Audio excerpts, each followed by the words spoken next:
Hi, welcome back guys. This is your friend, the Iron Fanfics, back with amazing fanfiction. This is the series of What If Deku Had Draconic Shifting Quirk.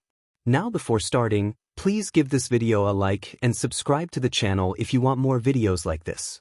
Now let's get into the fanfic. Worthless Deku. Why do they even let people like you around people like us? No one even wants you here.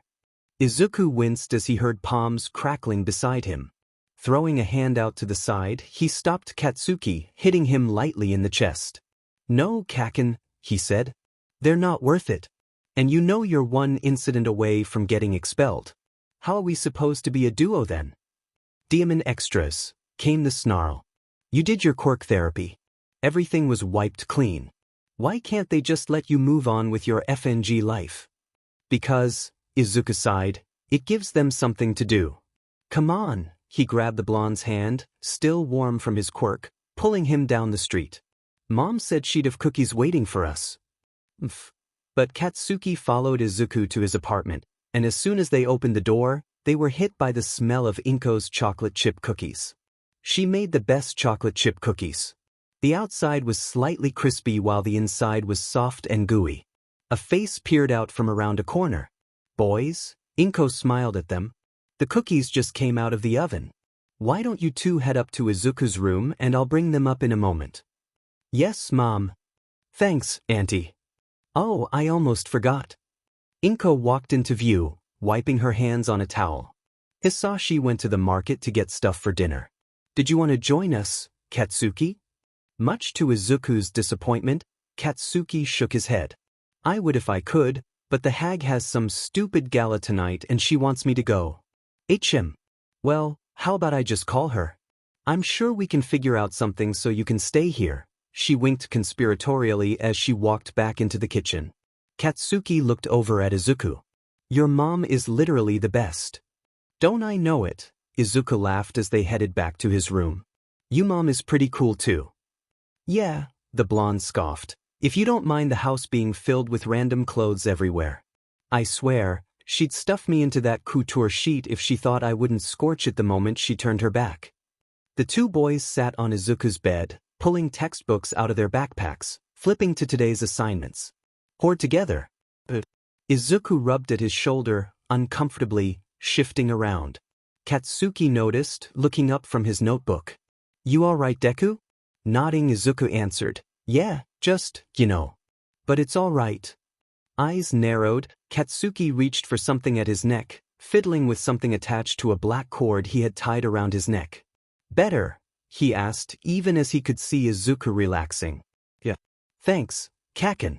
He just wants to stretch his wings." The door opened at that moment, Inko walking in with a plate of cookies which she placed on the bed between the two boys. "I got a hold of Mitsuki," she said, still smiling. She rarely didn't smile, especially after Hisashi had come back home years ago. "And I managed to convince her to let you stay the night. Something about a project that you two needed to do." Izuku nodded. "Well, we do have to study for the entrance exam. It's tomorrow. And I know Dragon wants free. We can go work out over at the beach." "My two smart boys," Inko cooed, tussling both boys' hair. She walked back towards the door. "I'll call for you when dinner's ready." Katsuki rolled his eyes and looked back at his notebook, writing something down, but Izuku could see the small smile on his face. Working together, they quickly finished their assignments as well as the entire plate of cookies. It wasn't long after that they heard Inko calling for them from the kitchen. Hisashi was already in there, arms around his wife. After Izuku's quirk had come in and the accident had happened, Hisashi had felt so guilty for not being there and for not helping his son manage his quirk, that he had left the States the moment he had heard what happened. He stayed with them ever since. "Hisashi," Inko scolded quietly. "The boys will see." Katsuki made a soft mf that got both of their attentions. "See," Inko said, pulling free. She grabbed two bowls and handed one to each of the boys. "Go eat. I've already set the table. Then you two can head out." "Where are they going?" Hisashi asked, grabbing his own bowl and heading for the table. "The beach," Izuku answered. "We need to practice for the entrance exam tomorrow." The four of them sat down together, quietly eating their katsudon. Only after a few minutes, Hisashi broke the silence, coughing. Embers flew from his mouth and Izuku knew he was trying to contain his flames. Looking up at Inko, Hisashi asked, "Did we make it spicier than normal, sweetie?" Inko didn't look up as she said, "You know Katsuki likes his food extra spicy. And you seem to be the only one who can't handle it." She glanced up in his direction, challenge written plainly across her face. "Dear." Both Izuku and Katsuki knew that even though Hisashi's quirk was fire-breathing, he couldn't handle spicy food nearly as well as the other three could. And it was plain to see that Inko was enjoying herself. Extra spicy is one thing, but this dash, Hisashi coughed again, flames shooting out his mouth. "If I didn't know better, I'd think you'd done this on purpose." His smile could be seen as he stopped coughing. "I have no idea what you mean." Izuku and Katsuki quickly finished their food. "Can we head out now, Mom?" Izuku asked. "Once you put your bowls in the sink, sure. Just make sure you're back by dark." Both boys did as they were told, heading for the door. "And Izuku?" "Yeah, Mom?" he asked, slipping his shoes on. "Go to the far beach where no one will see you. It'll be safer down there. And you know to text me dash." Katsuki cut her off. "Once we get there and when we leave." "We know the drill, Auntie." They could hear Hisashi chuckling, only to stop when it sounded like something soft thumped against him. Rolling their eyes, Izuku and Katsuki slipped out, heading for their beach. Their beach was hidden, away from everyone. Locals and tourists alike. The water was full of sharp rocks and there were no easy pathways to get there even if you knew where to go. But it was the only place Izuku could really go that he could use his quirk. Glinting treasure shines brighter than gold in evening sun. Shut up, Izuku thought. You've never even seen gold. Glinting treasure still brighter. Izuku had found it easier to name the voice dragon, especially since that was his quirk that caused it. Not that it was necessarily the voice of his quirk, but more like the instincts his quirk caused. And giving those instincts a name and separating them from himself gave him more control over his quirk. Or that's what his quirk therapist had drilled into him anyways.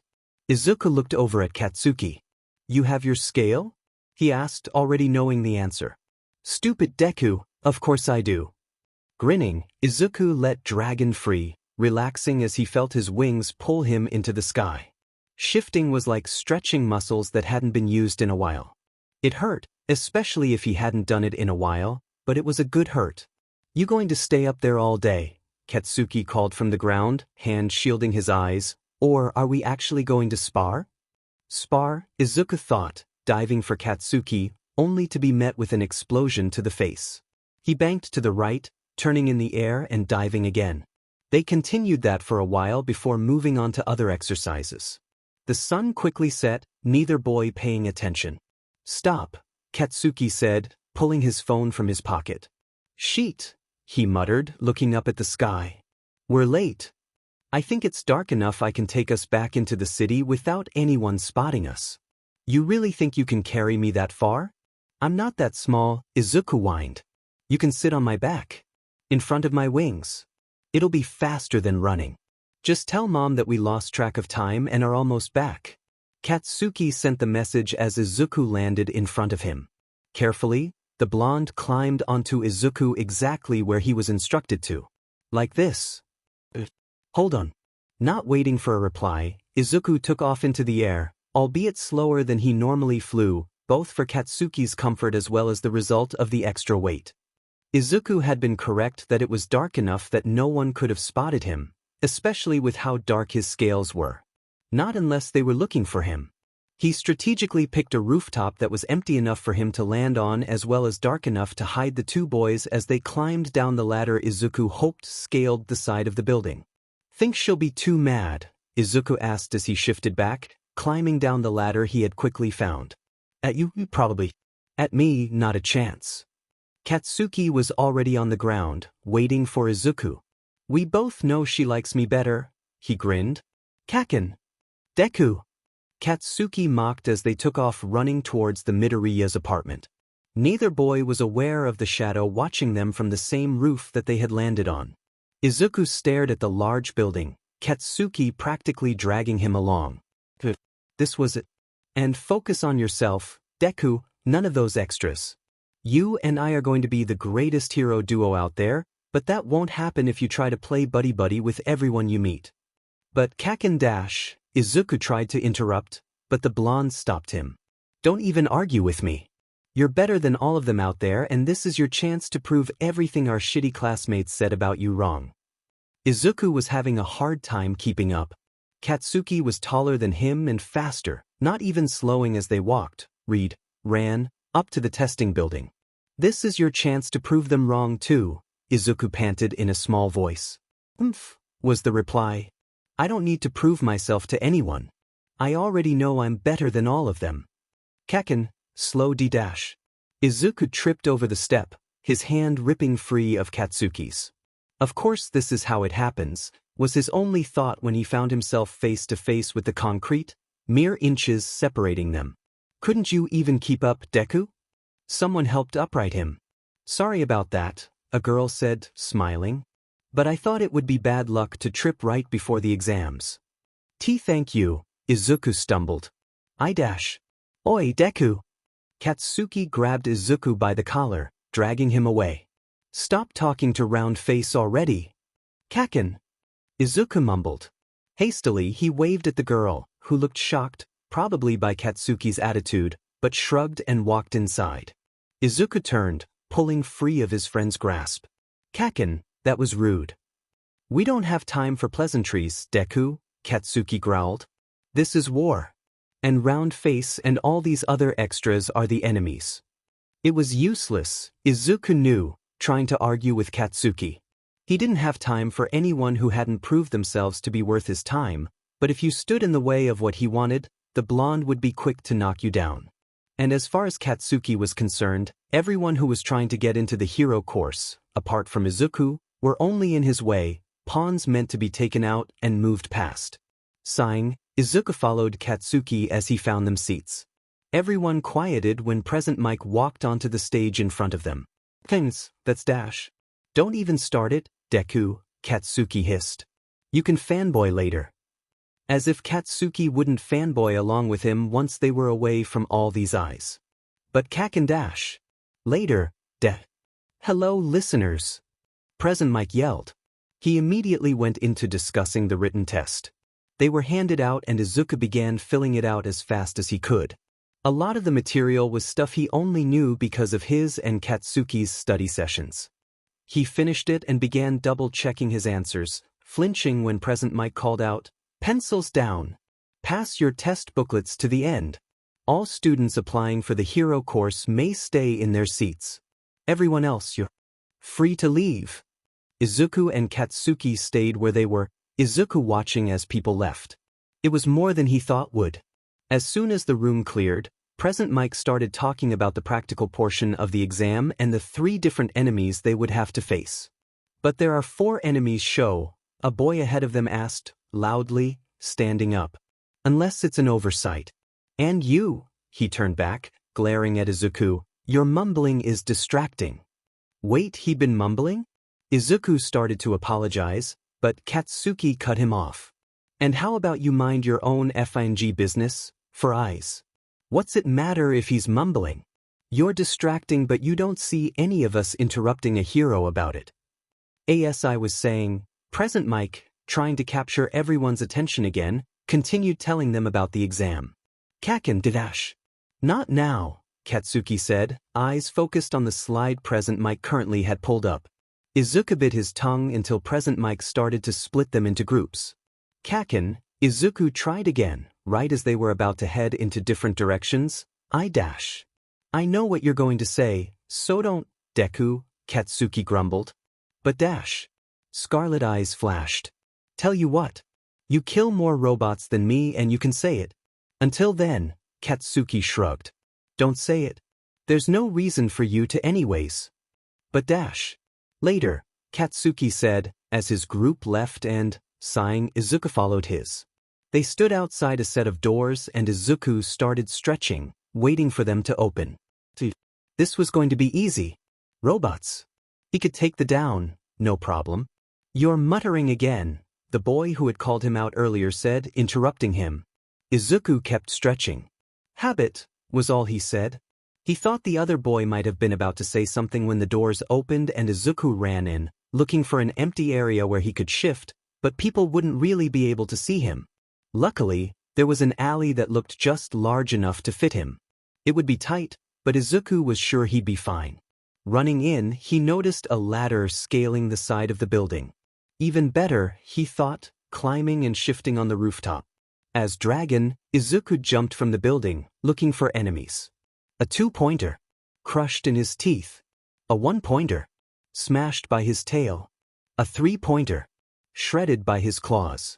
There were plenty of shouts about a dragon, but once they realized Izuku was just another tester, they left him alone. Every now and then, Izuku saw one of the others struggling, either to defeat one of the robots or to get out from under one, so he did what he could to help them. The issue came when he spotted one boy staring hopelessly at the robots around him. Precious jewel, Dragon whispered. Must protect. No, Izuku thought. Kaken said not to worry about the others. But precious jewel. A growl escaped Izuku as a robot came right at the other boy, who dodged, but couldn't do much else. Izuku jumped in between them, barreling into the machine. He refused to look at the other boy before running away, looking for more robots to attack. That was stupid, Izuku thought. There was no reason for me to do that. He probably thinks I was taking his points or help. Izuku whipped around, feeling the ground beneath him shake. There was a large robot coming for them. The 0-pointer he recognized. Everyone else was running away, but Izuku looked for the source of the screams, which was when he noticed someone fighting beneath fallen concrete. The girl that had caught him earlier. Izuku ran towards her, trying to lift the rubble off of her. It didn't budge. What was this school making their buildings out of?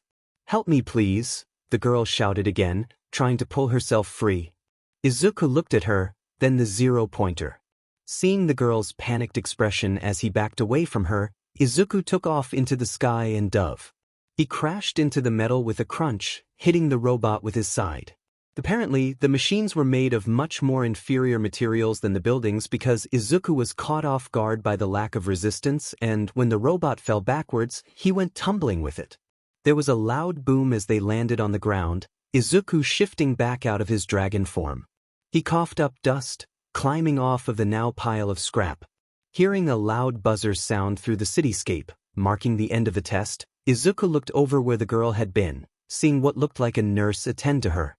Figuring she was okay and deciding he didn't want to have to explain that he had been the dragon, Izuku walked down one of the streets, heading for the exit. Katsuki was already there, waiting for him. Oi, how many did you take out? I think I got 73 points. Huh, the blonde scoffed, falling into step with Izuku. I got 87. Because Kaken is amazing. A hand on his shoulder stopped him, Katsuki turning Izuku to look at him. You're awesome too, Deku. He grinned. Not as awesome as me, but close. Letting him go, Katsuki started walking again, Izuku following him. You're coming with me, right? The hag keeps telling me she feels like it's been forever since you've come over. Only because you always come over to my place. Izuku thought of something that might catch his friend off guard. Hey, Kaken. Yeah, Deku. I did take out the 0-pointer. Izuku couldn't stop the grin that took over his face as Katsuki stopped dead in his tracks and turned to glare at him. You did what now? I can't believe we both got in, Kaken. Well, of course we did. We're the best out there. It's not like they weren't going to pick us. Katsuki walked next to a bouncy Izuku as they made their way down the hallway, looking for their classroom. But it's still really amazing. Izuku continued, waving his hands about animatedly. I mean, after everything that's happened, I just dash. Slam. Izuku hardly reacted as Katsuki grabbed him, pushing him against the wall. Deku. None of that matters. We're not at that stupid school anymore. We are going to be heroes and all of those diamond extras will regret looking down on us all those years. We're going to be the best out there and prove them all wrong. Smiling, Izuku nodded. Yeah, we are. Katsuki released him and continued walking, Izuku hurrying after him. The blonde slid into a classroom, Izuku close behind him, taking a seat on the far side of the room. Oh hey man, a red-headed boy waved at Katsuki before Izuku sat down. I'm Dash. F off extra. Sorry about Kaken, Izuku apologized, running a hand through his hair nervously. He's not really a people person. I'm Izuku Midoriya, by the way. I drew Kirishima. Is his name really Kaken? Kirishima grinned, unfazed by Katsuki's attitude. Not Dash. Call me Kaken shitty hair, Katsuki warned, and I'll blow your face off. Is he always like that? Izuku thought about it for a moment. It kinda depends on the person, the day Dash. The position of the moon and stars? It took all Izuku had to hold back a laugh, smiling and nodding. Cool. Kirishima nodded before turning to start talking with a blonde next to him. Izuku went to go sit behind Katsuki, getting stopped again, but he recognized this girl as the one from the entrance exam. Oh! She exclaimed. You did get in. I wondered if you would. Yeah, Izuku said, grinning. And so did you. The girl nodded. I'm Uraraka by the way. Midoriya. Deku. Katsuki hissed. Stop it with the extras. Uraraka blinked. Deku. He means me, Izuku explained. He looked over at Katsuki. I'm allowed to make friends. Attention. Class is about to start. You should all be in your seats, not standing about, the boy who had gotten onto Izuku about muttering during the exam called out. Already excited, Izuku gave Uraraka a little wave and sat down behind Katsuki. I like her. She is good. You like most people, Izuku reasoned. So many wonderful treasures though. The door opened and Izuku's attention was drawn to a yellow caterpillar crawling its way inside. Everyone watched quietly as it made its way to the front of the room, standing up. A man stepped out of it, shedding the yellow sleeping bag like a second skin. Kaken. That's Dash, Izuku stuttered, unable to get the words out. I know, Deku. Call me Aizawa or Eraserhead, Eraserhead told them, shooting Izuku and Katsuki a glare. Put these on, he motioned to a box of gym clothes, and meet me out on the practice field. Without another word, he left. They did as they were told, gathering on the field minutes later. We're going to be doing a little quirk assessment, Aizawa said, holding a clipboard. And just in case you get any ideas about this being fun, whoever has the least amount of points at the end gets expelled. Bakugo, he looked at Katsuki, throw this ball as far as you can without your quirk. Katsuki walked over to him and grabbed the ball, then moving to stand in a circle that had been marked off. He threw the ball, Aizawa calling out the distance it traveled. He threw Katsuki another ball. Try it again, but this time with your quirk. He did, this time screaming, die. As he did, his explosions propelling the ball over 3 times as far. Good, Aizawa told him, before explaining what the point of the exercise was. Izuku looked again at the small circle Aizawa had motioned to in front of them. I won't fit, he whispered, thinking. He raised his hand tentatively. Sighing, Aizawa grumbled, What? I have a question. Actually, too. His teacher just stared at him, unimpressed. Izuku continued. Can we activate our quirks before we step into the ring?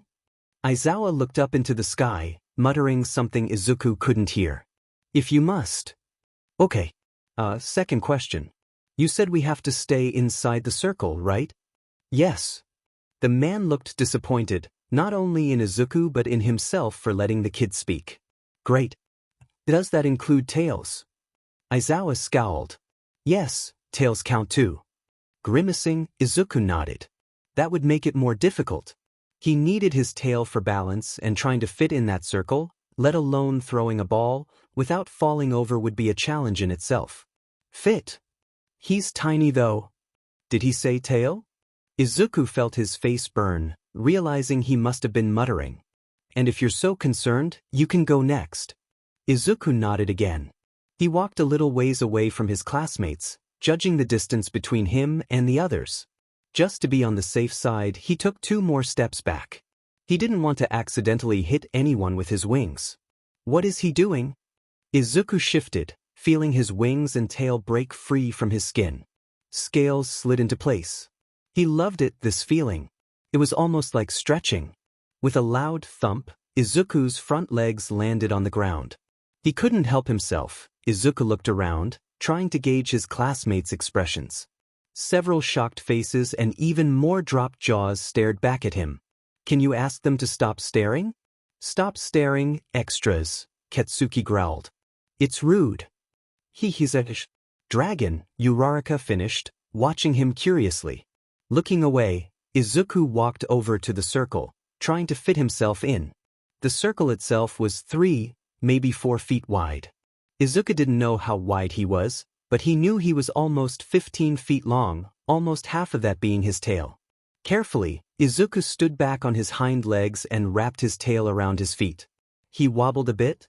His balance was almost completely gone, but he was sure he could manage this for at least a few more moments at least. His wings provided some help, but not much, and almost sent him tumbling a few times. Am I completely in Kaken? Katsuki grunted. I think so. Is that good enough for you? He asked Aizawa. Midoriya, if you need to use your tail to balance, I'll allow it. But do not let it touch the ground outside the circle. Their teacher amended. Breathing a sigh of relief, Izuku unwrapped his tail, balancing much easier now. Carefully grabbing a ball with his talons, he threw it as hard as he could. 689 feet. Izuku nodded, satisfied, shifting back into his human self and walking back over to his classmates. Uraraka walked over to him. You were the dragon at the entrance exam, she stated while they watched the rest of their classmates finish the test. Yeah. But I didn't see you afterwards? Mina was currently being tested on her ball-throwing abilities.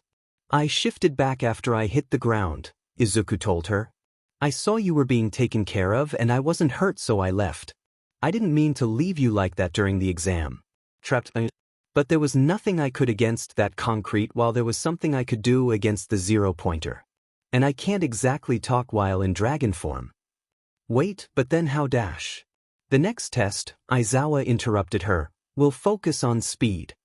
Izuku sighed, turning from Uraraka to see how this one was gonna work. School ended, but before Izuku and Katsuki could leave, Aizawa stopped them. Midoriya, Bakugo, I want to speak with you two for a moment.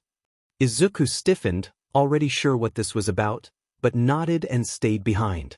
Uraraka shot Izuku a look but left. When everyone else was gone, Aizawa spoke again. So, do you want to tell me why I saw you flying through the city the night before the entrance exam? I can't prove you were there, he looked at Katsuki, but I know you were there, Midoriya. Dragon quirks aren't exactly common. Izuku paled. It was a one-time thing. We were late and dash. Deku, Katsuki snapped, stop talking. Are you too aware that public quirk use is illegal? Aizawa asked, and that I could expel you right now because of it? Izuku glanced at Katsuki, who he could tell was trying to keep from blowing up, and then back to their teacher. I'm sorry, sensei. My parents get worried if we're out too late and we lost track of time. That was the only time I've done it, but it won't happen again. He didn't count all the times at the beach as being in public. See that it doesn't. Moving past that, I'm sure you two are well aware that I've gone through both of your student files. Extensively. So give me one good reason I shouldn't expel you right now and save myself the headache you're sure to give me. None of that was Kaken's fault, I swear.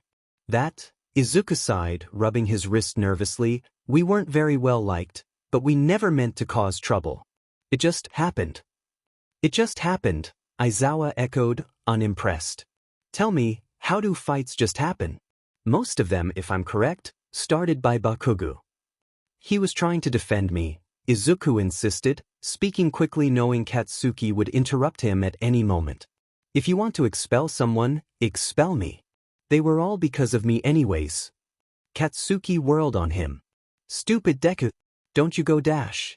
Why would you need defending Midoriya? Aizawa asked. You have a very impressive quirk.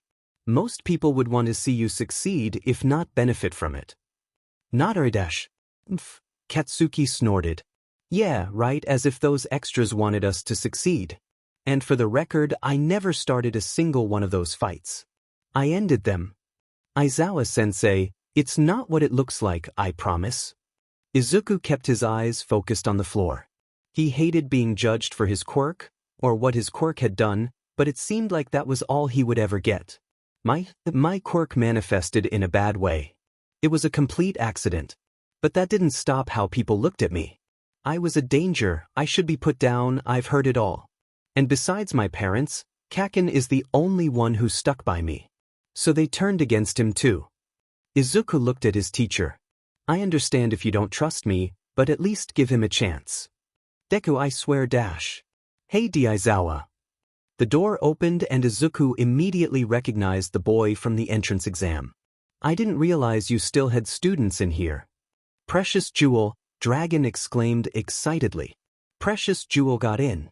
Shut up, Izuku thought. And stop calling him that. We don't even know his name. Aizawa ran a hand across his face, sighing.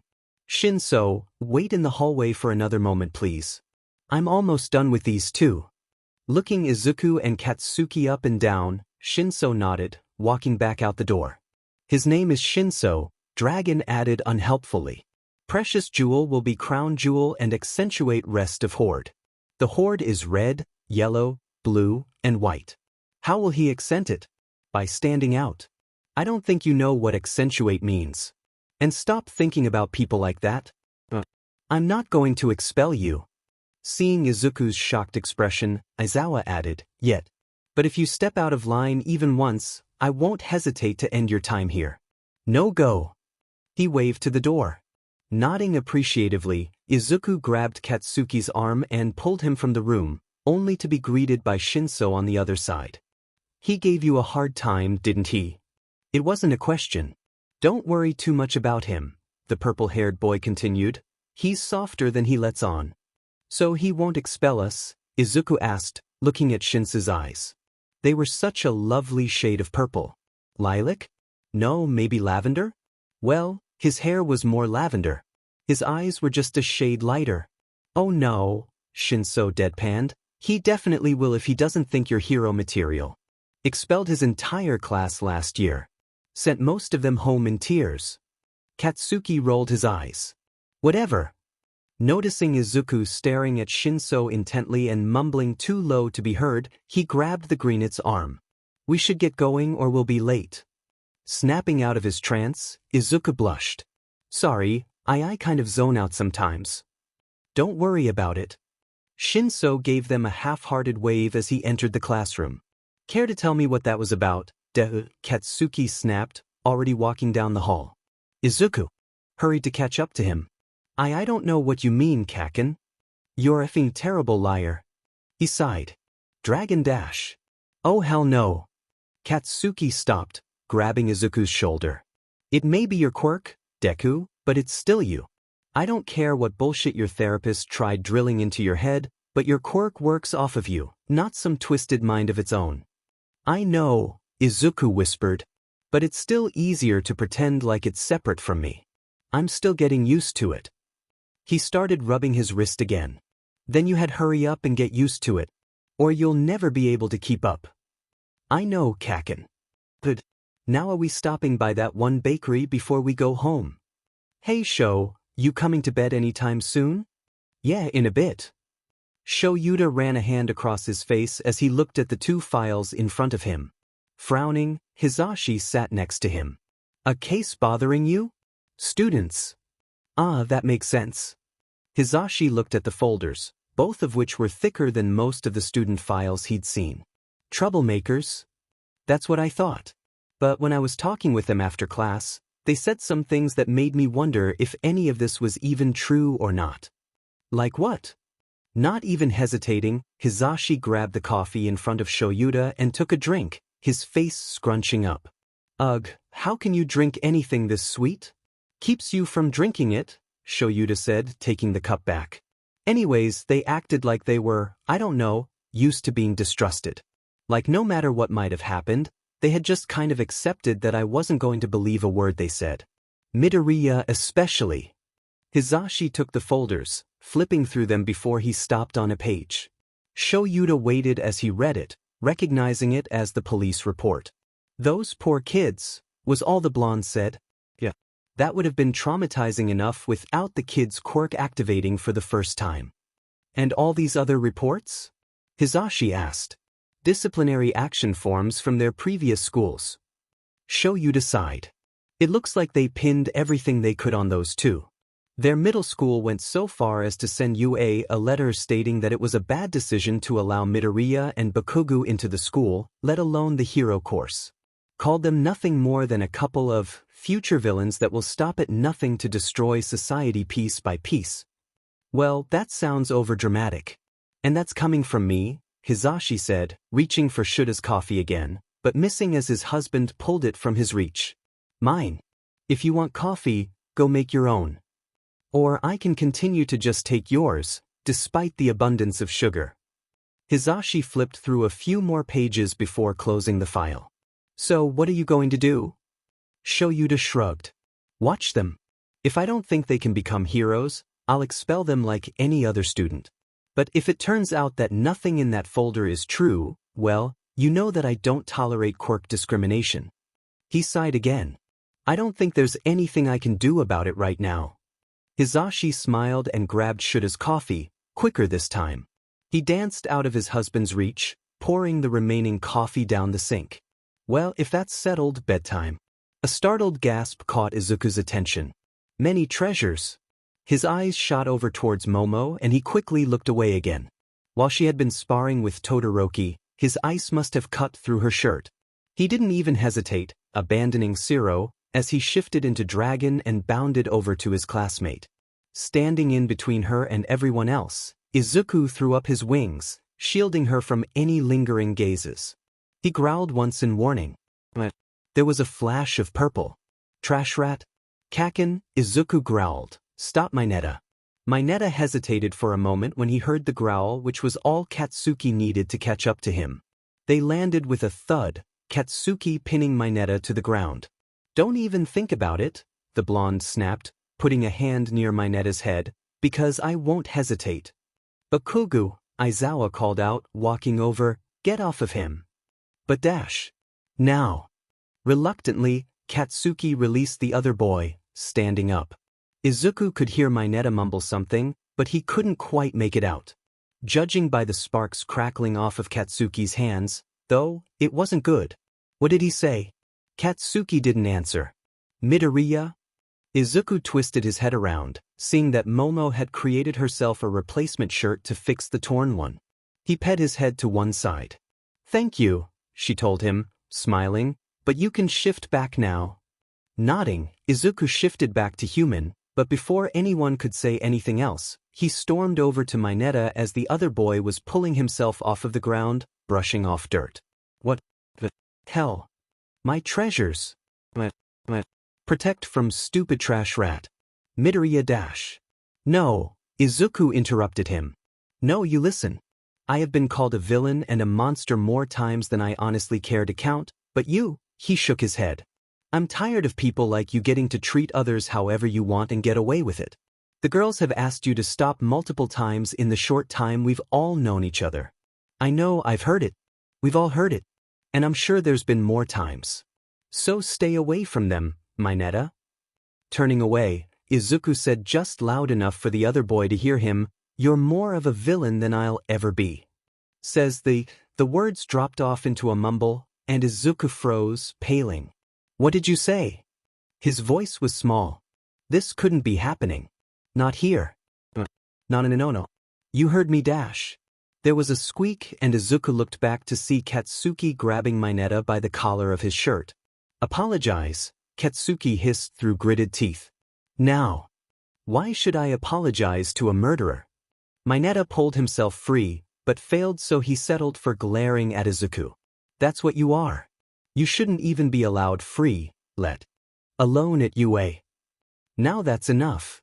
Izuku hadn't realized Aizawa was there, but he pulled the two boys apart. Mineta, get out of my class. But dash. No. The two things I don't tolerate are harassment and discrimination, whether it's because of someone's gender or their quirk. And you've done both of those things. Now leave. But Mineta lingered, scowling. And what? That monster gets to stay. Seeing everyone else's shocked faces, he continued, Don't you realize? He dashed. Something flew at the boy, covering the majority of his head. After a moment, Izuku recognized it as tape. He looked back at Shiro, but all he got was a grim frown. Aizawa sighed. Mineta, I suggest you leave now. Or I can have someone escort you off of UA property. Mineta glared, ripping the tape from his face. Fine. But when he turns on you dash. Now. Finally, the boy left, grumbling while he did.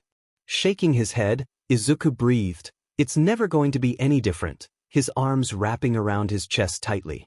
Never. Never, never, never. Always the Hidesh. Midoriya? A voice cut off his rambling. Looking up, Izuku saw that it was Momo. Instinctively, he took a step back, terrified. But she didn't look angry or disgusted. She looked concerned. Midoriya, are you okay? A choked laugh escaped him. Shouldn't I be asking you that? You got to me before anyone else. Momo shrugged. And no one's ever stood up for me like that before. She took a step closer, almost treating him like a hurt animal. I'm not a monster, he whispered. No, she shook her head, smiling. You're not. Izuku looked at Katsuki, who scoffed. Fing Deku. She's not gonna hurt you. Many treasures is good treasure, Dragon reassured, and Izuku nodded. Thank you, he whispered, turning his attention back to Momo.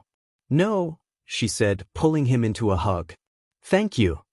She pulled away quickly, now worried. Oh, I'm so sorry. Was that too much?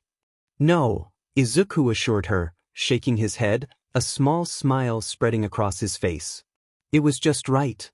Great, if that's over with, Aizawa said, drawing their attention back to him. If anyone else has any issues with their classmates, I suggest you come to me first rather than telling the entire class. Now partner back up and continue your practices. Izuku hadn't known what to submit for his hero costume. It wasn't like he needed it to look flashy or anything. In the end, despite Katsuki's nagging, he had gone with a simple black shirt and pants. Katsuki had just rolled his eyes when he saw Izuku change into his costume. I can't believe you actually went with that lame butt sheet, Deku. Kaken, don't be mean. And what's the point of a costume if I just shift into dragon anyways? Izuku reminded him. Katsuki's costume was pretty cool.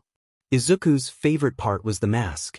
Sure, the face part looked like a normal mask, but it led into a piece on each side of the blonde's head that looked like explosions.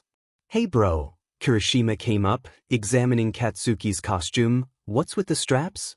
Izuku grinned, knowing exactly what the straps were for as his friend snapped. None of your business, shitty hair. Kamandi blasty, Kaminari whined playfully. Tell us. Please. Sharp ruby and bright stone are funny, Dragon rumbled. The horde is growing quickly. We're not adding people to the horde, Izuku reminded Dragon. No more. You can't stop me. Izuku groaned internally, knowing that there wasn't any way that he had found to stop Dragon from claiming whoever or whatever it wanted. Not a chance, Katsuki growled, pushing the two boys away as they tried to get closer, eventually leaving the locker room with the two close on his heels. Smiling, Izuku started to follow, but stopped when Shiro called out his name. Yeah. Shiro walked over, still obviously troubled by the events that had happened earlier.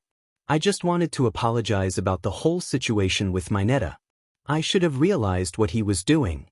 Why should you apologize? Izuku asked, tilting his head to one side. You couldn't have known. No, Shiro shook his head, but I should have tried harder to keep him from saying anything. Noting the confusion on Izuku's face, he continued only after making sure the locker room was empty. Mineta's my cousin. Dragon rumbled defensively. I guess we all grew up in the same neighborhood because my parents got really defensive when stories of the boy with the dragon quirk went around. We moved shortly after that, but that didn't stop any of them. Gaze dropping to the floor, Izuku mumbled, so you know. Yeah. But don't worry, Shiro added quickly, I won't tell anyone. And I don't think anyone else knows. That's why I tried to shut him up earlier. If you want to tell people, that's your business. Why would he even say anything though? Shiro shrugged. No idea. I did tell him not to, but he doesn't usually listen to me. But I'll make sure he doesn't go around saying anything else. I'll cocoon him if I have to. He looked outside, where the rest of their class was already waiting. We should probably head out there though. Izuku nodded. I guess. And Shiro? Yes. Thanks. They walked out of the locker rooms only to be greeted with chaos. Kaminari and Kirishima were on the ground, roaring with laughter as Katsuki twisted and turned, trying to grab something on his back. He turned and Izuku could see what that something was. Ashido had put her arms through the straps on Katsuki's back and was now clutching her knees to her chest. She looked like a fluffy, pink backpack. Seeing Izuku and Shiro, she grinned, calling out to them, "Hey, what do you think? Am I wearing Blasty or is Blasty wearing me?" "Deku, get this pink thing off of me," Katsuki yelled, his hands crackling. Hurtful. Izuku and Shiro looked at the two, then at each other, and then back to the two before busting into laughter. "Do you?" "Calm down, Kaken," Izuku grinned, walking over. "It's just a little fun. Ashido, when I tell you to run, you should probably run. I can only hold him back so much." Knowing that Katsuki wouldn't hurt him, Izuku grabbed his friend's hands in his and said, "Now." Knowing that if Katsuki got his hands on the pink girl, he would leave her with a few scorch marks as a reminder. The girl dropped, dashing away, laughing cheerfully. "DM extras," Katsuki muttered. "They just want to be your friends, Kaken." Izuku released his hands. The blonde looked like he was about to retort with something when a loud booming voice shouted, "I am here." The entire class turned to see someone walking towards them. "Kaken! Kaken!" Izuku whispered excitedly. That's Dash." "I know, Deku," was the grumbled reply. All Might stood before them, excitedly introducing himself, as if they all didn't already know who he was, and began explaining what they were going to be doing that day. "A villain and hero battle trial," he exclaimed. Looking at a list he had made, he called out the first groups. "Bakugo and Ida, you will be our villains. And the heroes will be Uraraka and Midoriya." Everyone took their places, the villains inside the building, the heroes outside. "So, what's the game plan?" Uraraka asked as Izuku started stretching. "I don't know," he told her. "Dragon isn't much use inside. I'd be too big to fit down the hallways. What about you fly around, looking in through the windows and tell me what you see?" She suggested. "That could work." Izuku agreed. "The only issue is communication. Speech is kinda complicated when I'm in that form, but I can land on the roof and relay back to you after I shift." Uraraka nodded. "Sounds like a plan. But that means I'll be the only one inside." Izuku considered this.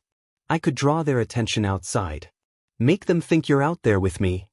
"How would you do that?" "Trust me, I can do it."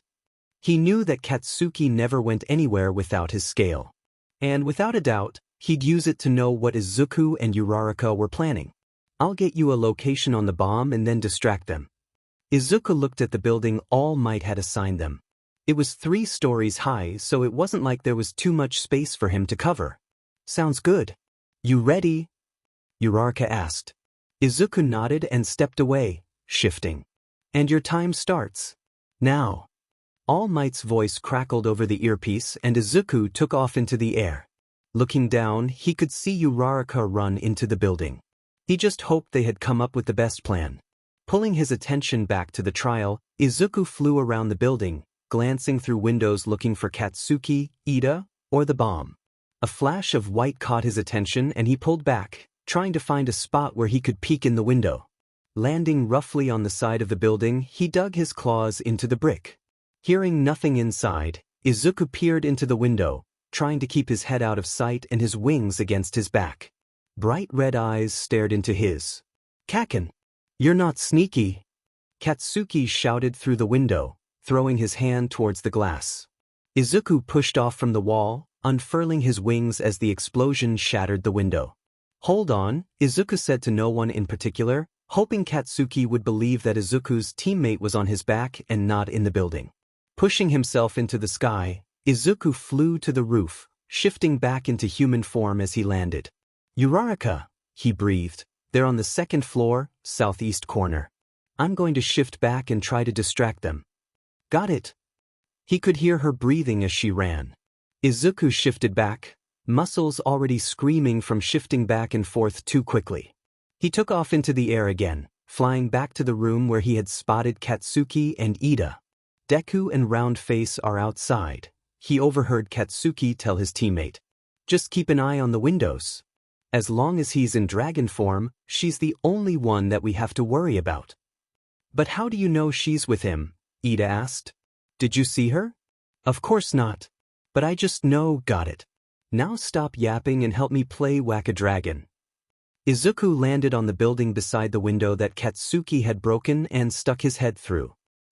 Two heads whipped towards his and Izuku pushed off from the building, taking flight as they ran towards him. He moved to a different window that led into the same room, closed his eyes, and smashed his head through it.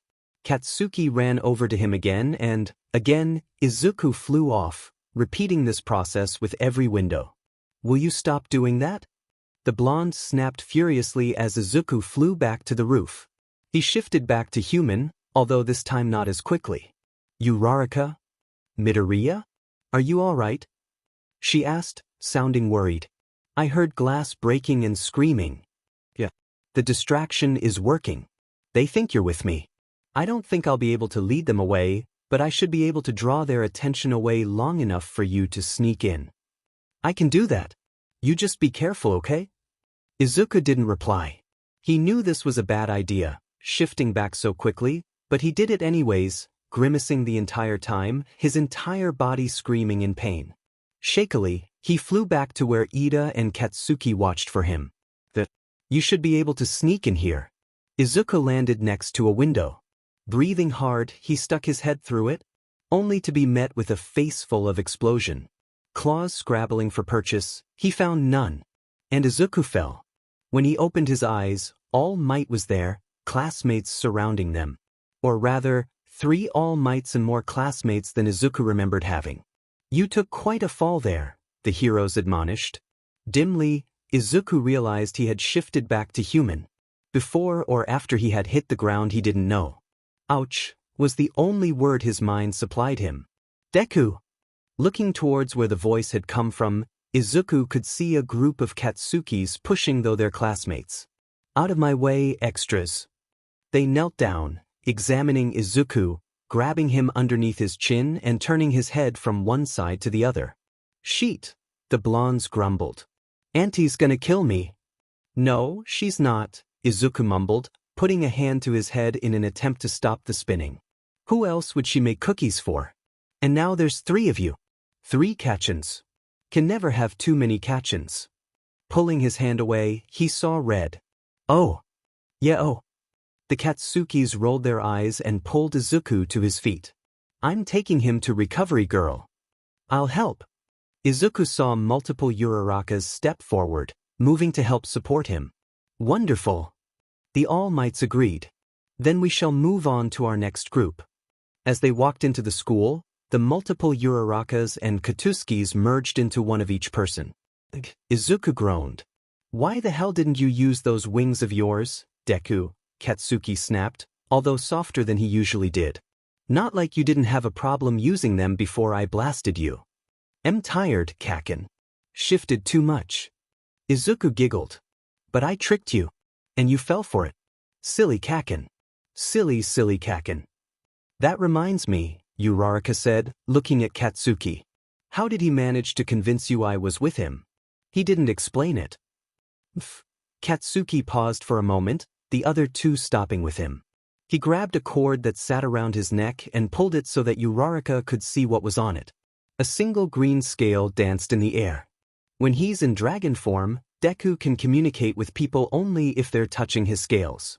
Somehow that works even if his scales are removed. That's why when he's shifted, he communicates with everyone else through me. Katsuki stuffed the scale back under his shirt and continued walking.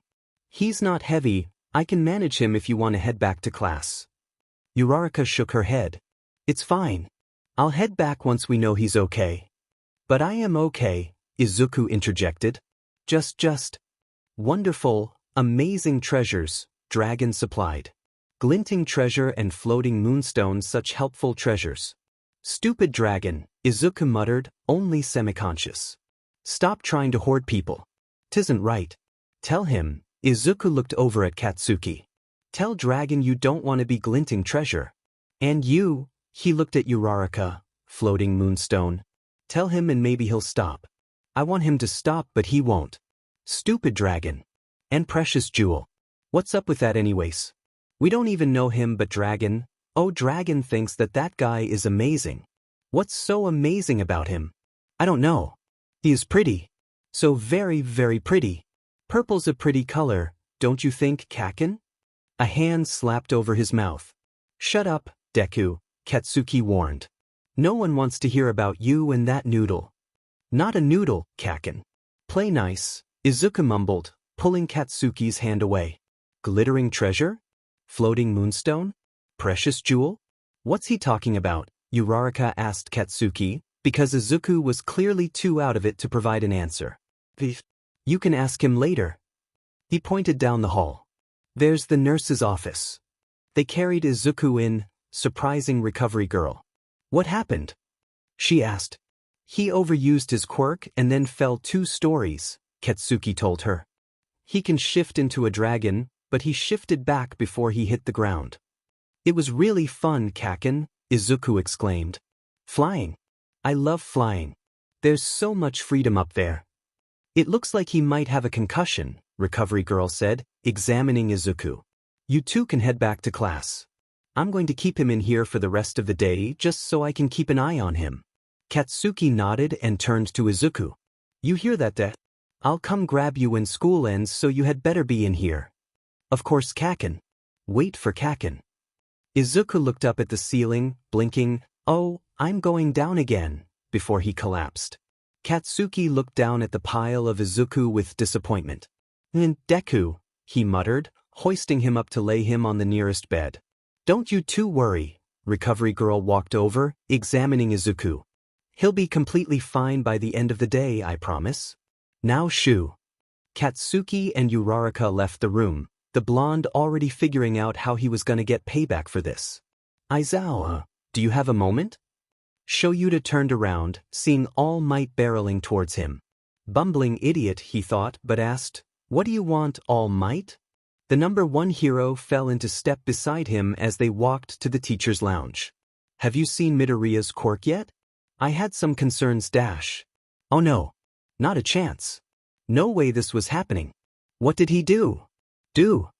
All Might was taken back. It's what he's done. I'm sure even you have looked at the boy's records. Shoyuta stopped, glaring at All Might, who shrank back. Maybe he could put this man in his place. His records don't mean anything. If he's done something now, then you bring it to my attention. Otherwise, you will teach and treat him like any of the other students. But surely you know. Torn, All Might continued, people with quirks like his do not become heroes. Quirks like his? Shoyuta was beginning to dislike this man more and more with each moment. Not that he liked him very much in the first place. And what exactly do you mean by that? Looking up and down the hallway to make sure no one was listening in, All Might hesitantly whispered, Villain quirks. He's already killed once, what's to stop him from doing it again? Enough was enough. Listen here, Shoyuta took a step forward, All Might taking a step back. He knew well enough to be afraid. Anyone could have reacted that same way in that situation. His quirk is not his fault, nor what happened when it manifested. You will teach him, and you will treat him fairly, am I understood? But am I understood? The top hero nodded. But you have to admit Shoyuta tiredly ran a hand across this face. This man was tiring. Are you say you're discriminating against the boy because of his quirk? Because that's what I'm hearing. And I do not like that. It's not discrimination if there's a valid reason, All Might argued, worry crossing his face. But you don't have a valid reason. You have an accident that happened 10 years ago. If he causes an actual problem during your class, I will deal with him. If not, don't bother me again with this nonsense. Shoyuta walked away, stewing. One way or another, I'll make sure that boy becomes a hero, if only just to spite that buffoon, Shoyuta thought as he went to go find his husband and son. We're going to do a little training exercise, Aizawa told the class, walking into the classroom still wrapped up in his yellow cocoon. Everyone get into your hero gear and meet at the bus. Midoriya, I need to talk to you before you go out. Katsuki scowled, placing a hand on Izuku's shoulder protectively. Nothing's gonna happen, Kaken, Izuku whispered. You don't know that. A sigh. Bakugo, I am not going to expel him if that's what you're worried about, Aizawa told him. Now follow your classmates before I change my mind about expelling anyone. Izuku could almost hear his friend's teeth grinding as he nodded stiffly and left the room, glancing back at Izuku, who gave him an encouraging smile before the blonde left the room. How long have the cuffs been off? The question surprised Izuku. See cuffs? The quirk resistors, whatever you want to call them, Aizawa explained. When were they removed? And don't lie to me, I know you had them, just not how long. Grimacing, Izuku rubbed at his wrists mindlessly where one had rested. They removed them when I decided to try for UA. He had been forced to wear cuffs that prevented him from using his quirk ever since that day it had manifested. They had occasionally been taken off for his therapy sessions, but never for very long. Izuku had never been happier than the moment they had removed them permanently. But you learned how to control your quirk during your quirk therapy, right? His teacher asked sternly. Izuku shrugged. If you mean how to control it enough that I didn't accidentally shift, then yeah. They were more focused on making sure I didn't become a bloodthirsty monster. I see. Aizawa looked at him with the most neutral face Izuku had ever seen, and he wondered what the man was thinking. I train another student on Tuesdays and Thursdays. If you're interested, I'll make time to train you on Mondays and Wednesdays, at least until after the sports festival. Then I'll probably combine your trainings. Why dash? Not important, Aizawa interrupted, waving away his question. Now go follow your classmates. The two of them walked towards the door. And Midoriya? Izuku turned his head to look at Aizawa. Did the man ever sleep? Despite usually being in his yellow sleeping bag, it didn't look like it. Yes. The first thing we'll be working on is your self-confidence. Every time you put yourself down or call yourself names like you just did a minute ago, you're going to run a mile. Aizawa held the door open, stopping where he was. Your quirk or past actions do not determine who you are. Do you really think so? Izuku asked hopefully. All of his previous teachers had made sure he knew what they thought of him, none of it pleasant. If I didn't, you wouldn't still be in my class. Now go on. I better not get to the bus before you do. And don't forget about running that mile. You had better have done it by Monday, and I will know if you haven't. Nodding, slightly scared, slightly awed, Izuku ran to change before heading to the bus. He made it there, panting, just before Aizawa did. Hey, Deku!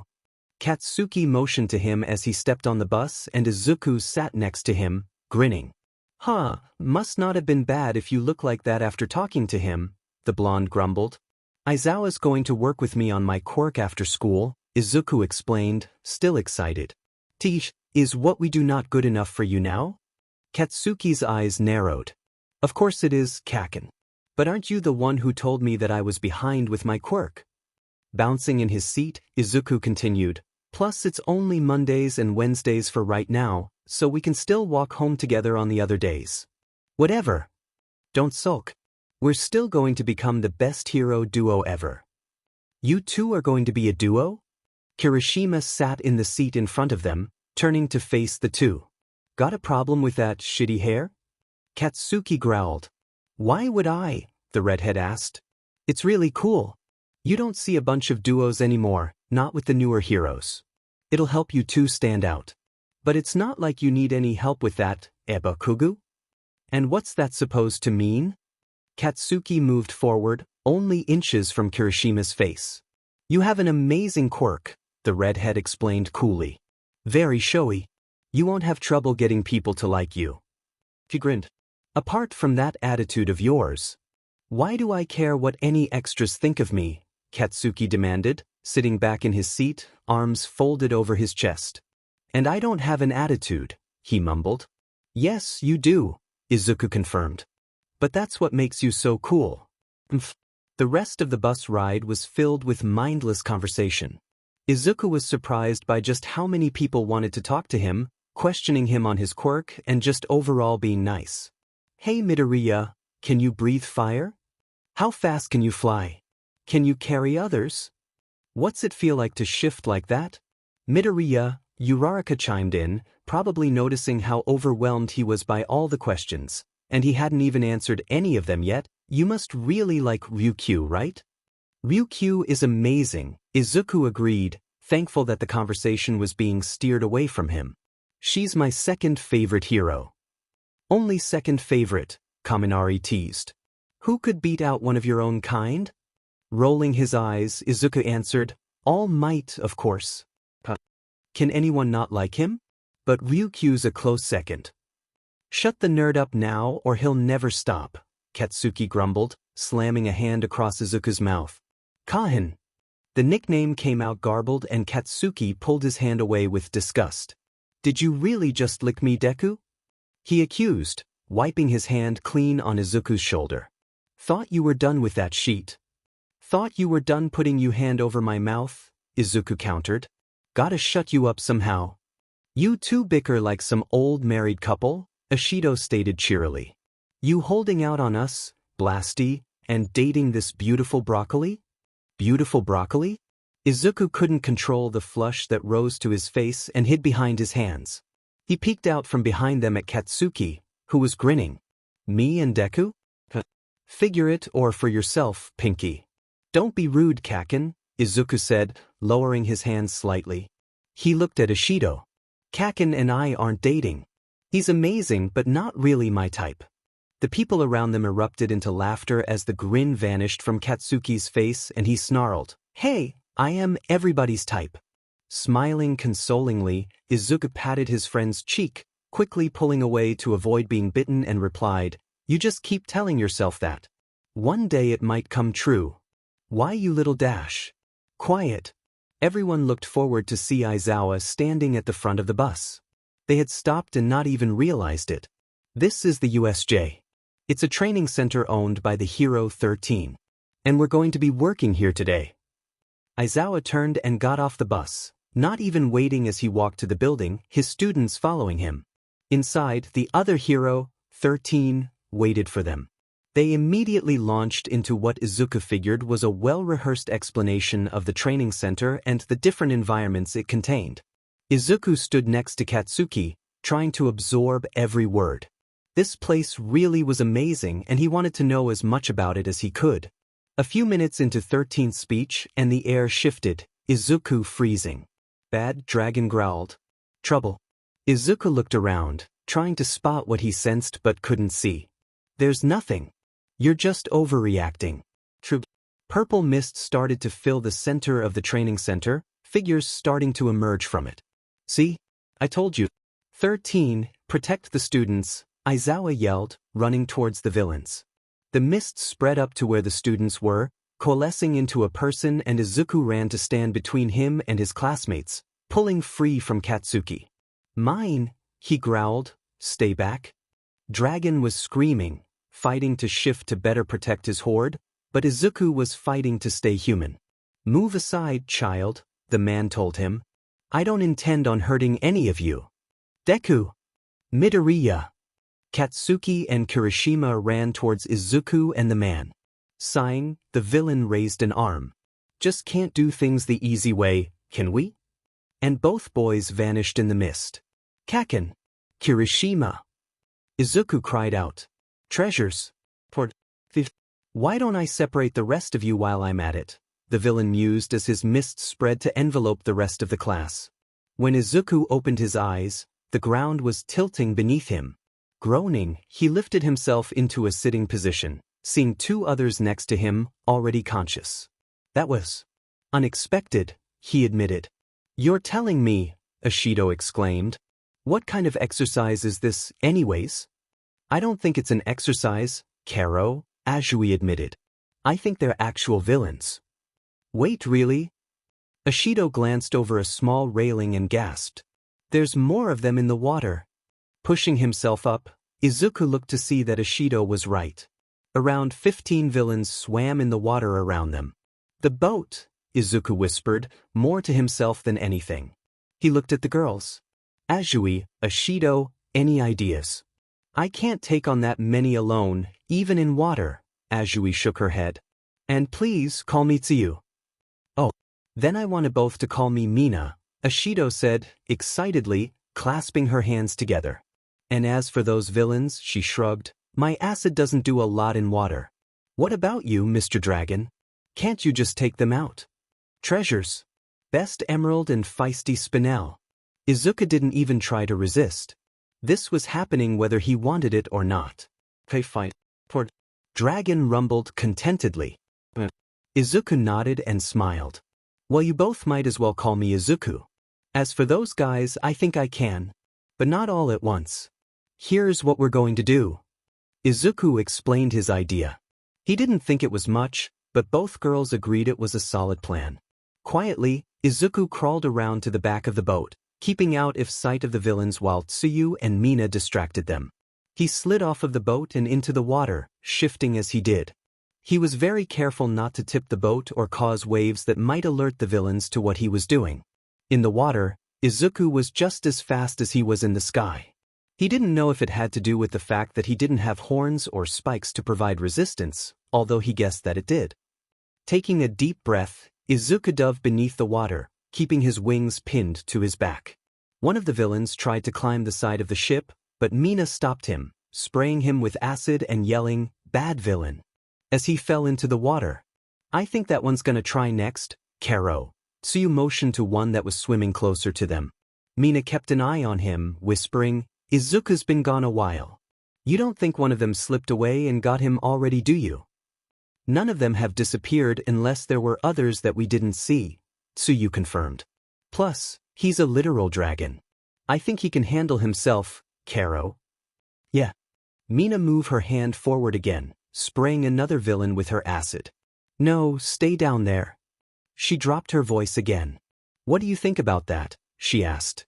I mean, it must be cool being able to turn into a dragon and all, but some of the stuff he said the other day during training.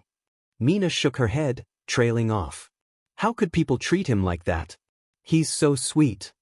I don't understand it either, Karo. Tsuyu agreed, pointing out another villain that was swimming towards them, wanting to be the next one to test themselves against Mina's acid. Look. What Mina had almost missed was a hand reaching above the water before being dragged under, most likely following the rest of the villain's body that Izuku had pulled under. A few other heads turned to see what happened, but Mina called out, Hey uglies! What? Are you too afraid to take on two girls? Think we'll kick your butts? Because you should be. Another head disappeared from the back of the group, not a sound made. How is Izuku picking them off without any of them realizing he's there, Mina wondered, considering his size. Tsuyu joined in baiting the villains every time one of them acted like they suspected something, earning both of them plenty of snarls and growls. Hey! One of them called out, finally spotting a flash of green, there's a third one. About half of the group drove under the water, despite Mina and Tsuyu's protests. What's taking them so long? One of the villains, a guy who looked like a shark, asked. It's not that difficult to take down a single kid. Another one huffed in annoyance and ducked under the water. He surfaced a moment faster. Ignore the girls, he said. The third one dash. His words cut off with a yelp as he disappeared. Hey, what the dash? Another got pulled under. One by one, they all disappeared and a head poked out of the water, dripping. Wow, Mina whispered in awe. Izuku blinked through water out of his eyes as he surfaced, swimming back towards the boat. He would have shifted back but figured he would stay in this form in case he needed to carry Mina or Tsuyu across the indoor lake. Swimming over to where they stood, eyes wide, with his head, Izuku motioned for them to get on his back. That was amazing. Mina practically screamed, smiling wide. You just took them all out like they were nothing. Well, it hadn't been that easy, but Izuku knew they wouldn't have been able to know that. He had almost ran out of air multiple times and the villains had kept him from surfacing. There had been more in the water than he had anticipated and had almost been drowned for his carelessness. Mina just kept going on, Tsuyu standing next to her patiently, and Izuku twisted his head again, motioning for them to get on his back. Nothing. Why don't Feisty Spinel and Best Emerald listen? Dragon complained and Izuku agreed. He was getting tired of swimming in place. Hey, Izuku snorted, the sound catching the others' attention. You can't talk like this, can you? Tsuyu asked. Oh, we can guess. Mina exclaimed. Like charades. What was this girl thinking? Izuku wondered. This was no time for playing games, but if it got them out of there faster, then so be it. Pointedly looking at them, Izuku switched his attention to Mina and then Tsuyu. Us? Mina asked, you want us to do something? Help you? Swim to shore? Do a backflip? She continued guessing even though Izuku had nodded at the first one. This was going to take longer than he had thought. An idea hit him and, although Izuku didn't know what kind of shape the boat was in, fearing that it had been structurally damaged either by him or the villains, climbed halfway out of the water and onto the side of the boat, which tilted violently. Throwing his wings up, Izuku caught Mina and Tsuyu before they fell into the water. You are awful at charades, he informed Mina. I was trying to vary you two to climb on my back so I could take you to shore. So you can talk, Karo? Tsuyu noticed. Yeah. How come you didn't say anything sooner? Because, Izuku rolled his eyes, I can only talk with people when they're touching my scales. Which you're doing right now. Come on, we should get out of here. Carefully, Tsuyu climbed across Izuku's back, helping Mina do the same as Izuku lowered himself back into the water and started swimming to shore. What did you do with all the villains? Mina asked. Oh, I just knocked them out and piled them on the shore behind the boat. Izuku reached the edge of the water and pulled himself out, leaning down so that the girls could climb off of him. He shook off the water, grinning as Mina and Tsuyu yelped in surprise. Aren't you going to shift back, Karo? Tsuyu asked, watching him. Izuku shook his head and stuck his head forward so Tsuyu could lay her hand on him. As she did, Izuku explained, shifting takes a lot of energy and I'm going to help get everyone else safe. Do you think you two can get back to the doors safely? Or I should fly you there? I think we can manage, Tsuyu confirmed. But you shouldn't try to fight them. Izuku shrugged as best he could while still maintaining contact. Should and will are two different things. You two just get back up there safely, maybe try to get a hold of the school or something. A thundering cracking sound echoed through the room and Izuku's head shot up, trying to see what it was. Some creature had attacked Aizawa, who was now lying limply on the ground. Izuku's roar shook the building as he lifted himself into the air. Blood thundered in Izuku's ears, his heart pounding as he flew towards the beast, preparing to hit it with his shoulder when they collided. He heard something crack when he hit it, the adrenaline keeping him from knowing which one of them was hurt. What the is that, a dragon? Someone nearby yelled, outraged. No fair. That's cheating. Nomu, kill it. Izuku ignored them, raking his claws across the creature. Was its name Nomu or was that what it was? Not that it really mattered at this point. Izuku thought he might have a chance of winning against the Nomu until he saw the scratches he had left heal over. And I'm the one cheating. Scrabbling away, Izuku stood in front of Aizawa, his wings splayed out behind him, teeth bared. The Nomu came to grab him but Izuku swiped a clawed paw at it, growling. The thing didn't make a sound as Izuku's claws left scored deeply across its face. Izuku pounced again, feigning like he was going to attack from the front before twisting around to attack the Nomu from behind. The Nomu did not like wearing Izuku as a backpack as it turned out because it kept reaching around for him, Izuku narrowly avoiding it until it managed to grab his front leg. Bracing himself, Izuku was swung in front of the creature, landing on the concrete floor with a hard crunch. Stars swam around him, Izuku groaning as she shakily pulled himself back up to his feet, baring his teeth once more. The Nomu seemed ready to lunge for him again, but Izuku took to the air, diving back down to grab an unconscious Aizawa, not wanting him to get even more hurt. He flew his teacher back to the entrance, hearing the villain call out, "No. Nomu, kill it. Kill it." I am not in it, Izuku thought angrily, but he didn't let that stop him as he deposited Aizawa with the others and flew back, standing across from where the Hand Man, Misty Guy, and the Nomu. Spreading his wings and standing on his back legs to make himself appear bigger and hopefully scare the Nomu, Izuku bared his teeth and growled, low and warning. "They're mine," Dragon snapped. "My horde." Hand Man scratched at his neck nonchalantly, saying, "I'm bored of this game." Nomu, finish him off. The Nomu was not intimidated by Izuku. It charged towards him and Izuku took off into the air just above the creature. He circled around for a moment, trying to come up with a plan of attack. Had anyone managed to contact the school? Izuku hoped so. He didn't know how long he could manage on his own against this thing. And if it defeated him, there would be nothing stopping it or the other villains from attacking his classmates, his horde. And who knows how many of them would. That could not be allowed to happen.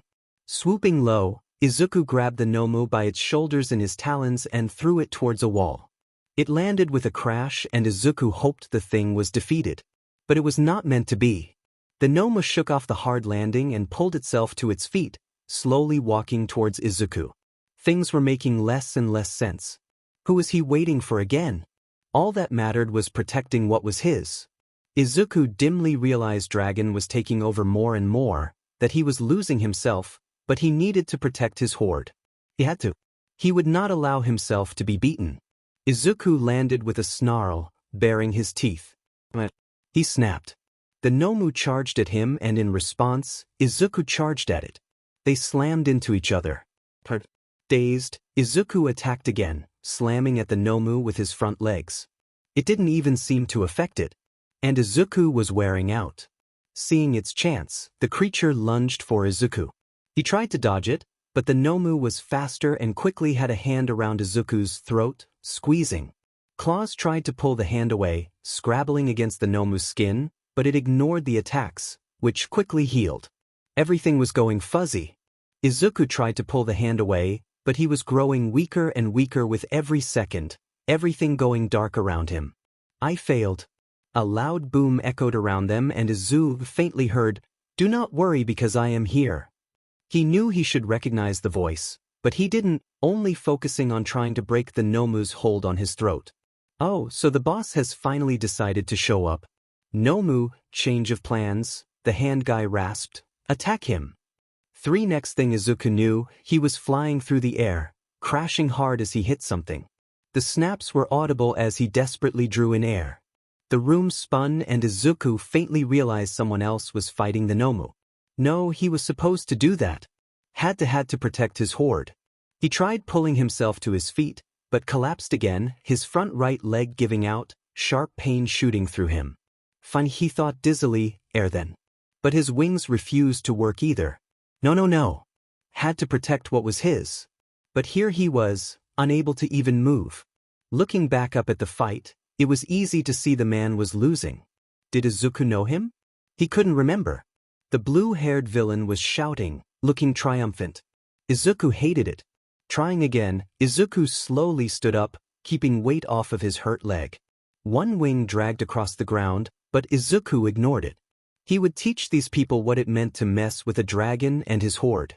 Slowly he approached his prey, head lowered.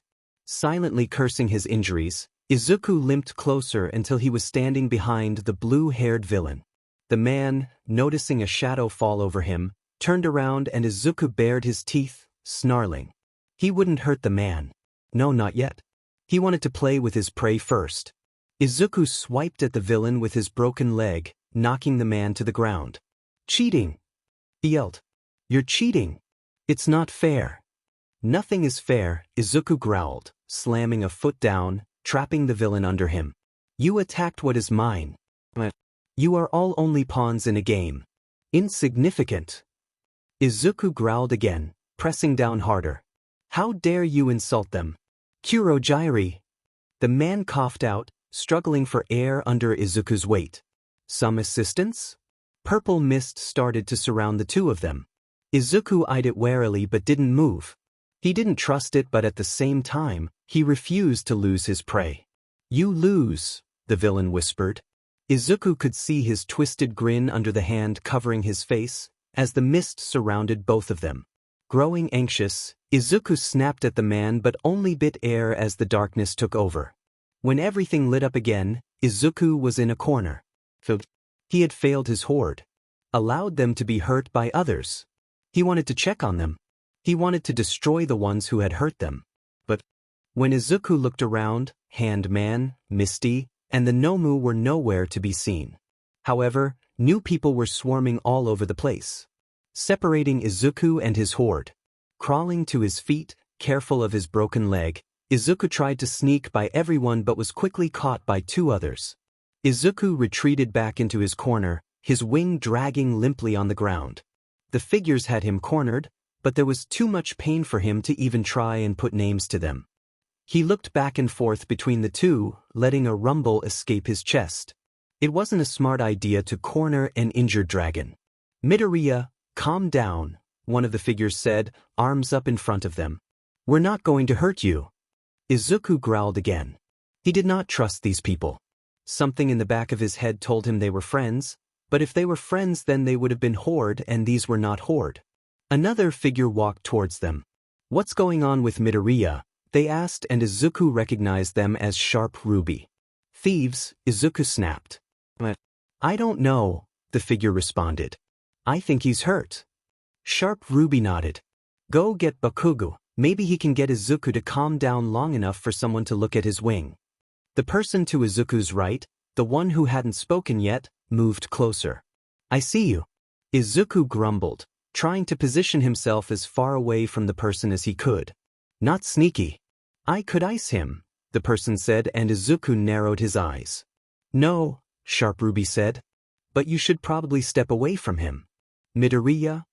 Izuku hesitantly looked away from the ice person to look at his horde, but kept on guard in case ice person attempted anything. Can you understand me? Sharp Ruby asked. Of course he can understand you, shitty hair, another voice called out, stomping towards Izuku. They didn't even hesitate as they grabbed his wing to examine it. Pain shot through Izuku and he growled in warning. The person pulled back, glinting treasure. Izuku finally realized. Did you just growl at me, Deku? Glinting treasure spat. The nickname helped Izuku snapped out of his confusion, trying to shake away Dragon's influence. Kakin, he cried, shying away. I didn't mean to. It hurt. You broke your demon wing, of course it hurts. Katsuki continued inspecting him. That tickles. Izuku squirmed when Katsuki's hand brushed over a spot. You lost some scales. What? Twisting his head around, Izuku could see that there was in fact a small patch of missing scales on the side of his stomach. Probably came off when that creature slammed you against the ground. Katsuki looked over at Sharp Ruby. No, Izuku corrected himself. Kirishima. Go look over where they were fighting and see if you can find any scales, will ya? Probably 3 or 4 of them. Can do, Kirishima said, running off. Turning his attention back to Izuku, Katsuki asked, Think you can shift back now? But my wing, Kakin, Izuku reminded. I've never been hurt in this form. What if it doesn't heal right? What if I can never fly again? What if... Fine, Katsuki snapped, although he knew Izuku had made some valid points. I'll go see if someone can heal that. Icy hot. Think you can manage to keep an eye on him till I get back? Izuku recognized the other person as Todoroki, who lifted a hand. I can ice him if he tries to go anywhere? Just yell at him, idiot. You don't have to freeze him. Katsuki walked away and Izuku could hear him muttering, What is with that guy and freezing people? Nothing happened though and Katsuki came back, recovery girl in tow. Oh, that does look bad, she said, walking up to Izuku. Can you lean down so I can get a better look at it? Izuku knelt down, trying to rest on his legs like a cat, but struggled with his broken leg. He ended up just letting that one stick out. That better? He asked as recovery girl touched his side. She pulled back quickly, probably startled by the Izuku's voice suddenly in her head. He could see Katsuki shaking his head impatiently. He communicates through contact with his scales in this form, the blonde informed her. I've never heard of a quirk acting like that before, recovery girl replied, intrigued. It's interesting to say the least. But she went back to examining Izuku's broken wing. Is there any more damage you're aware of? I think my leg is broken and some of my scales are missing, but I think that's it. Well, I don't think I can fix your scales, but your wing and leg should be no problem. You may feel a slight drain in energy. She gave him one of her healing kisses and stepped away. Okay, try standing up first. Let's make sure your leg is fine. Izuku stood up, hesitantly putting weight back on his leg. It felt as good as new. Wonderful, recovery girl said, inspecting his leg to make sure the bones felt like they were in the correct places. And now your wing. Izuku nodded and stretched it above him, the other mirroring it, flapping them a couple of times. Again, it felt just like it had before. And it really just made him want to go for a flight. But he resisted and shifted back to human. "Thank you," he told Recovery Girl. "I was kinda worried about what would happen if I shifted back while it was still broken." The healing hero agreed. Quirks like that can be unpredictable when they're like that. But if you're feeling better now, I should go check on the others. Oh, and have some of these. Recovery Girl have him a handful of gummies along with Katsuki, walking off towards another group of students. "You feeling better?" Katsuki asked, and although you couldn't see it, Izuku knew his friend had been worried. "Yeah," Izuku said comfortingly. "Good as new. I just hope Aizawa's and everyone else is going to be fine too." "Teeth," Katsuki scoffed. "Of course they are. Now, why don't we go see if Shitty Hair found any of your scales? I have a feeling you're going to want to hand more of those things out and the less weak spots. You give yourself, the happier I'll be." "Sure, Kaken," Izuku agreed, grinning. They found Kirishima, who had a small pile of Izuku's scales in his hand. The redhead gave them to Izuku. "Thanks," Izuku said, placing them carefully into a pocket. There had been 4. Would he really need to give to anyone? Probably Aizawa, since he was their teacher, and it would probably help during training, but Izuku doubted there was anyone else who would need one. Possibly All Might or some of the other teachers, but Izuku was hesitant to give something so personal like that out. "No problem. Will they grow back?" Kirishima asked. Izuku shook his head. "The others haven't grown back yet, so I doubt they will." "Oh well, that's cool. I figured they would grow back." Katsuki rolled his eyes as Kirishima grinned. "Anyways, that was super manly what you did back there. Taking on that thing all by yourself." "Oh, thanks," Izuku replied, running a hand through his hair nervously. He wasn't used to being complimented, especially because of his quirk. "Yes, great." Applaud him for almost getting himself killed. Katsuki grabbed Izuku by his shoulder. "Come on, Deku." Waving at Kirishima, Izuku followed Katsuki, who dragged him towards the entrance so they could leave. "That was rude, Kaken. Like I care. Now, what the hell was up with that feral sheet?" Izuku shook his head as they were cleared to leave after being given the choice to go home. "I don't know. Dragon just took over." It was more complicated than that, but Izuku didn't want to think about what he might have done. He refused to become the monster everyone had tried to convince him he was. Katsuki kicked a rock as they walked, watching it skitter a couple of feet away, kicking it again as they came to it again. "Well, I guess I'll just have to keep it from happening again." He paused. "Auntie's gonna flip. You don't think she'll keep you from coming back to class, do you?" It was a possibility, both of them knew that. Inko hadn't been very keen on the idea of Izuku wanting to become a hero, but she wouldn't stand in his way and promised to support him no matter what. "I don't think so," he responded hesitantly. "Not yet anyways. Maybe we don't tell her everything?" Katsuki nodded in agreement. Whatever it takes. Whatever it takes." Kirishima could see Midoriya having against the wall, Todoroki and Siro walking towards him. One of Midoriya's wings drooped on his side and he could see his classmates hesitate when Midoriya bared his teeth.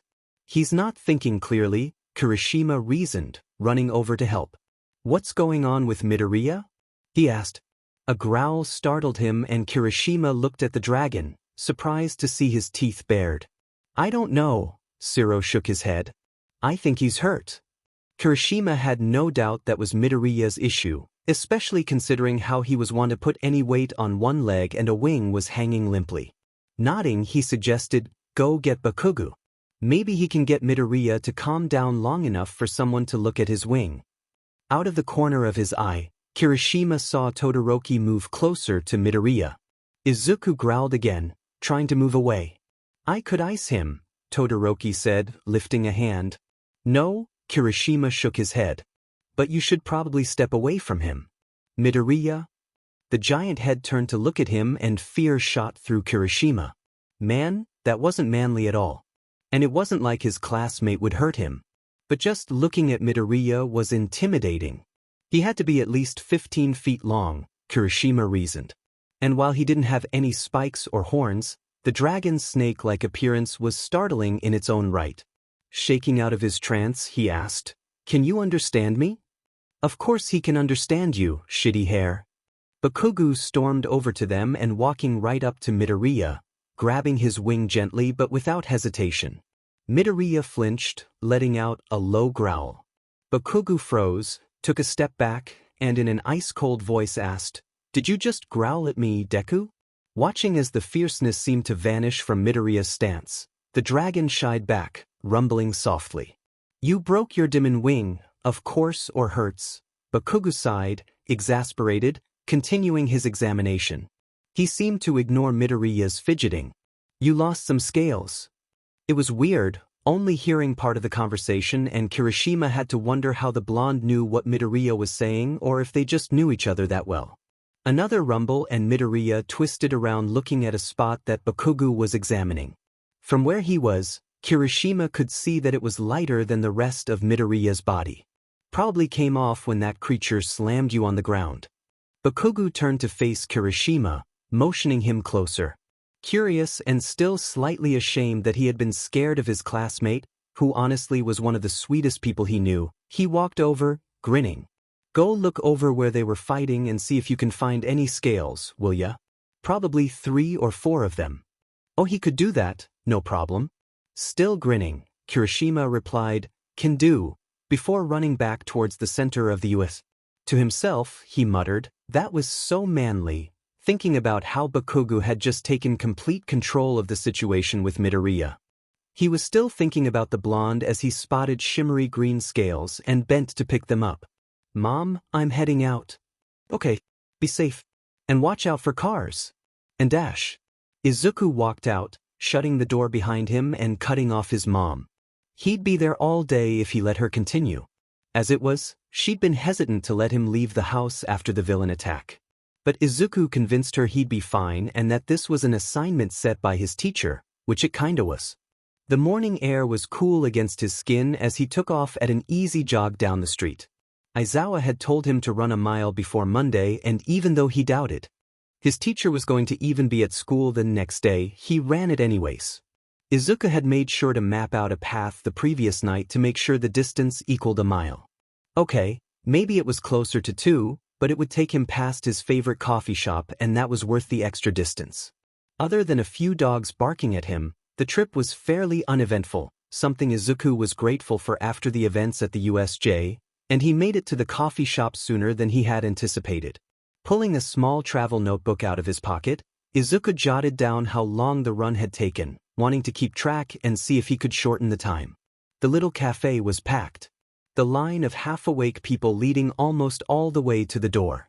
But, happy for the break, Izuku stepped into the building, falling into the line. "Precious jewel," Dragon hummed and, looking around, Izuku spotted Shinso sitting in a booth, his hands wrapped around a cup of coffee. In front of him sat a textbook, but the boy looked at it like he wasn't really seeing it. "Talk to him?" Dragon asked excitedly. "I am getting breakfast, eating it, and then going back home." But Izuku's dragon half keened in disappointment. "No," Dragon insisted. "Precious jewel. You aren't this insistent about the others," Izuku thought. "What makes him any different? I've barely even said 5 words to him." "Not my fault," was the grumbled reply. "Precious jewel is precious jewel. That makes him different. You're ridiculous. You're stubborn." "What can I get you?" asked the barista, overly cheerful even though she looked drained. Izuku blinked, momentarily blindsided, but he recovered quickly. "Can I get a matcha muffin and a caramel coffee?" He handed the barista some money and stood off to the side, waiting for his order. It wasn't long before another one handed him his coffee and muffin. Thanking them, he turned and found a table to sit at. Izuku pulled out his phone and notebook. He started scrolling through news feeds, writing down anything that looked interesting and bookmarking a few. Precious jewel. Out of the corner of his eye, Izuku saw Shinso's eyes close, his head falling forward. Not thinking, Izuku jumped over and moved the guy's coffee away moments before his head hit the textbook with a dull thud. Well, at least he wouldn't have coffee burns, right? Shinso's head stayed where it was after it hit the table, but quietly he asked, "Could you release my coffee?" "Oh yeah, sure." Izuku let go of the near-empty cup of coffee, moving back to his table which, he noticed, was right next to Shinso's. Why hadn't he realized that? Are you okay? Never better. Almost struggling, Shinso lifted his head with a sigh and looked at his coffee cup. He stared at it, seemingly disappointed with how little coffee was left. Quickly draining it, he packed up his textbook and left, not even giving Izuku a second glance. Are you sure you want him in the horde? Dragon rumbled happily. My precious jewel. Izuku shook his head. And if I don't want anything to do with him? He seemed pretty rude. Too bad. He is best of horde. Claimed. He is mine. Ready to head back home so his parents didn't worry about him, Izuku finished his muffin and coffee and left to finish his run. He had been sure he wouldn't show. And everyone else had felt the same. But standing in the door, his face completely bandaged, was Aizawa. Izuku immediately felt a pang of shame. He should have been faster, stronger. And his teacher had almost been killed because he wasn't. It was true that the Nomu had been stronger than Izuku had anticipated, and even though Katsuki kept telling him he was an idiot for blaming himself, Izuku did anyways. And Dragon wasn't any help either. He kept telling Izuku that he should have been more focused on his horde and not one random person. But it wasn't just a random person, Izuku had argued. He's my teacher. Dragon had growled. Horde more important. They were safe. They were in danger. Izuku didn't know why Dragon hadn't claimed Aizawa as part of the horde yet. But he guessed it had something to do with the hero threatening to expel Izuku and Katsuki on their first day. Dragon didn't trust him. Which meant Izuku didn't trust him. But he did trust his teacher.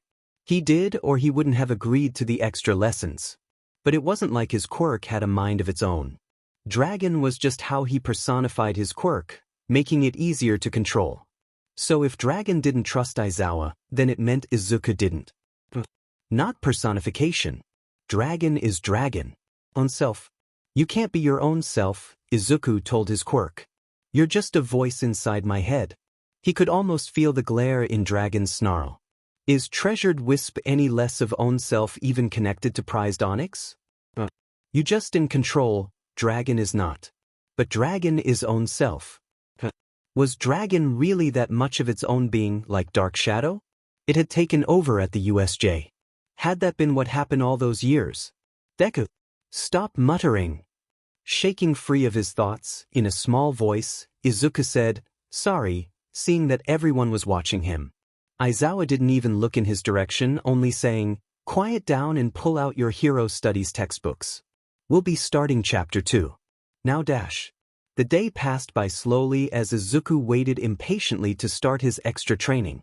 How many consecutive times have you shifted? Aizawa asked, as Izuku was doing the push-ups he'd been told to do. I've shifted. Into Dragon. 3 times. In a row, Izuku told him between breaths. That was in All Might's class, correct? Yes. And before that? Only 2. Breathing hard, Izuku rested on his knees, done with push-ups. He stood up, seeing Aizawa watch him, marking something down on his clipboard. How much training do you have with your quirk? Was the man's next question. Not much, Izuku admitted. They told me I shouldn't shift because I was too dangerous. That I was saving people. By being effectively quirkless. But I started training with Kaken after they took off the quirk resistors. And what did you two do? Izuku shrugged. We weren't quite sure what to do. Mainly we just practiced sparring from some YouTube videos we found. I guess we also tried pushing our quirks to see what all we could do with them. Aizawa had been asking him question after question about his quirk. What all he could do with it. Any restrictions? Any after effects? All while Izuku did exercise after exercise. Out of nowhere, Aizawa pulled out a device. I'm going to guess that you don't have any benchmarks for how fast you are. I know, he cut off Izuku, who had been about to say anything, that we measured how fast you could run in class, but I want to know how fast you can fly. How maneuverable you are. Today we're just finding out where you are and we'll go from there. Well, he asked, Izuku just standing there. Don't just stand there. Shift. But Aizawa wouldn't have any way to know what Izuku was saying when he was in dragon form, and he knew that.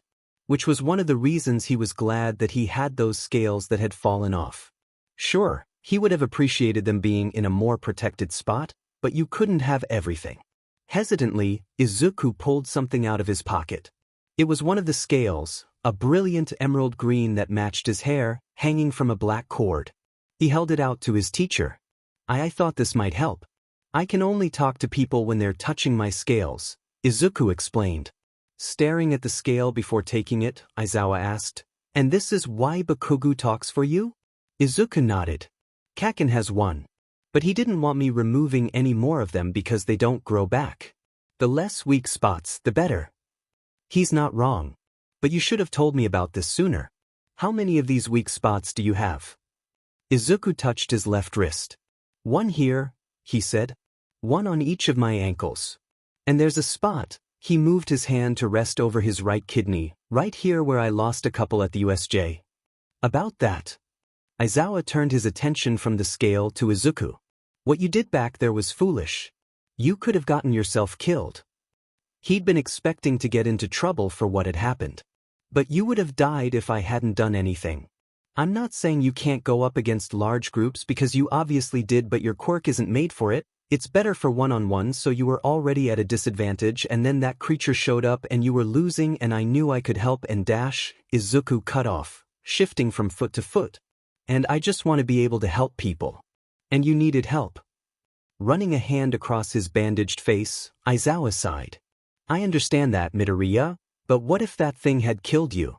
I understand you did what you thought you had to, but you can't go storming into every fight just because you think your quirk allows it. I understand. Good. Aizawa held out the device again. This measures how fast you can go at your top speed and how long it takes you to get there. So I'm going to need you to shift because I would like to get done with figuring all these numbers today. Nodding, Izuku took a few steps back and shifted, Dragon already anxious to take to the sky and show what they really could do. Walking back through the school, Izuku spotted a familiar figure turning the corner. Wait! He called out, sprinting. All Might wait. The hero paused, looking like a deer caught in the headlights, but quickly put on a large smile. Midoriya! I didn't expect to see you still here. He grinned, voice booming. Aizawa offered to help me train more with my quirk, Izuku explained. But I wanted to ask you something. Please don't be like the others, Izuku thought, almost begging. He's scared of us, Dragon chimed in, growling. He's just like the others. Izuku could almost feel his dragon half turn from his idol. He is not worthy of being Horde. No, Izuku wanted to make his own conclusions, not let his quirk do that for him. Absent-mindedly, he wondered if Tokoyami had the same problem with Dark Shadow, but he quickly shook away the thought, remembering where he was. Ask away, All Might told him, and although he was still smiling, Izuku caught a hint of something else in his voice. I'm always willing to assist aspiring heroes. The pause was barely noticeable, but Izuku caught it. Oh, Izuku realized he is scared of me. Told you. You know what I've done, he started quietly, gaze focused on the floor before looking All Might in the eyes. Do you think I can still be a hero? Even though I've done that? All Might was quiet as he considered Izuku's questions. Could you? People love heroes with powerful quirks. And if the hero Ryukyu's success is anything to go by, you would do well too. But you would constantly be under scrutiny. People would look for any failure or mistake on your part in attempts to ruin you. And if they found out about... The hero's words trailed off and he shook his head sadly. Izuku felt like he already knew what the man was going to say. Do I think you can be a hero? But do I think you should? All Might paused a moment before answering his own question. No. If for no other reason than because no one deserves to go through what you would. No one deserves to be treated like a monster for something they couldn't control either, Izuku whispered angrily. It's not my fault that happened. That may be, but people would blame you anyways. Like they already don't. Like you do. Izuku laughed bitterly, a choked sound. But I'll become a hero anyways. I'll surpass even you if that's what it takes to prove myself. He turned on his heel and started walking towards the nearest exit. Midoriya, All Might called after him, but Izuku held up a hand to silence him, not even bothering to look back. Bother. He didn't slow as he walked home, angry at All Might, angry at himself, angry at everything. It hadn't been his fault. None of it had been his fault. How was he supposed to control an uncontrollable quirk? Especially in that kind of situation? Why did he even ask? People were all the same. Once they knew that he was a killer, a monster, another mile, he thought, they all saw him the same. Izuku distantly heard his parents call out to him when he walked in the door, but he didn't acknowledge them as he stormed to his room and grabbed the first thing he could, throwing it hard against the wall. It felt good. Before he realized it, Izuku had grabbed another object and threw it too. And another. And another. And Ano. He paused when he saw what he had grabbed. An All Might figurine. His first one. It was battered, signs of all the battles Izuku had put it through when he was younger. Looking at the growing pile on the floor, he saw that everything he had thrown was All Might related. Had he unconsciously taken his anger on the hero out on his merch? Sighing, Izuku dropped the battered figure and grabbed another, emptying his shelves off everything All Might related. He didn't want to see it. Once everything was cleared, Izuku dropped to his knees. Something wet ran down his face and, wiping it away, he saw that he had been crying. There was a small click and shuffling before someone knelt next to him. "I'll get you a box for these," Inko said quietly. "Maybe two." Izuku nodded numbly. "You're not gonna ask?" "No." His mom shook her head, smiling gently. "I know better than to pry. And you tell me if you wanted to. But judging by the fact All Might is the only one you started throwing, I'm gonna guess it has something to do with him." She hugged him and, feeling a little better, Izuku leaned into her hug. "He told me I shouldn't be a hero." The words were on his tongue, but Izuku didn't want to say them. It would just make them more real. Groaning slightly, Inko stood up, pulling Izuku with her. "Come on," she said. "There's a new place that opened down the street and I've heard their katsudon is to die for. We can even see if the Bakugos want to come." Before they left Izuku's room, he paused. Wrapping her in his arms, Izuku whispered, "I love you, Mom." Inko hugged him back, saying, "I love you too, Izuku." She pulled away and with a grin said, "Now let's go grab your dad before we leave. Katsudon waits for no one, heroes in training included. We'll be in the stands, okay?" Inko ruffled Izuku's hair affectionately. "And afterwards, we'll all go out to celebrate." She pulled back, looking him over worriedly. "You be careful, okay? Don't get hurt. And don't overextend yourself. And Dash." "I think he gets the picture, dear." Hisashi stepped in, lightly grabbing his wife's hand and squeezing. "We watch the festival every year. You know it's not dangerous." He turned his attention to Izuku, his fiery eyes bright. "I wish I could have done more to help you with your quirk, Izuku. But if that teacher of yours is as good as you say he is, I'm sure you'll do wonderful." Izuku knew his dad still felt guilty about his quirk. While almost everyone on that side of the family had some type of dragon-related quirk, Izuku was the only one who could actually turn into a dragon. And while Hisashi had his fire breathing, he couldn't really help Izuku with that either. "Really, you too?" Mitsuki walked over. She winked at Izuku, conspiratorially. "Do me a favor and watch this one, will ya?" She jerked her thumb over her shoulder to Katsuki, trailing behind her. "Come on, Inko. Masaru found us seats, but who knows how long he can hold them. I love that man, but would it kill him to grow a backbone?" Her voice trailed off as she practically dragged Ink away, Hisashi following. "Old hag," Katsuki muttered. "Like I'm the one that needs watching. Come on, Deku." He started walking towards the arena, not even waiting for Izuku. "Before they start without us. And now the student with the most points from the entrance exam will give the opening words. Izuku Midoriya." Izuku stood there frozen, barely comprehending Midnight's words. "No," he whispered. "No, you got more points than I did, Kaken." "Mph." The blonde crossed his arms. "You got those cheaty rescue points, Deku." Roughly, he shoved Izuku forward. "Now go say some words or whatever." Numbly, Izuku walked up the steps of the podium. Midnight smiled comfortingly at him, almost as if she understood how uncomfortable he was up here before replacing it with a grin. "You got this," she whispered so only Izuku could hear her before taking a few steps back.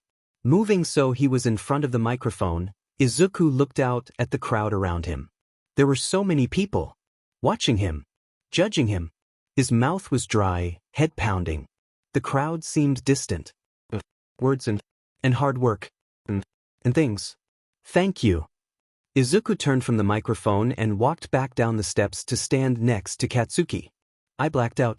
Did I do okay? Oh yeah, you did it alright. A smirk crossed the blonde's face. Relaxing, Izuku let put a breath he didn't realize he'd been holding. That's a relief. I was worried dash. Someone behind them laughed. Are you serious? Looks like that can be chalked up as another failure for 1A. Izuku and Katsuki turned, seeing a blonde they didn't recognize laughing and pointing at Izuku. Seriously, how did someone like you even get into the hero course? He continued. Just wait, class 1B will dash. There was a loud smack and the boy fell forward, dazed, only to be caught by the girl who had hit him. Sorry about him, she apologized. Mineta can get a little intense. I'm Kendo by the way. Oh, yeah it's okay. I'm Midoriya and this is Kaken, Izuku said, running a hand across the back of his neck. Maybe you should keep your dog on a leash, Katsuki muttered, turning away from Kendo and Mineta. Maybe someone should keep you on one, she replied coolly. Anyways, see you around. She waved at Izuku as she pulled Mineta away. You could have been nicer to her, Izuku said, turning to face Midnight's podium again. I don't have to do sheet. Izuku fell quiet, listening to Midnight explain the first event. It was an obstacle course, which seemed easy enough to Izuku. He and Aizawa had been working on strengthening his quirk and he could already feel the impact it had made. Plus, as long as he took breaks and ate between shifting, he found he could shift more than 2 or 3 times a day. He would be exhausted the next day, almost as if he had strained every muscle in his body. But he knew better than to expend his energy where he didn't have to. All of the first-year students lined up at the start line, Izuku and Katsuki keeping by each other.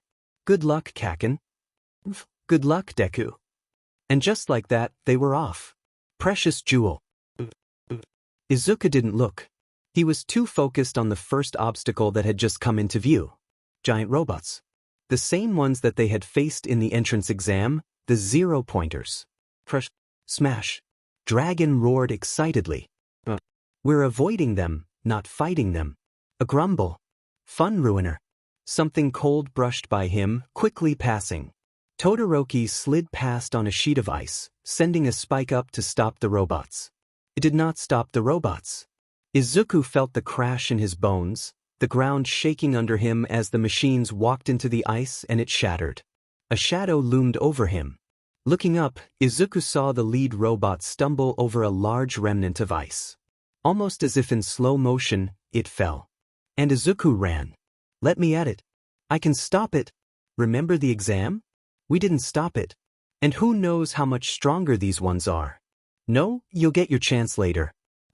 But Dragon settled down, allowing Izuku to concentrate on avoiding the falling metal.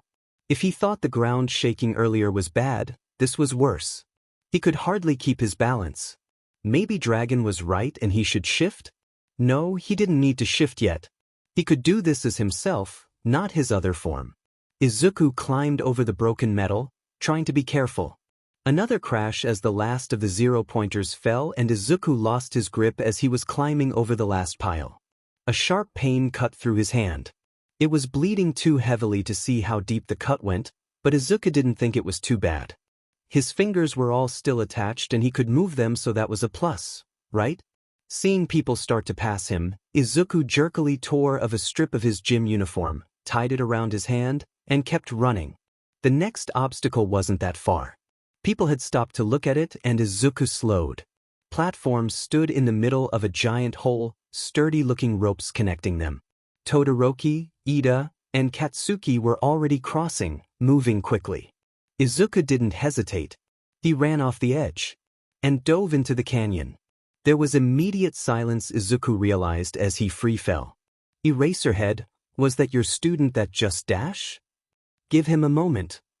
Izuku shifted. He had almost hit the ground, disqualification so near, but he spread his wings, instantly shooting back into the air. Flapping his wings, he flew out of the canyon, hearing the roar of the crowd. Midoriya Izuku, present mix voice rang out. Quirk, dragon. It allows him to shift into, well, a literal dragon. Izuku landed on the other side of the canyon, sprinting forward. Fing cheating. A head of blonde hair shot past him. Glinting treasure. Grinning, Izuku chased after his friend, Katsuki keeping just out of reach, his explosions propelling him forward. They stopped as they reached the last obstacle, the finish line in clear sight. And Todoroki was already crossing the field, but he looked to be carefully avoiding something. There were slight mounds scattered across the field. An explosion shook the ground in front of them. Ice had landed on a mound, so that meant these were landmines, right?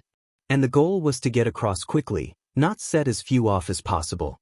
Don't you even dare dash. But Izuku was already past him. Explosions sounded with every step and he kept his tail and wings out to help balance himself as the ground threatened to trip him. He wasn't fireproof, especially with his missing scales, but he was fairly resistant to burns. The finish line was so close. So close. He was almost there. And his feet slipped out from under him, Izuku landing with a hard thud as Todoroki slipped past him, crossing the line. No, he'd been so close. Digging claws into the ice, Izuku pulled himself back up and leaped over the ice and the last short distance to cross the finish line. Second place. That was still pretty good. Looking back, the sheet of ice covering the second half of the field, glinting brightly. A few feet away, part of it was cracked. That must have been where Izuku fell. Half and half. Izuku's head shot towards where Katsuki was marching angrily towards Todoroki, who seemed unbothered by the angry blonde. Yes, Bakugo? What the hell was that? Katsuki motioned towards the field. Izuku walked closer to the two, preparing to pull his friend away the moment he needed to. Couldn't beat Deku fairly, so you decided to cheat? Todoroki turned his attention to Izuku, bowing his head. I apologize. I was just trying to keep the mines from blowing up. I didn't mean to hurt you. There was a glint in his eyes that seemed almost investigative. Izuku didn't know how to respond, so he nodded his head. Kaken, will you tell him it's okay? I should have paid more attention to what was going on around me. Huh? Are you serious? Katsuki turned on him next. He should have been the one paying more attention. Someone could have gotten hurt. Someone could have gotten hurt with all the mines I set off too, Kaken, Izuku reminded him. The blonde waved him away. They weren't even that strong. More force and less firepower. Flashy looking but not dangerous. Izuku didn't want to shift back so soon, in case he needed to save his energy for later, but he did it anyways. Especially when Katsuki was being this unreasonable. Sorry about him, Todoroki, Izuku apologized. He's headstrong and overprotective. It wasn't your fault that I tripped, not really. If I had been paying attention, I could have dug my claws into the ice or even flown over it. Todoroki nodded once, solemn. I'm still sorry. It shouldn't have happened that way. But it did. Izuku shrugged, smiling. The dual-colored boy motioned to Izuku's hand. Would it be rude of me to ask what happened? What? Izuku looked down at his hand. It was still bound with the shred of his gym uniform, but the blue fabric was dark now, stained with blood. Oh, I cut it on one of the robots that fell. But it's nothing I can dash. Demon, careless nerd. Katsuki grabbed him by his undamaged arm and started pulling him away. Can't even keep from hurting yourself. And you, he yelled back at Todoroki. Stay away from him. Kaken. Izuku cried out as he tried to keep up with Katsuki. You didn't have to be so rude to him. Don't kaken me, Deku. Red eyes glared angrily at him. You weren't even going to shift back, even though your demon hand was almost cut off. But I'm fine, Izuku protested. And Recovery Girl can heal it easily and dash. Katsuki whirled on him. That's exactly my FING point. She can heal it easily. You can rest and shift again later if you need to. There's no reason to be so DMN stubborn. Eyes downcast, he added in a quieter voice, just Be more careful, okay? You're not indestructible. It was seldom that Katsuki even showed this more caring side, even to Izuku, so as much as Izuku wanted to tease him, he didn't. He just nodded and followed Katsuki to where Recovery Girl was healing students who had been injured in the first event. One healing kiss later, Izuku and Katsuki went to wait with the others who had made it to the second event. Now, for our second event, Midnight called out. The Cavalry battle. The students will form groups and try to collect as many points as possible from the other groups.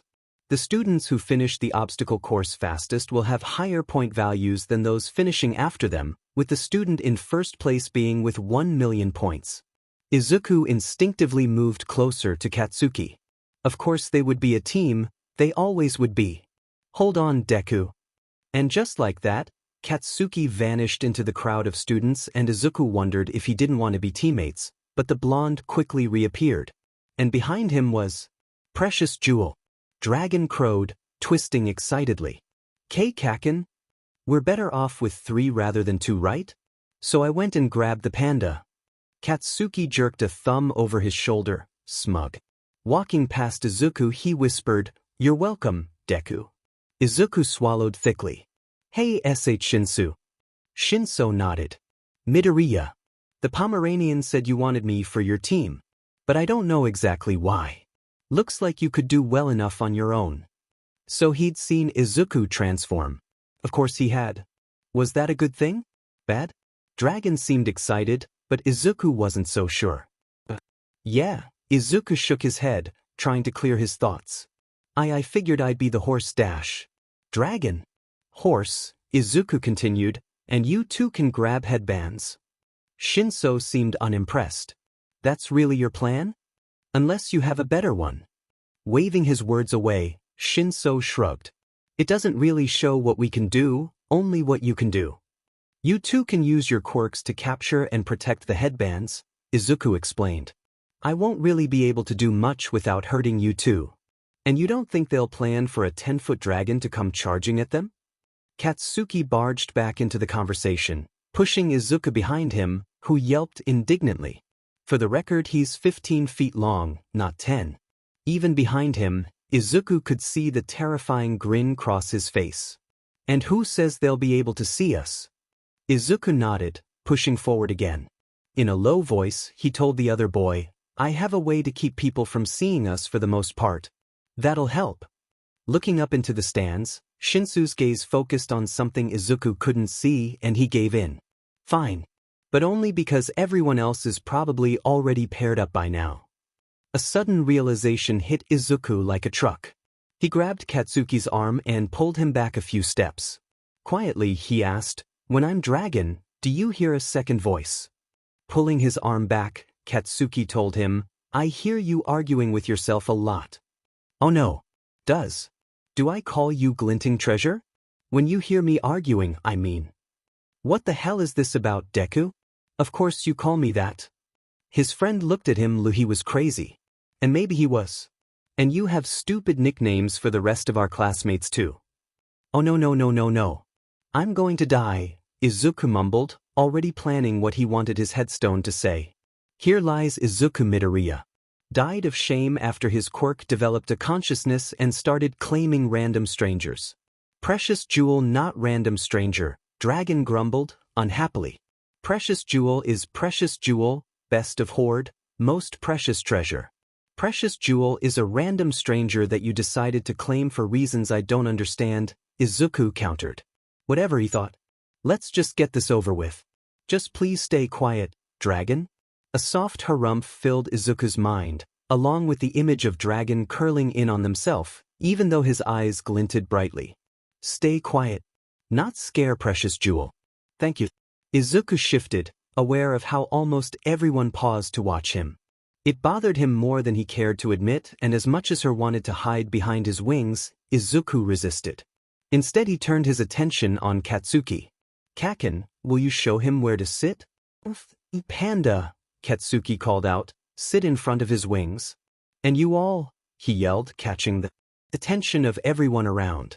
Quit staring. FNG extras, he muttered.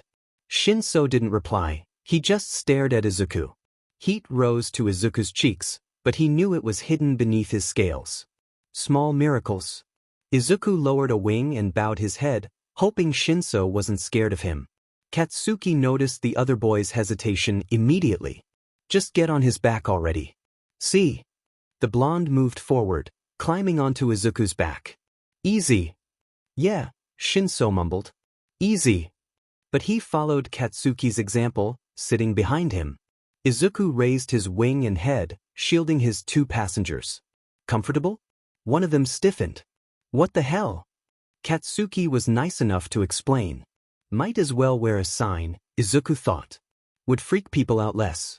I can hear your voice in my head, Shinso said, irritated. It's not like you said something beforehand.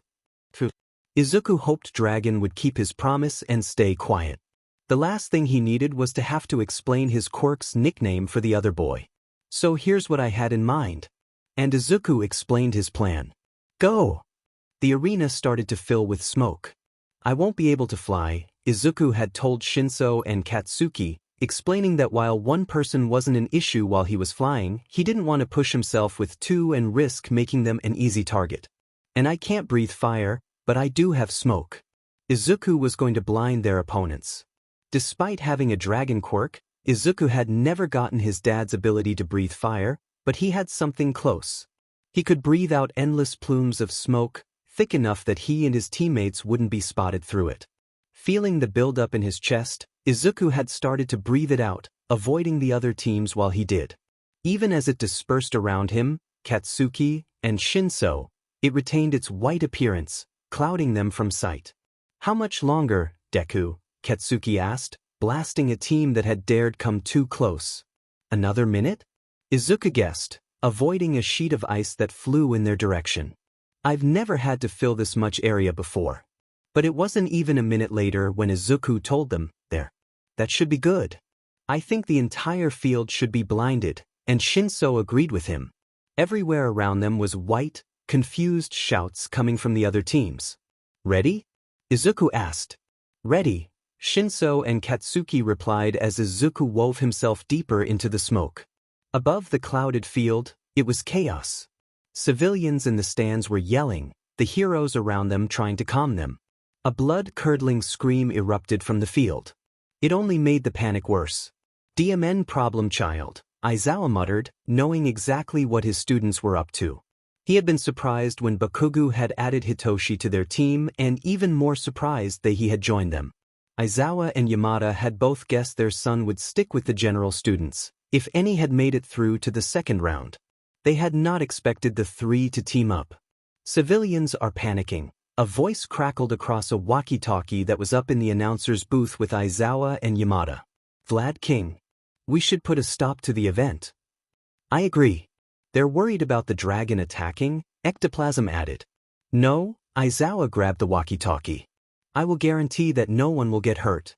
And might I remind you that dragon is a student, not some mindless beast. Are you sure about that, Demon All Might? Why did Nizu have to give him a walkie too?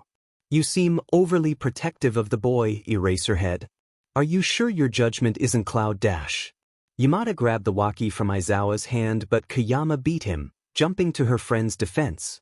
If Eraserhead says he's not a danger, he's not. Let's just give him a moment more. There haven't been any more screams either. Unless they can't scream, came the barely audible reply. I don't care if you are the top hero, Yamada added. You don't know anything about children, All Might, let alone teaching them. Eraser is the boy's teacher, so why don't you trust him and shoo dash? Enough, Mike. Aizawa grabbed the walkie back. Nizu, he addressed the principal, knowing full well that he was listening in on their conversation, even if he didn't chime in. Midoriya's not hurting anyone, I guarantee it. There's no reason to end the event. There was no reply, not from the principal or any of the other teachers for what seemed like an endless moment. From where Aizawa and Yamada were, they could see that the field was still hidden from their view, but nothing past that. They could see the crowds in the stands and hear them too. Let the students have their fun, Nizu finally said. If no one is in danger, there's no reason to end things. Aizawa nodded but didn't say anything else. Yamada looked over at him and then turned his attention back to the stadium. Ladies and gentlemen dash. Wings drawn close, Izuku slid through the smoke, keeping an eye out for the other teams. Some moved cautiously through the smoke, while others remained motionless. The moving groups were easier to find, the swirling whiteness showing Izuku where they went. Right side, group of 4. Izuku swept by the team, pausing only long enough for Shinso to grab as many headbands as he could. Watch out! Explosions threw him off balance, Izuku folding his wings against his back to protect the other 2. Dragon screamed, outraged that 2 of his could have been hurt. Damn it! Izuku wanted to scream as he dodged what had almost hit him, 2 very, very large hands. Kendo. Impressive quirk, Midoriya, a voice came from the opposite side. But are you sure you can take on all of us? 1B will finally show 1A what it can do. Monoma? There's another group behind us. Katsuki told him, remaining surprising quiet and calm. Izuku stood still as the 3 groups surrounded him. Anyone got any ideas? Neither Katsuki nor Shinso answered. I need both of you to hold on tight. Deku, what are you dash? One group got too close. Dragon took over, teeth bared and growling at the team, before flapping his wings a couple of times and jumping into the air but staying under the smoke cover. One of the students' screams were so loud, Izuku could feel it in his bones. Did they have a quirk similar to present mix? Wrenching control back, Izuku landed back on the ground, the earth groaning with his weight. Midoriya dash. Start grabbing headbands. I don't think we have much time left. It felt like ages had already passed. They needed points now if they were going to make it on to the next round. Already darting back towards groups, Izuku yelled out which side they were on, hoping his teammates were grabbing whatever they could. Ice shot in front of him, almost spearing Izuku's head, but he couldn't stop fast enough to keep from smashing into it. The ice shattered with a tinkling sound, falling around them. Kaken? With pleasure. Hey, you icy hot bastard. Shinso, hold on to me with you legs as tight as you can. Do not fall. Midoriya, what are you dash? Izuku charged, running straight for Todoroki and his team, ducking his head every time Katsuki signaled to him that he was going to set off another explosion. Be ready. Recipro burst. Todoroki's team sped at them, pushed forward by Ida's engines. Now Deku. Izuku leapt, twisting in midair. They seemed to pass over the other team, almost in slow motion, shock written plainly across their faces. Now, the ground was getting closer. Todoroki's team was past them. Hold on. Hitting the ground with a loud thwump, Izuku tucked his head over Katsuki and Shinso, hoping to protect them from the majority of the force of the crash. Time's up. How many points do we have? Izuku asked, breathing hard. His wings dropped, lying on the ground as he uncoiled. Shinso stayed quiet. We got it. His voice was quiet. What? The 1,000,000-point headband. I saw one around his neck. Izuku felt one of them slide from his back, the other one following suit. He decided to shift back as well, and Shinso handed him the stack of headbands. See? It was true. They had the 1,000,000-point headband, along with several other ones. Team Shinso wins. Midnight drew everyone's attention back to her, not that that was difficult for the hero. After a short break, Izuku decided to use it to shovel in as much food as he could, hoping he would have the energy to shift into Dragon as many more times as he would need to. The students in the final round grouped into the arena, Midnight already waiting for them on her stage. The third and final event for our talented first-year students, she began, will be the 1v1 battles. And for our first battle, Izuku Midoriya will face Mina Ishido. Feisty Spinel. As far as fights went, Izuku found this one pretty fun. It had probably been the most fun part of his day so far. Now don't you go easy on me, Midoriya, Mina called out, grinning. Only if you don't go easy on me, he countered. Not a chance. Begin. Izuku shifted, scales just barely sliding into place as he was hit with a fountain of acid. You'll have to be quicker than that. He wanted to tease. Izuku rushed towards her, but she was quicker, laying down a path of acid and skating out of his reach. That all you got, you overgrown lizard? Not even close. Izuku took to the air, minding the field's boundaries. He dove, banking hard at the last moment to avoid Mina's spray of acid.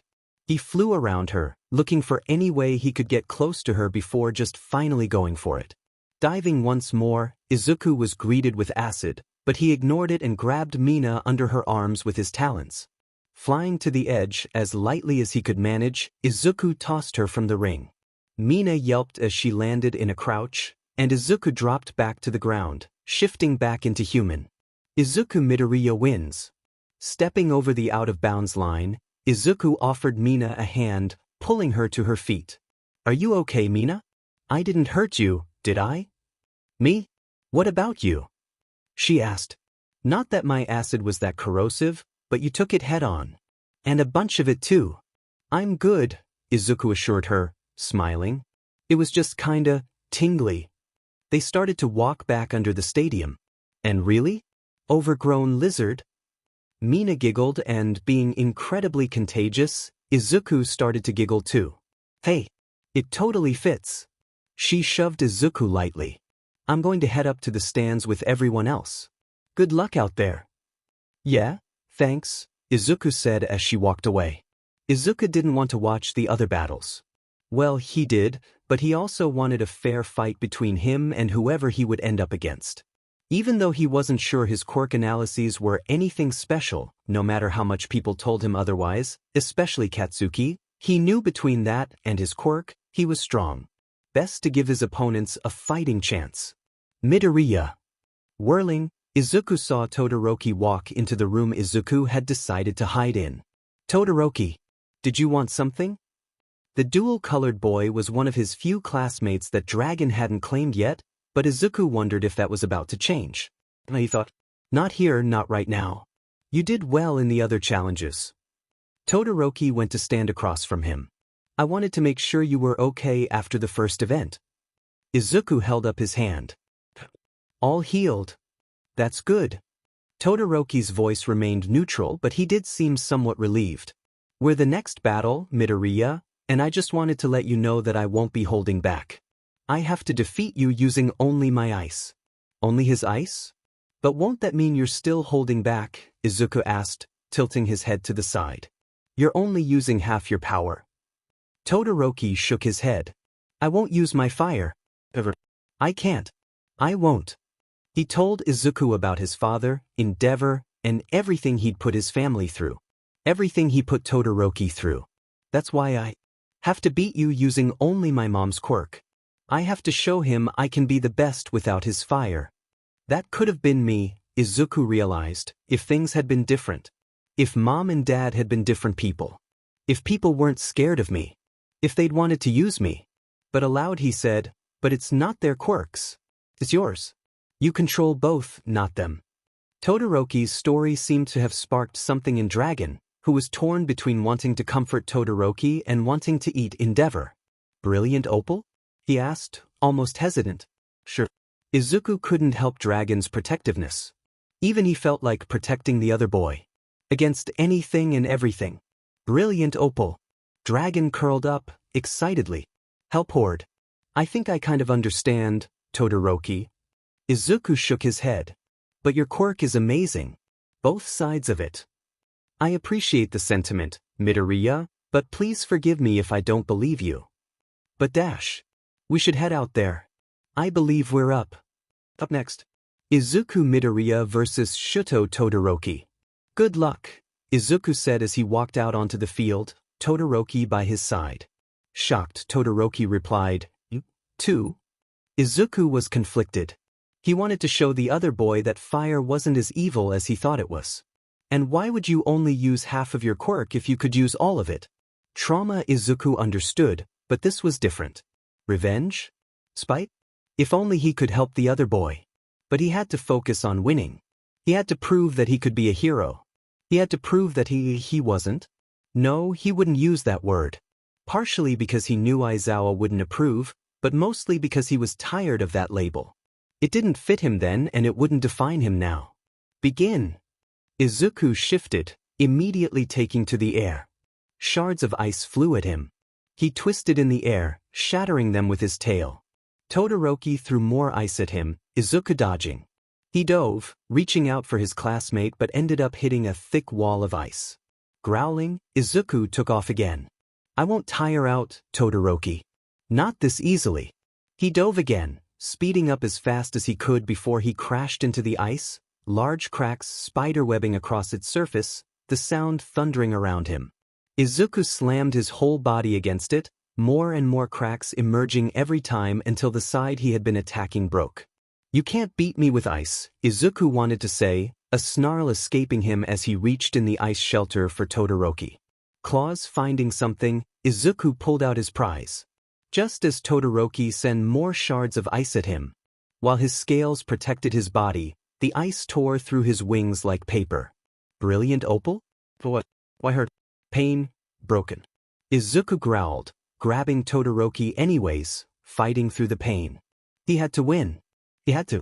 I told you, Izuku said, seeing Todoroki wince as he heard him through their touch. You can't beat me with ice.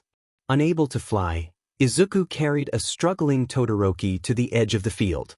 The smoke was the first thing he noticed. The fire was the next thing. Ouch ouch oy. Izuku let go, waving his burnt paw around as he tried to cool it. That worked. Izuku looked at Todoroki, who was just staring at his hand, blazing with fire. Fine, he said. You wanted my fire so bad. Take it. He saw the fire before it reached him. He dug his talons into the concrete beneath him, wings shielding him from the blast of flames. Hunkered down as low as he could go, the fire burned all around, manageable at first but steadily growing hotter until Izuku was afraid to breathe, scared it would cook him from the inside out. He had to end it now before it was too late. Pulling himself to his feet, Izuku winced at the heat. How long until it really started to burn, became unbearable. Slowly walking against the fire, Izuku made his way to where he thought Todoroki was, swinging one paw out, talons sheathed at where he hoped the other boy was. He hit something. The fire stopped, almost immediately dying. Izuku collapsed, his legs giving out beneath him. Shudo Todoroki is out of bounds.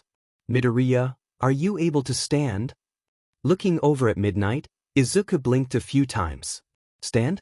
But to prove that he could, that he had won. Otherwise it would end in a tie. Sking in a large breath, Izuku slowly pulled himself back to his feet. His legs wobbled beneath him, threateningly, but he remained standing. Throwing his torn wings out to either side to steady him, Izuku's eyes connected with Midnight as he nodded. Izuku Midoriya wins the round.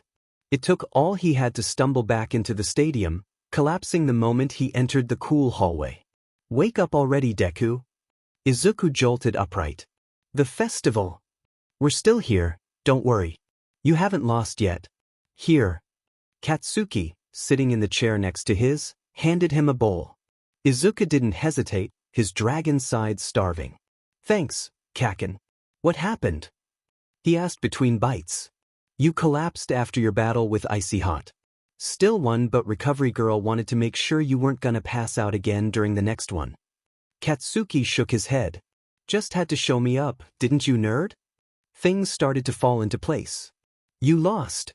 Bah. That fucker cheated. Listen, Deku, Katsuki grabbed his shoulder, but Izuku interrupted him. No, he covered his ears. Don't tell me. But Deku. No, Izuku looked his best friend in the eye. I want to give them as much chance as I can. Katsuki nodded. All right.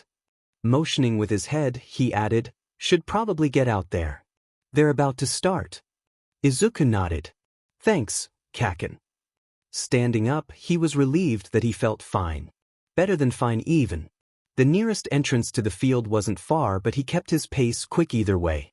Shielding his eyes, Izuku walked out onto the field. Oh no, oh no, no, no. A sinking feeling settled in his stomach as he saw his opponent, Midnight, calling out their names. Dragon screeched in delight. Precious Jewel. Izuku stared across the field, the roar of the crowd pounding in his ears. Not him. Precious Jewel, Dragon rumbled, pleased. Made to end of fights. Izuku started moving forward, his movements robotic. His eyes never left Shinso's. It was hard to think. It was hard to breathe. And for our final battle, Midnight announced, Hitoshi Shinso versus Izuku Midoriya. Dragon stopped his celebration. This is the final battle. Us against Shinso. We'll not fight Precious Jewel. But we have to. Dragon was firm, they weren't budging. Izuku sighed.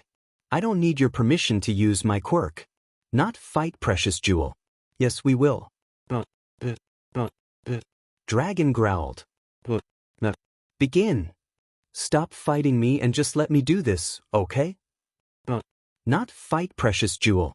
Ignoring Dragon, Izuku shifted. But nothing happened. Scales didn't appear. Wings didn't grow. Izuku stayed Izuku. Was Shinso's quirk blocking his? Was it like Aizawa's? He was just standing there, waiting for Izuku to make a move. Dragon? I said no. Not use me to fight Precious Jewel. Izuku froze. Since when could Dragon keep him from shifting? Was this normal with these types of quirks? Could Dragon use him like he could use Dragon? Why did he know so little about his own quirk? Only if Dragon it lets me. Can only use human skin if Dragon it lets me. I let Dragon it use dragon skin. But Dragon it doesn't let me use human skin. Is okay. Used to it. Not backing down already, are you Midoriya? Shinso's voice rang out across the field, startling Izuku from this newfound information. Technical difficulties, he called back. Almost as if he was hit, Izuku flinched as a fog overtook him, clouding his mind. He couldn't move. Hell, he could hardly think. Oh, Dragon cooed excitedly. Precious Jewel strong. Picked good Precious Jewel. Dragon, Izuku pled, the fog making his thoughts come slow. Take over. Please. We can't lose this. Can't, Dragon told him. Human skin under control of Precious Jewel. Dragon skin can't break free of human skin. They seemed almost excited about this. Dragon, please, Izuku begged. We have to win this. Seems you're pretty easy to tame after all, aren't you? Shinso waved a hand, motioning to the side of the field Izuku had entered from. Now why don't you be a good dragon and step of the ring? Izuku wanted to scream. There was nothing he could do as his legs stared to move of their own volition. But he remained silent, walking towards the edge of the ring. Dragon, please, he begged once more. Can't. Please. Can't. And with one final step, Izuku stood over the line. The fog vanished as quickly as it had come and, regaining control, Izuku fell to his knees. He had lost. And not because he wasn't strong enough. He could have handled that. He had lost because his quirk was uncontrollable. He should have been able to control Dragon. He could never be a hero. Not while there was a chance he would be helpless like that again. Drawing in a shaky breath, Izuku closed his eyes. I'll be a hero. I have to be. But if I can't control you around Shinso, then I'll stay away from him. Dragon growled, frantic. Precious J? Stop that. Izuku opened his eyes again. He took a deep breath as he stood up and walked calmly off of the field, not even looking back. He wouldn't look back, no matter how much Dragon tried to make him. Izuku had only just started walking down the hall, looking for either Katsuki or his parents when he was grabbed from behind and pulled back. What was that about, Midoriya? He stared into angry, lavender eyes. What? You won. Isn't that what you were going for? You know what I mean. Shinso glared at him. Dragon had started gushing about his precious jewel, but Izuku was ignoring him. Surprise, Izuku told him, letting venom coat his words. I couldn't shift. You got me out of the ring. You won. I don't see what your problem is. He tried to move away, but Shinso pulled him back again. What do you mean you couldn't shift? You've been shifting all day and suddenly, in the last fight, you can't do it anymore. First of all, Izuku flung the other boy's hand off of his shoulder. Like you said, I was shifting all day. Not exactly the most relaxing process. Second of all, what's your problem? You won. Great. Go celebrate and leave me alone. Shinso didn't grab him again, as he stormed off. He had just turned a corner when he got thrown against a wall. What the hell was that about, Deku? I couldn't shift, Kaken. He wouldn't let me. Let you? The blonde snapped. Couldn't fight that stupid panda? You could have had him, could have won. Katsuki's eyes were burning fires, ready to devour any excuse Izuku gave. So, remember earlier if I asked if you could hear a second voice when I shift into dragon? Obviously. Yeah, so, Izuku tried to find the words, but words did not want to come. Dragonish's own Bainganskleim Shinso Spartofus Hordend Holdentum Fightum Buffy Hodden Wassen Fighting Theather Sand. Don't know. The words all came out in a jumbled mess. Katsuki just stared at Izuku. Kaken? Quirk is alive and hoarding people? Katsuki spat between gritted teeth. Why yes. Closing his eyes, Katsuki took a deep breath and stepped back, opening his eyes again. They were noticeably calmer. At least tell me I rank higher than the rest of those extras. Izuku hesitated. Well, most of them, he admitted. Katsuki rolled his eyes, grumbling, the panda? A nod was his reply. Teeth, whatever. The blonde grabbed him, pulling him down the hallway. Kaken, where are we going? Izuku asked, trying to keep up with him. We have the stupid award ceremony to do, and then we're gonna go find Auntie and the hag and get the hell out of here. Izuku went with Katsuki and Shinso as they entered the field for the awards ceremony. He kept his gaze straight ahead, ignoring Dragon's pleas to look at the purple-haired boy off to his side. In third place, Katsuki Bakugo. All Might's voice rang out around them as Katsuki went to take his place on the stands. In second place, Izuku Midoriya. Izuku went to the second place stand. And in first, Hitoshi Shinso. It took all of his self-control as All Might placed a medal around his neck. Izuku tried not to look at him, but his focus slipped. The hero had that stupid smile plastered across his face, so it was difficult to determine what he was actually thinking. Congratulations, Midoriya, was all the man said as he moved on to Shinso. The rest went by in a hazy blur, Izuku practically running from the stands after they were dismissed, dragging Katsuki with him. Izuku sat in class the next day, still upset over the loss at the sports festival. Not at him. He'd won fair and square. No, he was still mad at his own quirk and his inability to control it. No one else seemed to have as much trouble with their quirk as he did his. And now all of a sudden, Dragon had their own consciousness? And could make their own decisions? The part that bothered Izuku the most was that Dragon had said he could take over Izuku's body, if Izuku let him. It was his body, not Dragon's. Why should he share it? But Dragon lets you use their body, a small voice said. Wouldn't it only be fair to grant them the same freedom too? Yeah, but... And you can't blame him for his hoarding tendencies. Dragon is a dragon after all. They hoard. Izuku sighed. He was losing an argument to himself. Fine. Maybe I won't completely avoid him. If it makes Dragon happy. But I'm still not too happy about sharing my body. Class. Izuku's attention snapped from his inner debate to the classroom door, Aizawa and Midnight walking in. Today you'll be deciding your hero names. To help guide your decisions, Midnight will be here to assist you. Aizawa went to his corner, curling up in his yellow sleeping bag. He could have sworn that Midnight had winked at him, not like she usually did at press conferences and meetups, but in a friendly, conspiratorial way. But when Izuku looked at her again, her attention had shifted to the rest of the class. The hero names you all pick today are important. For most of you, they will be the same ones you end up using as pro-heroes. I'll give you a few minutes to brainstorm before presenting, so choose carefully. Izuku had thought about his hero name before, but never actually decided on one. Initially he wrote down Dragon, but quickly erased it. The name that had stuck with him the most was Draconic, so he switched to that one.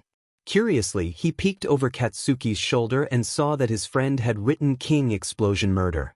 Of course. Izuku had told him over and over that that wasn't an appropriate name for a hero, but did Katsuki ever listen? No, he did not. Midnight apparently agreed with him and sent Katsuki back to his desk to come up with another one. That one, Lord Explosion Murder, was quickly denied too. A couple of the others went up with their hero names, everyone getting approval eventually. Izuku decided to go up and present his. Draconic. Midnight shook her head ever so slightly. I think you can do better than that. Why don't you go try again? Izuku went back to his seat, defeated. That was really his only idea other than just using the name of his quirk. Ida and Todoroki had used their names, maybe he should just go that route too? Deku. Katsuki turned back to face him. He held out his board. You still got that hero name you thought of for me? Izuku nodded, not understanding. Katsuki had never liked that hero name. Not enough murder or death in it. Then write it down and you use this one. Better than anything you could come up. Izuku wrote down the name he had thought of for Katsuki and traded him boards. Taking a look at the name his friend had written, Izuku whispered, I can't use this. It's so pretentious. Huh? It's a demon good name, Katsuki growled. What else would you use? Deku? That's my nickname for you and I ain't iffy sharing. He stormed up to the front, presenting his new hero name. Ground Zero. Midnight. I like it. Very catch. Midoriya, you're the last one. Are you ready? Swallowing thickly, Izuku nodded. He could wipe the name off, write something new, but he didn't. Almost shakily, he stood in front of everybody, waiting to see if anyone would call him out for using the name. Ryujin? Mina asked, tilting her head to the side. Oh, isn't that the name of the one dragon in the stories? Kirishima asked. The one that could shift into human form? Not bad, shitty hair, Izuku heard Katsuki mumble. Yeah. Izuku ran a hand through his hair nervously. Since, you know, I'm a human that can shift into a dragon. Very creative, Midoriya, Midnight congratulated. See, she whispered as he walked by. I knew you could do it. Nodding, Izuku went back to his seat, waiting for Aizawa. He was sure Midnight had seen him and Katsuki switch boards. So why had she congratulated him for something someone else had come up with? As he tried to come up with answers, Aizawa took back over his class and started the day's lesson. Hitoshi, head out to the field. I'll be there in a moment, Shoyuta said to his son as he saw All Might leaving the teacher's lounge. He had already told Midoriya to meet him there for the day's practice. All Might. The number one hero froze and Shoyuta could see the terror behind his calm expression. Good evening, Eraserhead. What can I do for you? All Might asked. Shoyuta narrowed his eyes and crossed his arms over his chest. What did you say to Midoriya? I'm not sure dash. What did you say? All Might's smile dropped and he took a few steps back. He should be scared. I couldn't lie to the boy. Sighing, Shoyuta ran a hand across his face. I swear, if you don't tell me what you said right now. He asked me if I thought he could become a hero, All Might admitted reluctantly. And you told him no. I told him he could. That surprised Shoyuta. Then what had Midoriya's issue been lately? He'd been cold and unresponsive whenever the hero was mentioned, or he had his class compared to the beginning of the school year when he had been the most excited one of the bunch. But All Might's voice trailed off into quiet mumbling. He didn't have time for this. Both Midoriya and Hitoshi would be waiting for him on the practice field. You are not one of my students, All Might. I shouldn't have to tell you to speak up. I told him I didn't think he should become a hero. That's what he asked me, Eraserhead, All Might claimed defensively. I'm not going to lie when it comes to my personal opinions, especially when someone asks for them. That was it. That was what had set the boy off. Well, he glared, I'm sure he won't come asking for your opinion anymore. He'll be a demon good hero, whether I have to coach him till the day he graduates. And are you sure that's what's best for the boy? All Might asked. Given his history, you know as well as I do that the public would never trust him if word got out. It has no reason to. Those records are sealed. Shoyuta turned his back on the hero. Or, at least, there shouldn't be a reason it gets leaked unless someone were to purposefully leak it, isn't that right, All Might? I'm sure that's correct. Then I don't see why you think it's such an issue. Now, if you'll excuse me, I have to go fix your mistakes. Shoyuta left the hero there, wondering what had caused Nizu to offer the man a place at UA, despite his lack of experience. Looks like I've got my work cut out for me, he grumbled to himself as he walked out to the field to meet up with his two students. Izuku was already out on the practice field when another person joined him. He must have been the other person Aizawa was training, he realized, noting the UA gym uniform the other boy was wearing. That was probably why he was at Aizawa's classroom so often. Hey, Shinso, Izuku greeted, deciding to try the nice approach. Precious jewel? Dragon asked, stifling a yawn. Had he been sleeping? Precious jewel. Midoriya, Shinso nodded, wasting no time starting on his warm-ups. But Aizawa was nowhere in sight. He'll be out in a moment, Shinso said. Seeing Izuku's expression, he added, Aizawa. He'll be out in a moment. Had something he needed to do. Izuku nodded. Precious jewel. Talk, Dragon urged. Not happening. Said wouldn't avoid. Internally, Izuku sighed. And I'm not. But I'm not going to seek him out either. Sighing, Izuku followed Shinso's example and started on his warm-up exercises until Aizawa's voice rang out across the field. Okay, Midoriya. I want you to shift. Shinso, you'll continue working with the capture weapon to capture Midoriya while he tries to disarm and capture you. Fight, Precious Jewel? Dragon started, a sharp edge coating his voice. You want me to fight Shinso? As Dragon? No. How could he explain? He couldn't explain. Izuku himself wasn't sure what Dragon's obsession with the purple-haired boy meant. Aizawa sighed, rolling his eyes towards the sky. Yes, Midoriya. I want you to fight Shinso. In your dragon form. Not fight, Precious Jewel. But it's only practice. We're not really fighting him. Dragon was firm, turning his back on Izuku. Shakily, Izuku breathed, I can't. What do you mean you can't? Shinso glared at him, eyes flaring. Izuku couldn't look at him, turning his attention to the ground. Nervously, he clutched his arms around his chest, trying to hold himself together. Just because you have this strong, overpowered quirk, doesn't mean mine is any less than yours.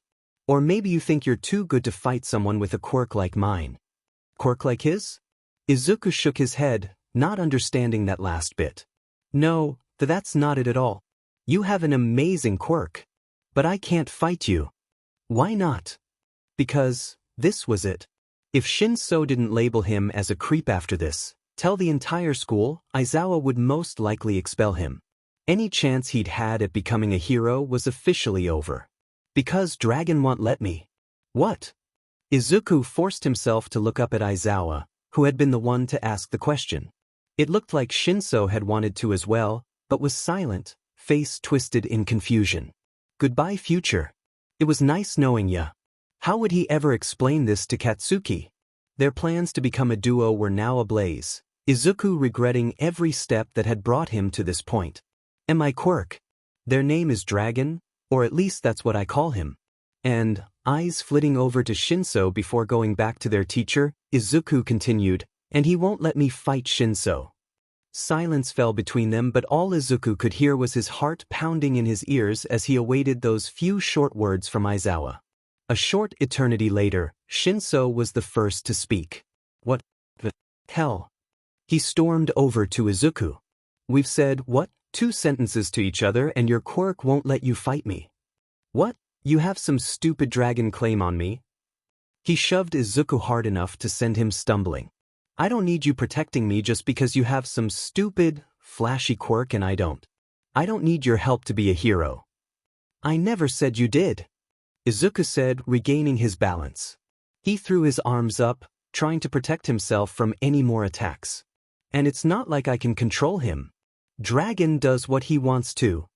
Shinso shook his head, obviously disgusted. You couldn't even be bothered to learn to control it? What? You expect to get whatever you want just because of your quirk.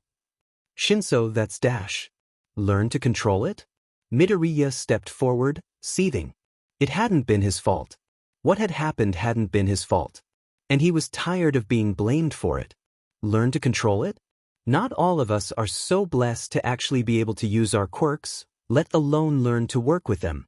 Not without someone trying to muzzle or chain you up if you did. Mid-dash. Like you even know what that's like. Shinso countered. Midoriya. Shinso. That's dash. Stop. Dragon roared, the aftershocks sending Izuku backwards, clutching his head with both hands in pain. Precious jewel not enemy. Says you. But Izuku dropped his hands, drawing in a breath. His legs threatened to give out from under him. Tears pricked at the corners of his eyes. Seeing Izuku stumble, Shinso had taken a few steps back, concern not clouding the hatred he showed. Aizawa had started to take a few steps towards Izuku, but he had waved the man off. I apologize, but I think it would be best if I left for today. Not waiting to be excused, Izuku turned on his heel and walked off. What did any of it even matter? Rounding a corner of the school, Izuku sanded to the ground, semi-hiding himself in one of the bushes surrounding the building. "Minute," he hissed, slamming a fist against the ground. He would be expelled for sure. They'd put the quirk resistors back on him or start giving him suppressants again. Maybe both with how strong Dragon had gotten. Dragon? Why couldn't you just behave? Hot tears ran down his face, Izuku wiping them away half-heartedly. I wasn't asking for much. Now they'll take you away again. Couldn't hurt precious jewel, Dragon replied mournfully. Well, good luck with that. We heard him anyways. He hates us. The sound of nearing footsteps startled the two and Izuku pushed himself further into the bush. But that's enough, Hitoshi. Do dash. A panicked gasp escaped Izuku and he threw both hands over his mouth, desperately trying to cover the noise. The footsteps stopped. What? Why don't you go on? Tell Hisashi I'll meet you two at the gate. No. One set of footsteps continued and Izuku waited, hardly daring to breathe until the second set left too. Was Aizawa's Shinso's dad? Had he literally told his teacher about Dragon's obsession with his son? Midoriya? Izuku didn't move. A sigh. Midoriya, I know you're in there. I'm sleep-deprived, not stupid. Cautiously, Izuku peeked his head out from behind the bush. Sir? Surprisingly, Aizawa came to sit next to him. Izuku tried to protest, but he stopped him. Do you want to tell me what that was all about? What part? Izuku asked, desperately wishing he could hide in the bush again. Aizawa sighed again, running a hand tiredly across his face. What am I going to do with you, problem child? He muttered. Louder, he said, why don't you explain why you didn't tell me your quirk was sentient and go from there? I didn't know. I really didn't. Pulling his knees to his chest, Izuku continued. During therapy, whenever they would release Dragon, they told me the voice I heard was my dragon's instincts. I don't know, I guess that's common with animal-type quirks. When Aizawa nodded in agreement, Izuku went on. I didn't realize he was sentient until recently. Not until after I came here. And, Izuku paused at this one, but figured he should tell his teacher, he likes to add to his horde. Mostly people. People? Like random people? Aizawa asked. No, Izuku shook his head. Mainly people we know. Classmates. Shinso was the only one we didn't know when Dragon claimed him, but I think he's special to Dragon. I don't know. Aizawa was quiet before asking another question. Has Dragon claimed me? Dragon grumbled before muttering, scary jewel. Need set. I think he just did. Something about needing the set.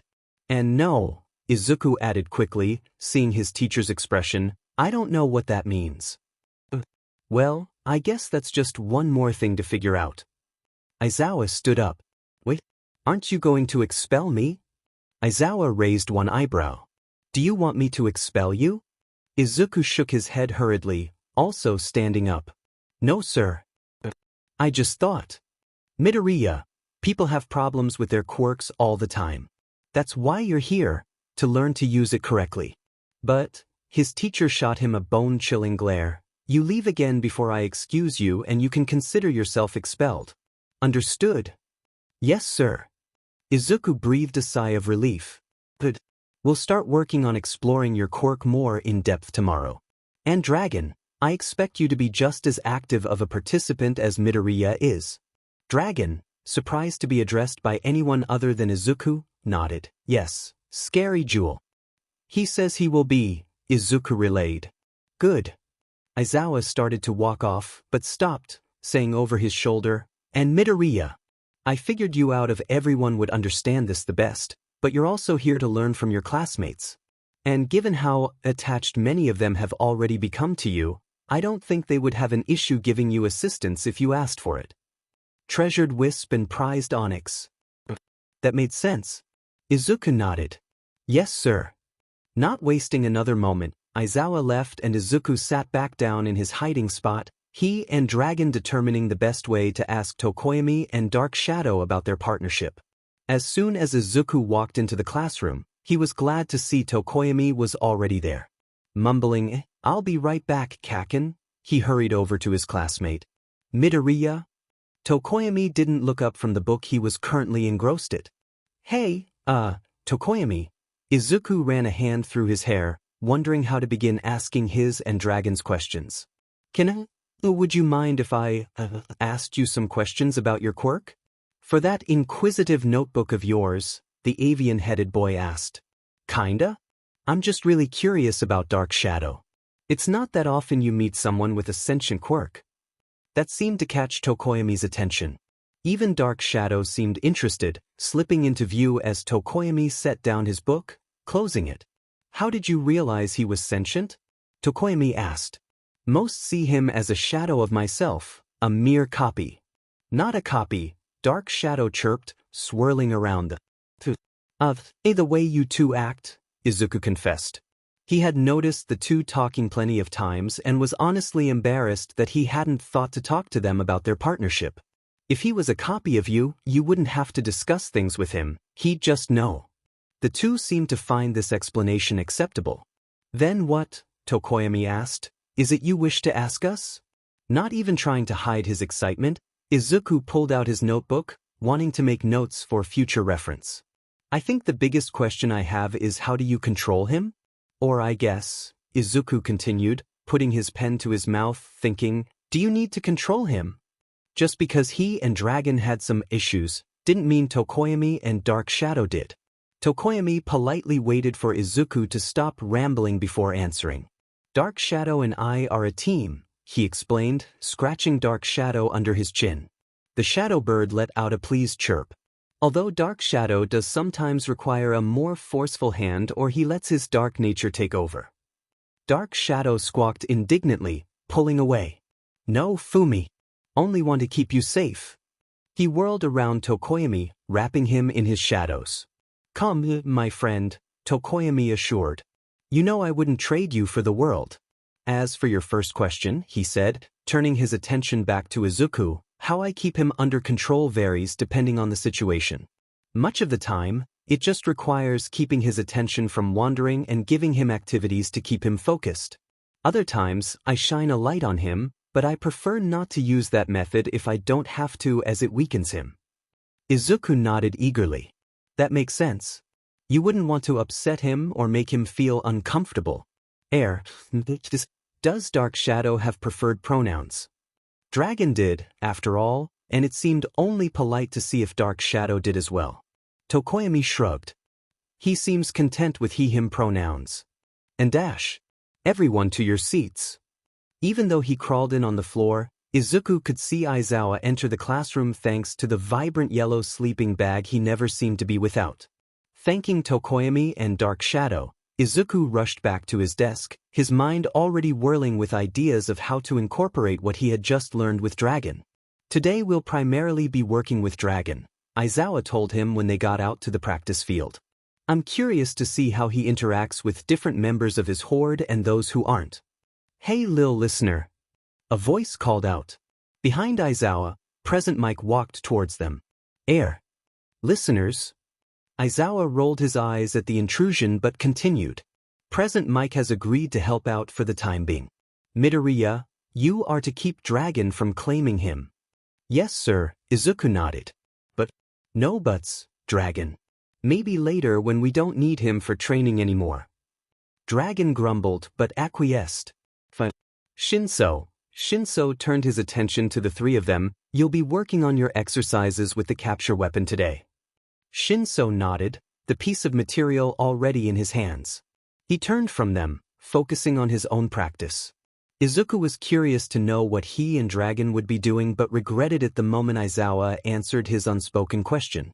Midoriya, is it possible for you to give Dragon control? In either form. In control? Dragon asked, hesitantly hopeful. Izuku thought about lying, but he couldn't do that to Dragon. As much as the thought of being nothing but a passenger in their bodies scared him, Dragon deserved freedom too. We haven't tried it, Izuku told him, but he says I can. Then that's what we'll work on today. Go ahead and shift and then try to give Dragon control. Aizawa waved a hand non-committedly. Shinso, you're too dash. Moving back, Izuku shifted. Wings unfurled. Scales slid out. How do I let you take control? Izuku asked, seeing Aizawa explain to present Mike how Izuku's quirk worked, even showing him the scale. Dragon, it must relax. Make self small. Dragon will do rest, Dragon told him. He seemed to buzz with excitement, eagerly awaiting his chance to have control. Trying to relax, Izuku took a deep breath and closed his eyes. He didn't exactly know how to make himself small, so he pictured squeezing himself into a corner. Something seemed to brush by him, but it was gone before he could fully register it. His wings stretched, testing themselves for flight. And he had not been the one to move them. Is okay, Dragon assured. No issue. It was strange not being able to move. Izuku felt slightly like a prisoner and wondered if this was how Dragon had felt all this time. Yes, Dragon confirmed, but sleep for most part. Bad people make Dragon sleepy. Still tired often. They yawned as if to prove this point. Even stranger than being relegated to a passenger was seeing everything from Dragon's point of view. Things that interested him were brighter and things that didn't were dull, most practically colorless. As Dragon looked around, noting their surroundings, Izuku saw that even applied to people. Aizawa was in full color. Well, if he wasn't dressed entirely in black, Izuku was sure he would have been oversaturated. A strange light almost seemed to emit from him. Next to him, present Mike seemed to fall flat, almost washed of color. If he tried hard enough, Izuku could see everything normally, but the moment he dropped his focus, the colors shattered, fading once more. Is this how you always see? Unimportant stuff unimportant. Why focus on unimportant when focus on important? Dragon explained. Dragon, it focuses on too much. That was when their attentions fell on the bright light, almost blinding. Izuku saw it move. He wanted to chase it, catch it. Dragon wanted to do that. Izuku just wanted to know what it was and what the light hid. They crouched, barely moving. Wings laid motionless against their back. Slowly, they crept forward, barely making a noise. Midoriya. Izuku wanted to turn, wanted to see who had called him, but his need to capture the light was stronger. Dragon was stronger. The light didn't notice them, still performing its intricate dance. What was it? And why was it so beautiful? Eraser. He's stalking him. He's literally stalking him. Like a cat. A voice whispered excitedly behind him. This is ridiculous. Midoriya. They ignored the voices. They didn't come from the light, the beautiful light. They were unimportant. Izuku could almost see what it was. Dragon, stop. Dragon growled as their body refused to move any further. The light froze before suddenly twisting to face them. Shinso's face was mere inches from theirs, breathing hard, eyes wide. Precious jewel, Dragon cried, trying to force his way closer, failing. A soft whine escaped them. This is how you see him? Izuku asked, breathless. Precious jewel is brightest of horde, crown jewel, Dragon confirmed, still trying to move, still unsuccessful. Most important, most colorful. Izuku couldn't deny that last bit. This close, through Dragon's eyes, he could see the flecks of purples, grays, and even pinks in the other boy's eyes. Even his hair seemed saturated, each strand creating an amazing array of shades. By comparison, everything else was in black and white, more than they had already seemed. He was beautiful. Shinso didn't say anything, keeping his eyes locked on Dragon and Izuku's, almost searching for something. Dragon, Midoriya, get back over here and leave Shinso alone. Not wanting to tear their gaze from Shinso, Dragon backed up, only hesitantly looking away when he absolutely had to. Care to explain what that was? Either of you? Aizawa demanded. I'm not sure, Izuku admitted. Precious jewel, best of horde, Dragon started. Brightest. And why did you stop so suddenly? Dragon let out a low grumble. Can't disobey crown jewels. Must make horde happy, safe. Crown jewels most important. Present Mike nudged Aizawa's shoulder. Hey, what are they saying? Aizawa ignored him, continuing his interrogation. How many crown jewels do you have? And who are they? Precious jewel and scary jewel. Nitset. May have other crown jewels. Need to know, protect. Midoriya, I take it you know their actual names? Aizawa asked. Why, sir? Izuku confirmed, worried about where this was going. Shinso and So, anything I'd tell you to do, you would? Aizawa confirmed. Must obey jewels. And what about present Mike? Their teacher asked. If he told you to do something dash. Unimportant. Sighing, Aizawa ran a hand across his face, present Mike looking intrigued, even though he had no idea what was being said. It's not unimportant. We need to know dash. He is unimportant. Dragon yawned. Tired now. Give back to Dragonet. No precious jewel, no purpose. He's trying to slip away. Izuku moved from his corner, trying to block Dragon's retreat. Dragon, you will stay in control until I tell you otherwise, Aizawa commanded. I have not excused you yet. Stopping, Dragon grumbled, slipping back into control. Tired, he repeated. I think he gets tired a lot after, well, Izuku tried to explain, the, suppressants and stuff. Like it's still affecting him. That could be possible. Maybe the longer we work with him in control, the more we can counteract that, Aizawa told them. Dragon, I understand that you're tired, but I'm not done with you yet. We need to understand if your baseline stats are different than Midoriya's. Then you can give back control to Midoriya and we'll continue practice tomorrow. Hesitantly, Dragon nodded. What Dragon do? Relaxing slightly, Aizawa looked at his clipboard. We'll do the same exercises Midoriya did the first time. Pulling out a device that Izuku and Dragon both recognized as the device that Aizawa had used to measure Izuku's speed and maneuverability the first time they'd had practice. Handing it off to present Mike, Aizawa told him, Here. Attach this to his front left leg. And don't let him bite you. Bite me? It would have been hard to miss the smirk Aizawa had on as present Mike awkwardly tried to attach the device while avoiding Dragon's head. So you mean to tell me that the FING panda and our teacher know about your little obsession? Izuku groaned, covering his face with his hands. I am not obsessed with him. But yeah, they know. Deku? Katsuki asked, completely serious. Yeah. You are completely FEd, you know that? Asai. Yeah, I know, Kaken. Good. Katsuki pushed him into the classroom. Somehow, it was still empty. Even Ida wasn't there yet. Promise you won't say anything? Izuku asked. He had told Katsuki about how Dragon had claimed almost everyone in their class at this point, feeling bad that he'd kept it a secret all this time. Sure, he'd known that Dragon had claimed him and a few others, but not to the extent that it actually was. I'll tell them eventually. Not yet. But Katsuki waved away his words. Yeah, whatever. Like it's my place to go around telling your secrets to some extras anyways. You're the best, Kaken. Of course I am. What secrets? A voice asked. Looking at the door, several of their classmates started to enter. Izuku went red, embarrassed that they'd been overheard. Ooh. Mina exclaimed. What kind of secrets are you keeping from us?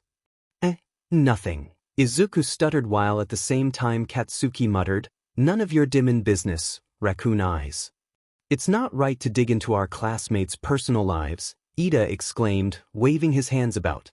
Folding her arms across her chest, Mina grumbled, Fine. But from the expression she sent Izuku, she wasn't done with him yet, agreeing to leave him alone only for the time being. Maybe Dragon was right. She was pretty feisty, wasn't she? Feisty Spinel not stupid. Knows something's up. Dragon did not seem bothered by this. Doesn't mean she needs to pry, Izuku responded. Aizawa took that moment to walk into the room, a figure walking in behind him. Everybody to your seats, he said, walking over to his desk. He motioned to the other person and Izuku's heart sank. This is Hitoshi Shinso from General Studies. Since he won the sports festival and it's still early in the semester, we decided to allow him to transfer at this point. In order to catch him up, I'll be assigning partners for a review project. And judging by your recent test scores, the rest of you could use the review. Every team will be assigned a chapter and you will be responsible for creating a project that fully covers the important information from that chapter to present to the class on Monday. Shinso, Aizawa looked at some papers on his desk, not looking at the other boy. There's an empty seat next to Midoriya. He will also be your partner and you two will be responsible for Chapter 1. He named the rest of the groups, assigning each one a chapter.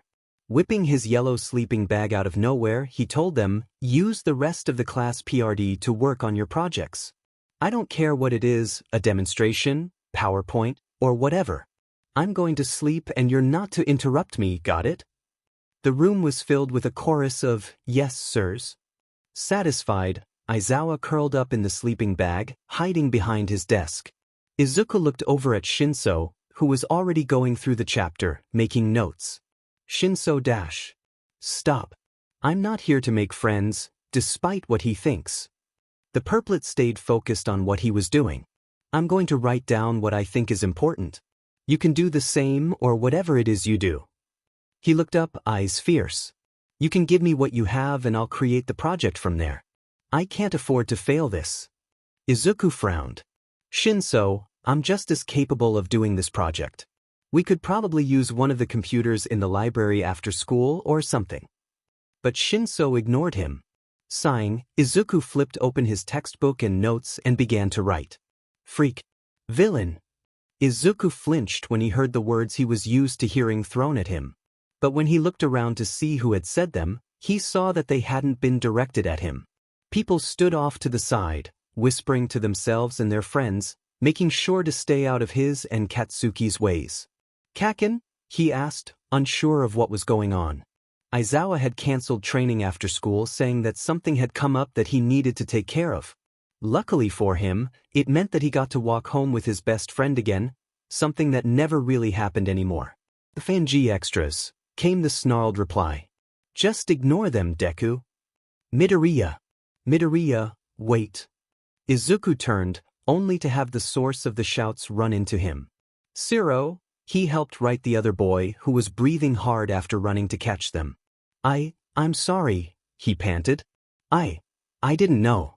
Didn't realize he would. Siro, calm down. Breathe, Izuku instructed, trying to understand what his classmate was talking about.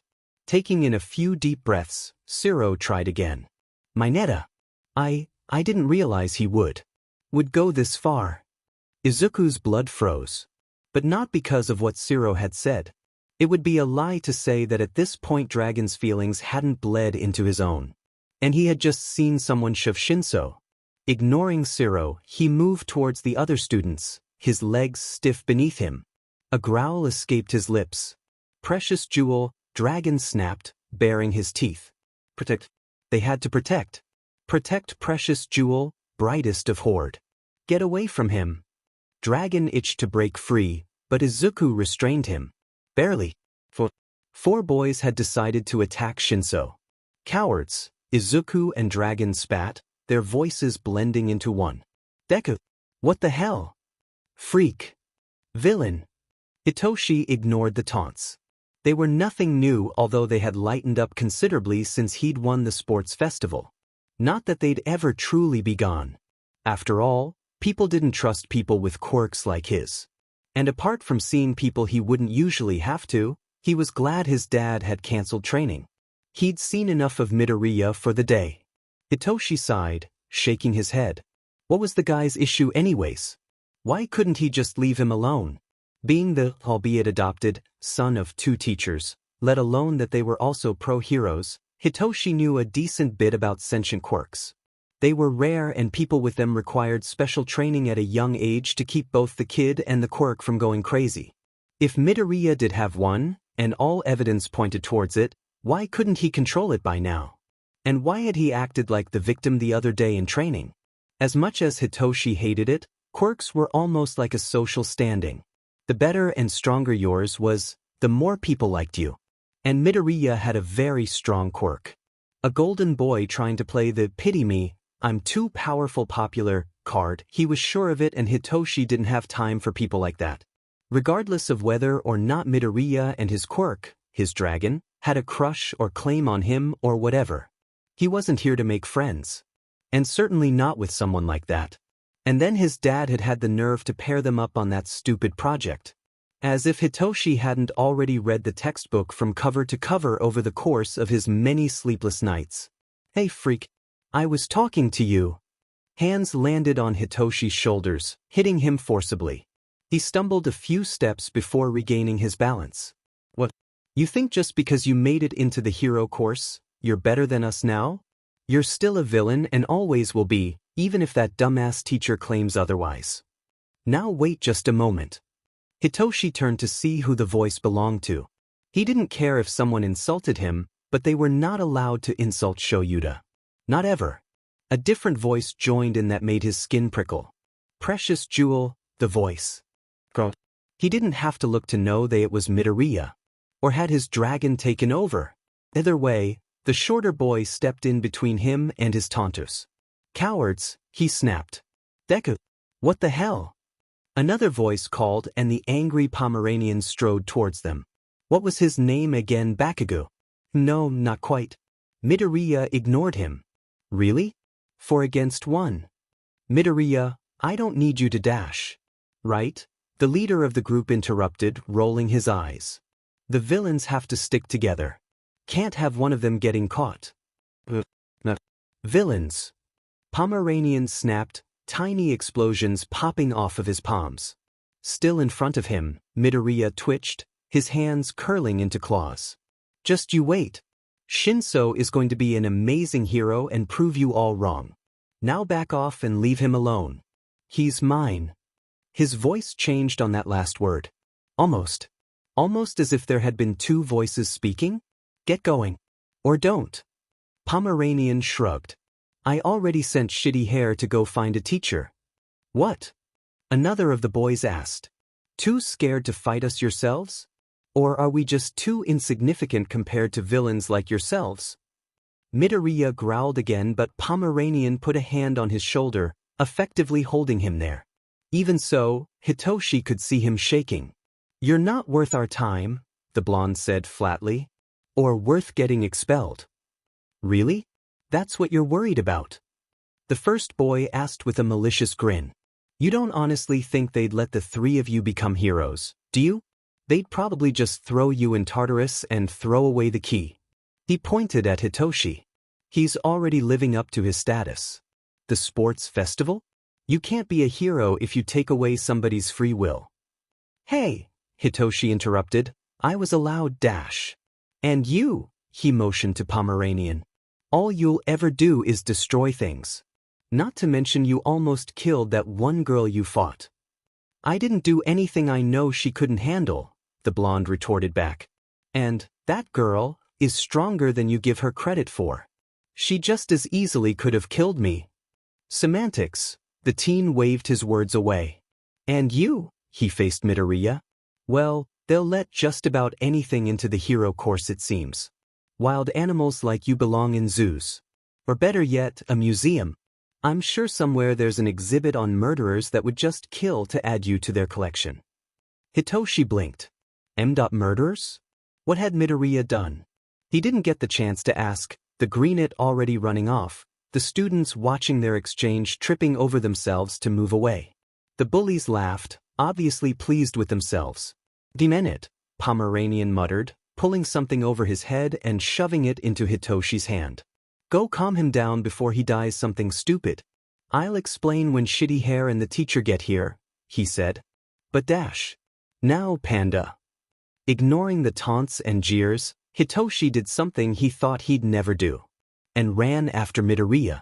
He wasn't quite sure what he was doing running after Midoriya. Why did he care? The other boy was just another thing getting in the way of him proving himself. Of proving everyone else wrong. So why was he even out here? Hitoshi had managed to follow Midoriya to the forest behind the school until he had lost him. Now he was just wandering around, rolling the item that Angry Blonde had shoved at him around in his hand.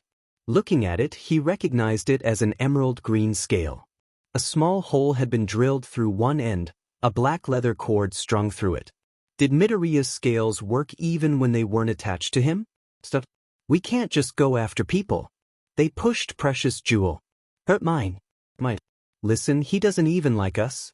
Why are you still so infatuated with him? Precious Jewel is mine. Even if hate Dragon, dragons still like Precious Jewel. Just want Precious Jewel happy. So leave him be. He's obviously happier when we're not around. Hitoshi stumbled, the two voices arguing inside his head. The one he recognized as Midoriya from when they had worked together at the sports festival, but the other one was different. Inhuman. The scale did work even though it wasn't attached anymore. Midoriya? He called out, hoping the other boy would show himself. And whoever the other voice was too. The voices stopped arguing. Shinso? But how? Glinting Treasure gave scale. The other voice responded in what Shinso could only define as a chirp. Sent Precious Jewel.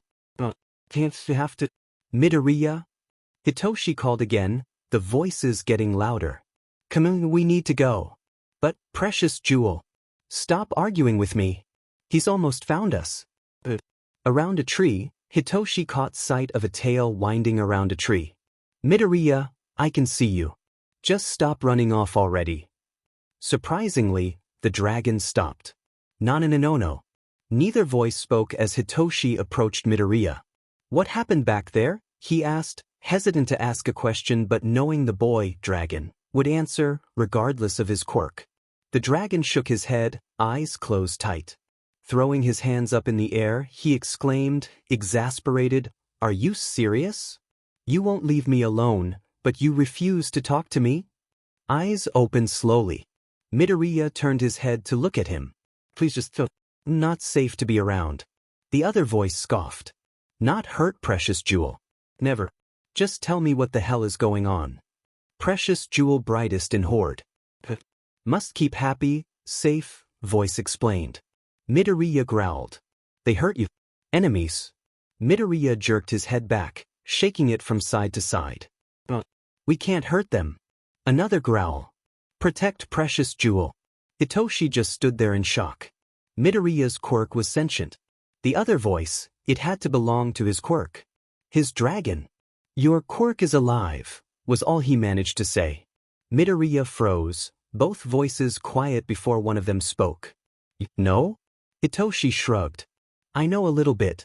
About different quirk types, but sentient ones, they're really rare. He narrowed his eyes at the dragon, not intimidated in the least even though he should be. Why do you still have so much trouble controlling it, them? That should have been the first thing you two learned. Why would I have? Midoriya asked in response. So I could hurt more people? So dragon and I could turn on everyone easier?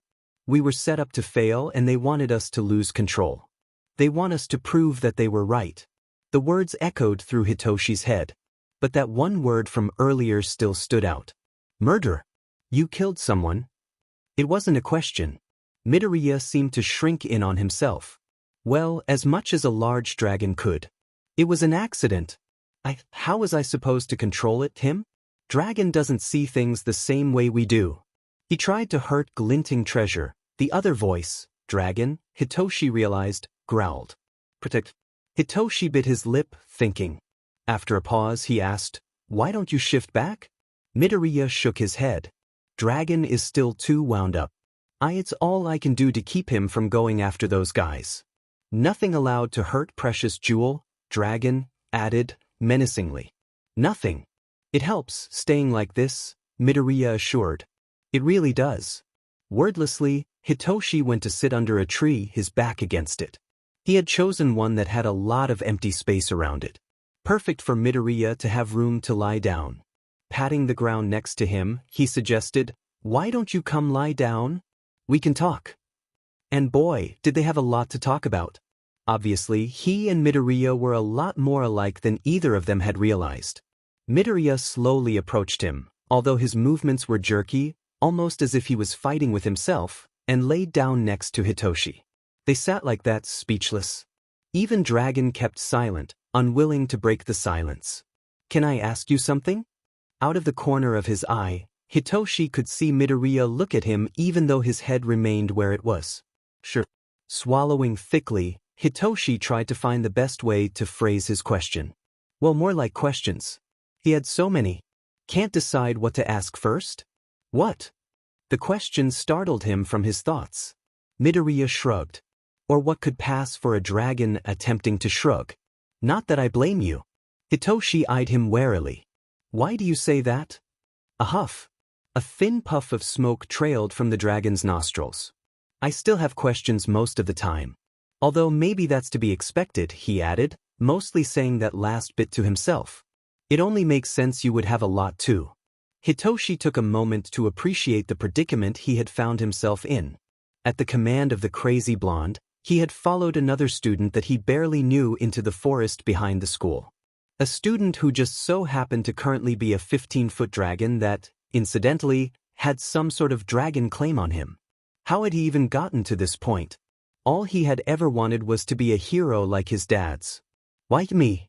Midoriya lay his head on the ground. I don't know. I don't know why Dragon does a lot of the things he does. Just want precious jewels safe, happy, Dragon whined. Now that he was paying attention and knew who the voice belonged to, Hitoshi had to admit he was stupid for not putting the pieces together sooner. Dragon's voice sounded incredibly similar to Midoriya's, just more gravely. Almost as if a growl had intertwined itself into every sound they made. You just what? He wants to keep you safe, Midoriya repeated. And happy, I guess. He'd do anything you wanted him to. Safe, Dragon repeated. They hurt precious jewel. Feel safe. Protect. No. Both Hitoshi and Midoriya exclaimed. Don't attack anyone. Not because of me, Hitoshi added. But, no. It was strange. For a moment, Midoriya's expression changed, searching Hitoshi's face before melting back to what it had been. Sorry. I told you, Dragon doesn't see things the same way we do, Midoriya explained. As long as he doesn't hurt anyone, Hitoshi said, leaning against the tree trunk. I don't think he will. Not now. He didn't understand what that meant, but instead asked the question that had been plaguing him for a while. Why don't you treat me like everyone else does? Like a villain? He was very careful about how he worded the question. Dad didn't like it when he referred to himself as one, and he didn't feel like doing the massive list of exercises Shoyuta assigned him each time he did. It's not fun to be treated like a villain, let alone called one. Midoriya laid his head down, resting it on his from legs. Almost like a cat, Hitoshi noted. And who am I to judge? Pretty sure I've done more to earn that title than you have. The guy's words from earlier echoed in his head. One especially. Murder. But surely Midoriya couldn't have killed someone and still gotten into UA. Hitoshi was sure Nizu wasn't that crazy. Well, on second thought, what did you do? He asked at the same time Midoriya asked. Why did you think I would? Shocked, they both stiffened, quickly relaxing and laughing. Could dragons even laugh? Somehow, Midoriya managed it. My quirk, Hitoshi answered, still trying to relearn how to breathe, skiing in deep breaths. People don't really trust someone who can turn them into mindless slaves. A shrug. People always look at me like I'm the bad guy. I guess I just kinda got used to them treating me like one too. Midoriya shook his head. That's ridiculous. Your quirk doesn't define who you are, it's how you use it. Plenty of heroes have quirks that could be dangerous. Hitoshi nodded, understanding. In some cases, heroes caused just as much damage as the villains did. It was something they tried to prevent, but it didn't always work out that way. So, what about you? He asked, poking the dragon in the side. Could he even feel it through his scales? What earned you the title of villain? Midoriya stiffened, shooting a quick glance at Hitoshi before he looked away again. I really don't like to talk about it, but I guess everyone else knows now, somehow. And I'd rather you heard my side of the story first. Dragon did what Dragon had to do, a voice interjected. Had to protect glinting treasure from scary man. Their voice softened. Didn't mean to hurt Dragon it. Only wanted to... I know, Midoriya cut him off. You just wanted to protect Kaken. And who knows what might have happened otherwise. But that didn't mean... He trailed off, probably realizing how lost Hitoshi was. He had pieced some of it together. Glinting treasure, Kaken, was probably the Pomeranian that never seemed to leave Midoriya's side. Dragon was Midoriya. Midoriya seemed lost for words. How do you explain? A sigh. The beginning, I guess? He kept his eyes trained on his feet, tilling the dirt, and he flexed and unflexed his claws.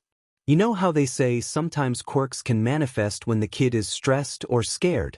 Hitoshi nodded, but after he realized Midoriya wouldn't see it, replied, yeah.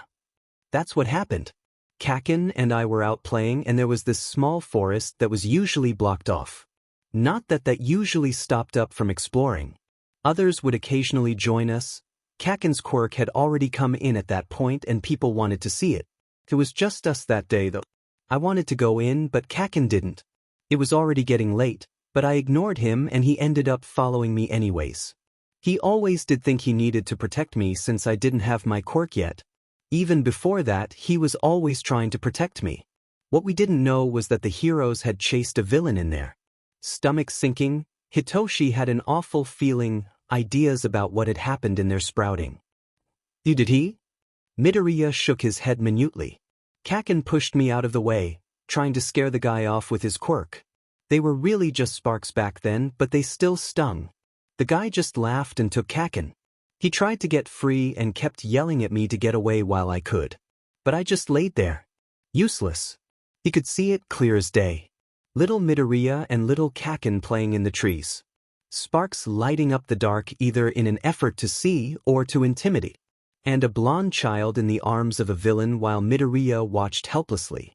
My best friend was being kidnapped and there was really nothing I could do to stop it, Midoriya continued. And Kaken's quirk didn't really do any good either. The guy's quirk gave him thick skin or something like that. He kept flexing his claws in the soft dirt. I don't really remember what happened next. Just what Kaken told me. Protect Horde. Yeah. Protect our Horde or whatever. The villain had taken off but came back pretty soon to shut me up. I cried a lot and I guess I started screaming and he was scared the heroes would hear me. But when he found me again, I'd already shifted. Midoriya tilted his head in Hitoshi's direction, broken. Do you know how people with shifting quirks typically react the first time they shift?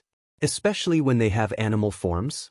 It was an easy question and one Hitoshi knew well. People with those kinds of quirks weren't often abandoned, but there had still been plenty in the orphanages he'd lived in. It was never easy. The ones who could change their appearances often forgot what they looked like, an endless cycle of identity crisis after identity crisis. The animal ones, however, usually acted like their animal counterpart until they managed to shift back. And from what he'd seen, either kind of shift was incredibly painful. You could see that just from watching. You went feral, he whispered, the pieces falling together. It was too late for him when the heroes found us, Midoriya continued as if he hadn't heard Hitoshi. Kaken says I circled him, trying to keep the heroes away after they did arrive. I even bit one of them. He couldn't help himself. Hitoshi's hand moved of its own accord to the dragon's neck. He ran his hand across the scales, almost as if he was trying to soothe one of his cats. Midoriya flinched but, after a moment, leaned into the touch. You didn't mean to hurt anyone. Accidents happen. Midoriya huffed. Yeah, tell that to everyone who thought I should just be thrown in Tartarus. They dragged me away, chained and muzzled until I could shift back. Even then, I wasn't allowed to go home for months. The other kids kept their distance. Except for Kaken. He could have left me too, but he didn't. And that's why you still have trouble with your quirk, Hitoshi surmised. Nodding, Midoriya explained, they don't exactly let you have free rein after something like that. He wasn't quite sure how he'd gotten to this point, but his hand had trailed from Midoriya's neck to just behind where his ears should have been.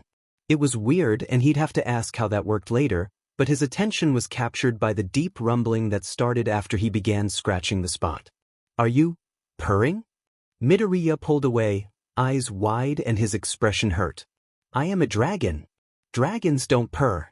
Grinning, Hitoshi argued, but you just did. Did not. Did so. Did not. Did so. Eyes narrowing, Midoriya lowered his head so that he was only a few inches from Hitoshi's face. Part of him knew he should be scared. This was a dragon after all. Sharp teeth and claws. Giant. The apex predator and he was prey. But he wasn't scared. His voice challenging, he stated, you can't intimidate me. Midoriya didn't answer, but Dragon did. Did feel nice. Dragon? Hush. Was nice feeling.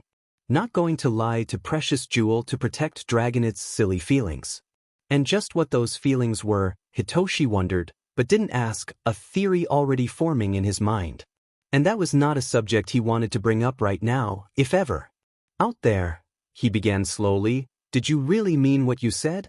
About me being a great hero? Well, yeah. The dragon tilted his head to the side. You won the sports festival, didn't you? Kaken's still not over that one, but even he'll admit you beat him fair and square. But I wouldn't expect him to fall for that again. The sports festival. Honestly, he hadn't even expected to get past the first event, let alone take first place. But Shoyuta and Hizashi had been adamant that that was the only way to make it into the hero course after he'd failed on the practical portion of the entrance exam. Quirk would be useful in ending fights before they even started. But it's more how you act, I think. You're determined and don't let others get to you. How could anyone not think you'd be a great hero? Hitoshi sat there stunned. Other than his dad's, no one had ever really said that to him, much less treat him like he was someone special. So you want me to continue? A grumble. Yes, please. Midoriya twisted his head around, laying it in Hitoshi's lap. His eyes widened slightly, almost confused at what he'd just done. Smiling, Hitoshi resumed scratching Midoriya behind his head. Unsurprisingly, Midoriya leaned into the touch again, purring again. Midoriya was so warm. But not hot. It was a comfortable warmth. It would be enough to put anyone to sleep. And surely enough, Hitoshi's eyes started to drift shut. Hitoshi! Where are you? Hitoshi! Hitoshi's eyes shot open. Midoriya still laid across his lap, but he was human again, not a dragon. I found him. A third voice called. Looking to his right, Hitoshi saw Nomuri standing there, her eyes wide and mouth agape. Don't dash. Finally. I was starting to wonder dash. Hizashi came into view behind here, the same expression claiming him. Call them over, Hitoshi finished lamely. He nudged Midoriya's shoulder gently, the greenet waking up with a yawn. Be present, Mike? And midnight? He stuttered out, jumping away from Hitoshi. I should have guessed. Another voice came from the other side. Shoyuta stood there, frowning at the two boys. It was dark, but even in the low light, Hitoshi could see Izuku's eyes widen as he looked back and forth between the heroes. Before he bolted, closing his eyes and sighing, Hitoshi looked at his family. Really? Nomuri was the first one to reach him, enclosing him in a hug. My precious boy finally made a friend. Precious. That word struck him differently now. Although, she pulled away, smirking, am I wrong, or was that the dragon boy that has a crush on you? Hitoshi pulled away from the hero. He doesn't have a crush on me, auntie. He's just, sighing again, he looked back to where Izuku had run. I don't know, Hizashi walked over. You should have seen them at practice the other day, Nemi. Midoriya actually started stalking him. Like a cat. He laid a hand on his son's shoulder. But I'm glad you made a friend. You've been too lonely. He was about to correct his dad that he and Midoriya weren't friends, but Shoyuta cut him off. As much as I'm sure you two want to invade the kid's personal life, I'm tired and ready to go home. And dealing with the press only makes it worse. Answering Hitoshi's unspoken question, he said, the media's having a heyday after it got leaked that the 3 top first-year students from the sports festival are supposed villains. He sighed. You, Midoriya, and Bakugo are going to have a harder time until this all quiets down. Bakugo. That was the blonde's name, but Hitoshi knew he would stick with calling him Pomeranian. I'll let their parents know as soon as we get home, Shoyuta continued, turning to walk off. And Hitoshi? Yeah, Dad. Shoyuta looked his shoulder at him. Whether you realize it or not, I think you have a friend in Midoriya. He's a good kid. The man looked forward again, leaving 3 behind. Hitoshi knew he was on his way home to collapse in his bed. And honestly, he had the right idea. Following, Hitoshi replayed his conversation with Midoriya in his head over and over. Maybe Pops is right, he mused. Midoriya is a lot like a cat. You did what? Izuku winced, grabbing another cookie. I ran. Katsuki shook his head, tapping his pencil against his notebook. Inko always recorded the news in case they showed the heroes or villains so that the two could watch. They liked to analyze the fight styles of both the heroes and villains. It worked out really. They could debate for hours over which moveset or hero would have been better in each situation. Hey boys. Hisashi walked in carrying a fresh plate of cookies. He sat on the couch across from Izuku and Katsuki, placing the plate on the table between them. Oh, is this the new hero that just debuted? As long as he wasn't busy with work, Hisashi would always try to watch the battles with them, adding in his theories and ideas. Eyes still glued to the screen, Izuku and Katsuki both grabbed another cookie. Yeah, the Izuku responded between bites. Prismatic. They can bend light, Katsuki explained. But only through their hands. Their moves are completely offensive, though. They seem to just blind their opponent and take them down from there. Or concentrate the light into a beam and burn them. Katsuki scribbled something down. I think I'm going to try that with my explosions. Oh, that might be the missing piece we need for death from above. Izuku wrote something, eyes still on the TV. Do you think Hagekyure's quirk might be like prismatics? I don't know, stronger? Like she's bending the light around her? Katsuki rolled his eyes, pointing his pencil at Izuku. Deku, if that were the case, don't you think whatever touched her would be invisible too? Like, her clothes? But maybe. A chime interrupted his thought. Glancing at his phone, Izuku jumped up. I'm late. He ran to his room, dropping his analysis notebook and grabbing his hero studies textbook and notes before running back to the living room. Inko, Hisashi, and Katsuki were all watching him, curiously. Wasn't like him to abandon Katsuki or their analysis sessions. Feeling his face go red, he asked, Kaken, do you mind if we finish this later? I promised Shinso that I'd meet up with him and work on our project. A devious smile crossed the blonde's face and Izuku knew that he'd regret this later.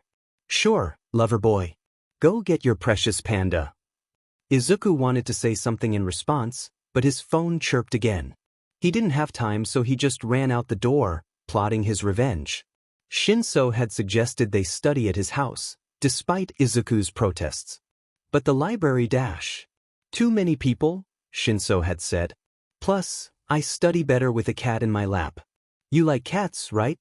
So that's why Izuku was running, his books clutched to his chest.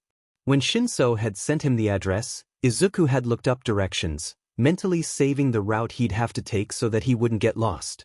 20 minutes later, he was standing outside a modest-looking house. Midoriya. Izuku looked up, still breathing hard, to see Shinso waiting by the front door for him. Shinso. Precious jewel? Dragon uncurled, his attention fully on the other boy. Jewels? More jewels? D-Dragon says hi. Shinso just shook his head. You could have just told me you were going to be late. And hello, Dragon. Dragon rumbled happily. Standing up straight, Izuku grinned. But then I wouldn't have gotten such an amazing workout. You're crazy. Shinso motioned to the door. Come on. Let's get this over with. Izuku followed him inside, trying to figure out what Shinso had meant. Done with the project? With having to work with each other? Inside, the house was brighter than Izuku had anticipated. Both Shinso and Aizawa had seemed like the kind to prefer it darker. Noisy. It was noisy too. Music played around him like there were speakers in the walls. And maybe there were. Now I'm feeling drunk and high, so high, feeling drunk and high.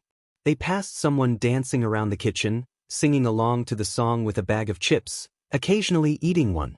He recognized that voice, even if he looked different with his hair down. Present Mike. Their teacher froze, turning to look at the two of them even though the music kept playing.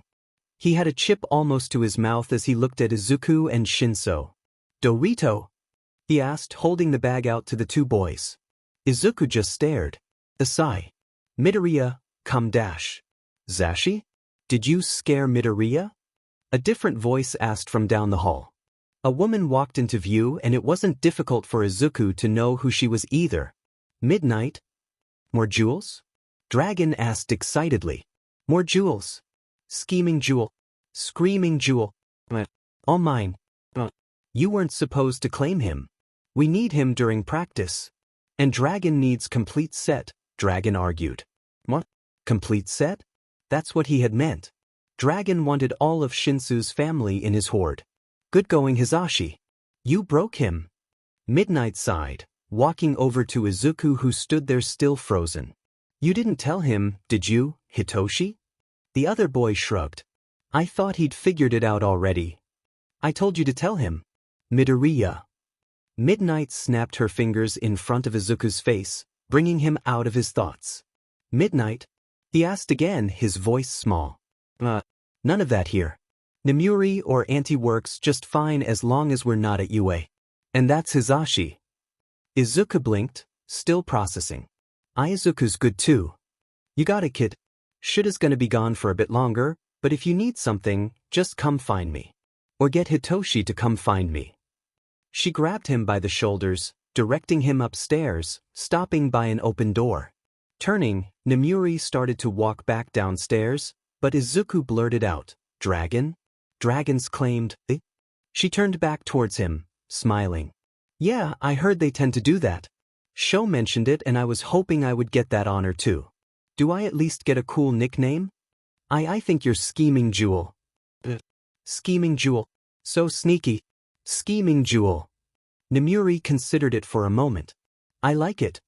She called up, walking back downstairs. You really didn't know? Izuku jumped, not realizing Shinso was right next to him. No, I did not. I figured after yesterday, well, Shinso shrugged. Closing his eyes, Izuku took a deep breath and reopened them. Eraserhead, Midnight, and Present Mike were Shinso's parents. And they all knew about Dragon and his whole horde thing. So, where are these cats I was promised? He asked. The cats, it turned out, were currently lounging in Shinso's room. From the floor to the bed to the desk. There was even a cat bed that had 3 kittens curled up, asleep. Most of them like to stay in here when Dad's out, Shinso explained. The rest go hide. Walking over to the bed, he picked up a sleeping tabby and sat down where it had been. He placed the cat in his lap and it went right back to sleep. Well, come on. He pointed to the spot next to him. General won't bite. Izuku followed Shinso's lead, picking up the other cat and putting it in his lap when he sat down, his notes and textbook abandoned next to him. The cat looked up at him and stood up, stepping off of his lap, but it laid down next to his leg. The black and white cat looked like it had been in its fair share of fights, both ears torn and a scar across his nose. Dad finds most of them on the streets, Shinso explained. This is Mistress, he stroked the cat on his lap. But we usually call her Missy. She's Auntie's. The kittens are hers. He pointed to the cat bed. The tabby one is Puddles, the gray one is Smoke, and the black one is Fisher. Those are some, interesting names, Izuku mused, scratching General behind the ears. The cat purred. Wait, Nemuri isn't your mom? Oh no, she's one of Dad and Pop's closest friends. They told me that they met back when they were at UA and when Dad and Pops got their own place, Auntie was over all the time, so she just ended up moving in. And as for the cats, Dad insists on waiting until we see their personality before naming them. Auntie named this one Mistress because she found her PR'd in an alleyway near a bar. Puddles likes to play in puddles and Smoke likes to play with the fire and smoke whenever someone lights a candle. And somehow Fisher keeps sneaking outside to go terrorize the neighbor's koi pond. He pointed to the other cats scattered around the room. That's Callie, Matcha, Mr. Snuggles, and Glitter. And yes, Glitter got his name after he covered Dad's, Pop's, and Auntie's hero gear in glitter. Izuku remembered that. There had been a lot of commotion in every hero blog he and Katsuki kept up with about Present Mike and Midnight being covered in glitter even though they hadn't worked together. A few had even mentioned sightings of Eraserhead shimmering in the dull night lights, the pictures really blurry. He laughed. He couldn't believe it. He and Katsuki had been on opposite sides of the great glitter debate. While Izuku had believed the pictures, Katsuki had brushed them off. I won, I guess. Izuku explained, and even Shinso broke a smile. You two are really close, aren't you? Well yeah. General stretched out before jumping off of the bed. Almost as if on command, another cat took his place, curling up in Izuku's lap. It was the fluffy white one with pale green eyes. Matcha, if Izuku remembered correctly. He didn't know why, but he felt like he'd been here before, with this cat on his lap. He stuck by me when no one else did. Kaken is a good person, even if he can be a bit of an butt. Laughing uncontrollably, Shinso rolled over, the cat in his lap chirping her displeasure at the sudden movement. Frowning, Izuku asked, "What's so funny?" "And nothing," the other boy wheezed, trying to stop laughing. "You just didn't expect that to come from you. You're like too innocent to swear. Like a cinnamon roll." Izuku sighed. That explained it. He'd been through this with the rest of his classmates when he'd accidentally punched one of Todoroki's glaciers, spitting out multiple obscenities while clutching his broken hand. The entire class had just watched in shock. Katsuki had dropped to the ground, he was laughing so hard. Izuku had flipped him off. Everyone just stared more. Katsuki laughed even harder. "Listen," Izuku tried to explain, "you can't hang around Kaken as long as I have and not pick up a few things. His mom's even worse." "Huh. Anyways, don't you think we should get started on this project?" The project ended up being really simple and the two finished up the last bits within the hour and just ended up talking. Unsurprisingly, the topic changed to quirks. Izuku wanted to know everything he could about the other boy's quirk. He was slightly disappointed in himself that he'd left his analysis notebook at home. And, surprisingly, Shinso answered every question. "Okay, my turn," he said, cutting off Izuku's interrogation. "Sure," Izuku shrugged. "Fair's fair." Shinso seemed to deliberate for a moment before finally asking, "What's it like to fly?" "Oh." Izuku looked out the window at the sky. There were a lot of clouds out there, but the sun was bright. The perfect flying conditions. "It's amazing," he breathed. "Whenever I go up, I never want to come back down. And the view." "Take precious jewel flying," Dragon urged, the spot between Izuku's shoulder blades itching. They both wanted to fly so badly. But they always wanted to fly. Up there they were free. Shinso turned to look out the window. "I wish I could see it." "See? He wants to go." Izuku swallowed thickly, thinking, if he could get Aizawa to sign off on it as a training exercise, Katsuki would help. Digging his phone from his pocket, Izuku sent his friend a message. "Deku, hey, do you mind if I take Shinso to our spot?" Almost instantly, he got a response. "Kaken, yeah, sure. I was going to check with you and Dragon about taking Kiri." Another message chimed after a moment. "Kaken, need help setting up?" "Deku, please." Izuku pocketed his phone. "Are you free for the rest of the day? And probably tomorrow as well?" "What?" Shinso looked at him, processing the questions. "Yeah, but dash." And Izuku took off. Mata had been, gently, placed where he had been sitting, Izuku running to go find Nomuri. Or maybe Aizawa if he was back by now. Nomuri wasn't hard to find, as were Aizawa and Hisashi. "Can he take Shinso flying?" he asked in one breath. "What?" Nomuri and Hisashi asked, not as used to the rapid-fire questions as Aizawa was. Hesitating for a moment, Izuku went to Aizawa and quietly explained what he wanted to do. When he was finished, he stepped back to await his teacher's answer. "Is it safe?" Izuku nodded. "I'm the most dangerous thing out there. He'll be safe with me." "And if you're caught?" was the next question. "You know public quirk use is illegal." "But not if you're training it isn't. All I would need is a signed note from a teacher or mentor and I'd be good to go. Plus," Izuku added, "we won't even be near the city. As soon as we reach cloud cover, no one would see us anyways." Aizawa did not seem convinced. "And how exactly would this be considered training?" "Endurance," Izuku explained. "Even flying, it's about 2 hours away." Nomuri had apparently caught up because she added, "Come and show. Let the boys have some fun. Don't you think they've earned it?" She winked at Izuku, conspiratorially. "I'll sign off on it if you don't." "I will too," Hisashi added cheerfully. Sighing, Aizawa ran a hand across his face. "Is there cell service out there and do people hike in that area?" "Yes and kinda." Izuku shrugged. They hike on the nearby mountains and trails, but most consider the place we're going too dangerous. Rock slides and wild animals. Midoriya. What? Izuku put a hand on his chest. I'm the most dangerous thing out there. And the animals aren't much of a threat. They pretty much leave the place alone with a dragon there. And you know I won't let anything happen to him. Protect precious jewel, Dragon agreed. Neither of us will, Izuku amended. You know we won't. Only after the fact had Izuku realized what Aizawa listening to him and Dragon during their training sessions meant. He'd overheard them talking about Shinso. And they talked about Shinso a lot. After a silent moment, Aizawa agreed. It would be good for him to get out more. What's this about getting out more? A voice called out from the top of the stairs. Shinso stood there, casually leaning against the railing with a cat in his arms. Izuku quickly added up how long it would take to get everything set up. And he would need to make time to eat or he'd never manage all that flying. Grinning, he said, I'll be back to get you in 5 hours. If he flew fast, he and Katsuki could get it done. Be ready. And in what was beginning to feel like his signature move, Izuku ran, both he and Dragon eager to show Shinso the skies. Hitoshi sat in his room, lying down with his headphones on. A cat lay on either side of him.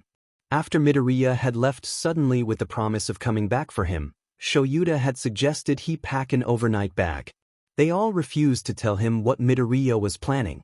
He was sure it had something to do with flying, but where would they be going that required him to stay overnight? A soft chime cut through his music. Checking his phone, he saw it was a message from Midoriya. Speak of the devil. Midoriya, I'm almost there. Be ready. Sighing, Hitoshi rolled from his spot on the bed, glitter and chopstick upset at the sudden movement.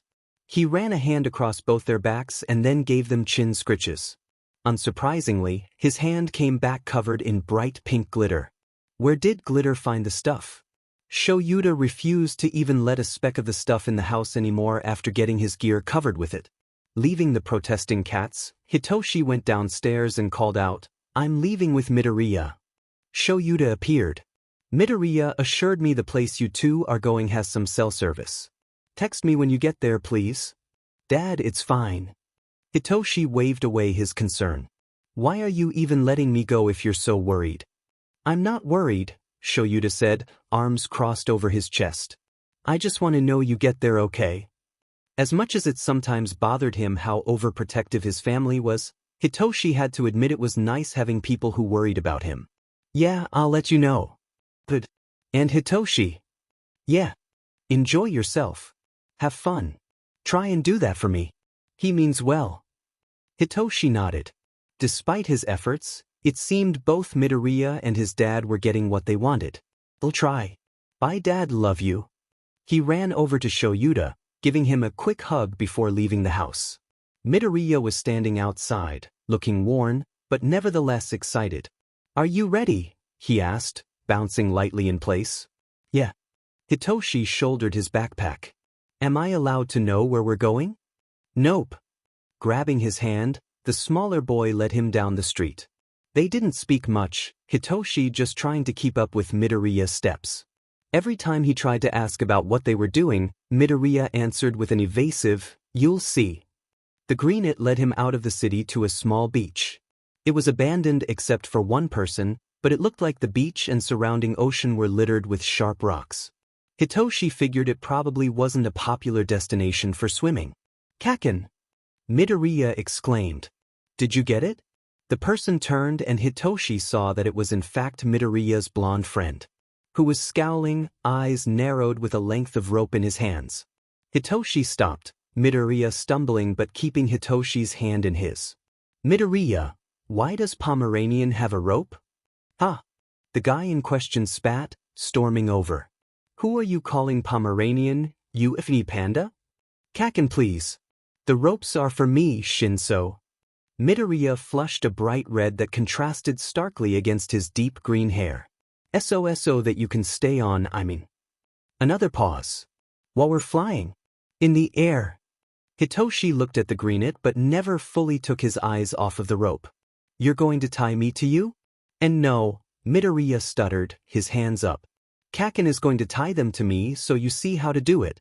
It's more like a HRSS. Something for you to slide your legs into or hold onto so you don't fall off. And if you do fall off, Pomeranian added, he'll catch you. Hitoshi still stared distrustfully at the ropes, but he nodded. Midoriya let go of his hand, stepping away so he could shift without hurting one of them accidentally. Pomeranian walked over to the dragon, showing Hitoshi the configuration of ropes. Watch carefully. We had to make some new ones since he's gotten bigger, but they're not hard to put on. Can you tie knots? No, he'd only lived with heroes for 7 years, practicing with binding cloths that belonged to one of them. There was no way he would have learned anything about knot tying in those years. Biting back the retort, he said, Yes, I can tie knots, Pomeranian. The blonde stiffened visibly at the nickname. It's Bakugo, he growled through clenched teeth. I think I'll stick with Pomeranian. Whatever, Panda.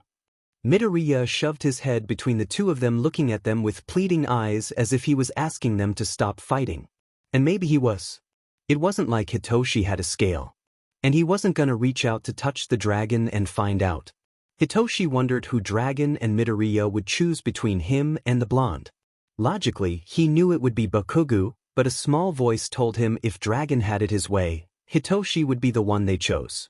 Whatever. Bakugo showed Hitoshi the net of ropes, tied together in specific places. If you hold it like this, you can throw it over his head. Demonstrating, Midoriya ducked his head into the largest of the holes. Using one front paw, he pulled it down. Bakugo smacked him, taking the rope from him and pulling it into place until it was snug against his back and chest. He can get it down most of the way, he explained, still fitting the HRSS into place, but he needs help getting it into place. Mainly on his back. Midoriya nodded. It's not difficult. Even someone like you could do it. Someone like him? And yet, someone like me still beat you, Hitoshi responded, his voice even. Bakugo whirled on him. You got lucky. Wanna see if I can get lucky Aga dash. Precious jewel. Glinting treasure. Dragon roared, shoving his head between the two, his head resting against Hitoshi. Petty fights help nothing. Dragon, stop. If Dragonite can't stop argument, Dragon will. Both treasures strong and powerful, he continued. Work together, not against. Bakugo continued to glare at Hitoshi, a few crackles peppering his palms. Hitoshi glared right back. Fine, they said in unison. Bakugo was the first to turn away. Midoriya? Or was it Dragon now? Now you can climb on him. Hitoshi climbed on Dragon's back the same way he had at the sports festival, and Bakugo handed him 2 brown rolls. They're leather, he explained. Wrap them around your legs and strap them there. Then when you stick your legs through the ropes, he pulled at the slightly loose ropes against Midoriya's side. You won't get rope burn because that hurts like a motherfucker. Putting the leather around his legs, Hitoshi found they each had a strap that he could use to secure them to his legs so they wouldn't fall off, and then he slid his legs through the ropes. Something was shoved behind him. Looking back, Hitoshi saw Bakugo tying a good-sized bag to Dragon's back. Food, he explained. Auntie sent it with me after Deku went to get you.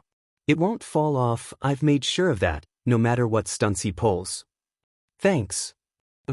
You're welcome or whatever. Finishing, he stepped back. Now what? A devious smile sat itself on the blonde's face. Hold on. And Dragon launched them into the air. No warning given, Izuku leapt into the air and Hitoshi held furiously onto the ropes, securing him as wings beat the air around him. The air might be a little thinner up here, Izuku informed him as they continued to ascend. But it shouldn't be too bad. If you start to feel lightheaded, tell me and we can go lower. Hitoshi nodded even though he knew they wouldn't be able to see him.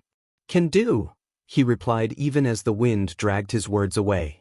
Would they have even heard him? It's not that bad, Dragon added, as if reading Hitoshi's thoughts. Was that another ability of theirs? Can hear precious jewel perfect. No need to yell. Eventually they leveled out, Izuku's wings beating much more lazily. Hitoshi took the chance to look around, drinking in the view. The evening sky burst into color around them, oranges blending into pinks and purples. Clouds hung low in the air, painted by the sun's setting rays, and although Hitoshi could still see patches of the ground, he knew they would be hidden from view to anyone below the clouds. The entire thing left him breathless. Or maybe it was the lack of oxygen. Either way, he would happily spend the rest of his life up here if he could. Why do you even come back to the ground? Hitoshi asked, yelling to be heard over the sound of the wind. How can you? Izuku laughed. Could dragons even laugh? It sure sounded like a laugh. We can't fly forever. But I wish we could. Think we're far enough, he asked Dragon, changing the conversation. Farther than usual. A giant head turned to look at Hitoshi, a single green cage glinting. If you start to feel sick, say something, Izuku reminded, and Hitoshi nodded. We'll hear you. Dragon, you ready? Born ready, was Dragon's gravelly reply. Then why don't we show Shinso what we can really do? Hitoshi could never have prepared, never would have imagined what came next. Dragon sped up, wings tearing at the air, before tucking them against his body. And screams tore themselves from Hitoshi's throat as they hurtled through the sky faster and faster. Identwantity. The air caught them as dragons suddenly unfurled their wings, gliding once more. The ground wasn't as close as Hitoshi had thought, but that did little to soothe him. But it seemed Dragon wasn't done yet. Shinso had only just barely finished skiing a deep breath into his lungs as it was forced out again, Dragon sending them rolling through the air. Accelerating. Faster, faster, faster. Move after move, maneuver after maneuver. Dragon didn't slow once. Through his complicated dance. And Hitoshi couldn't do much more than hold on, his heart pounding either from the fear or excitement, he wasn't quite sure. The whole thing was thrilling, that was sure. They were headed straight for a mountain edge and Hitoshi braced himself, closing his eyes as they landed on the sheer edge. He clutched the rope tighter as the rock gave away and they slid a bit before Dragon's claws caught and secured them to the mountainside. Open eyes, precious jewel. Is very beautiful. Hitoshi silently obeyed, vertigo hitting him almost immediately. His vision swam as he took in the sight below them. He didn't know why this hit him so much differently when they weren't moving, but it did. Closing his eyes almost immediately after opening them, he told Izuku and Dragon, I'm good, thanks. Maybe it was because death seemed so much closer when they weren't moving, strange as that was. Precious Jewel wants to fly again? Dragon asked. Hitoshi was sure the dragon was looking back at him, but he refused to open his eyes and check. Dragon, I don't think. Yes, please, Hitoshi answered, his voice quiet. If Precious Jewel wants flight. The body beneath him started to shift and, caught off guard, Hitoshi opened his eyes. What are you? Dash. Then we fly. And with a mighty push, Dragon leapt from the cliffage and scaled the skies. Climbing higher and higher until he stopped. All his momentum ceased until he free fell. Barreling towards the ground once more. Not again. Hitoshi waited for the dragon's wings to unfurl as they had before, but nothing happened. And the ground was getting closer. Dragon? Nothing. Close. Dragon? So close. Midoriya, please. They were going to crash. Dragon, that's enough. This wasn't how he wanted to die.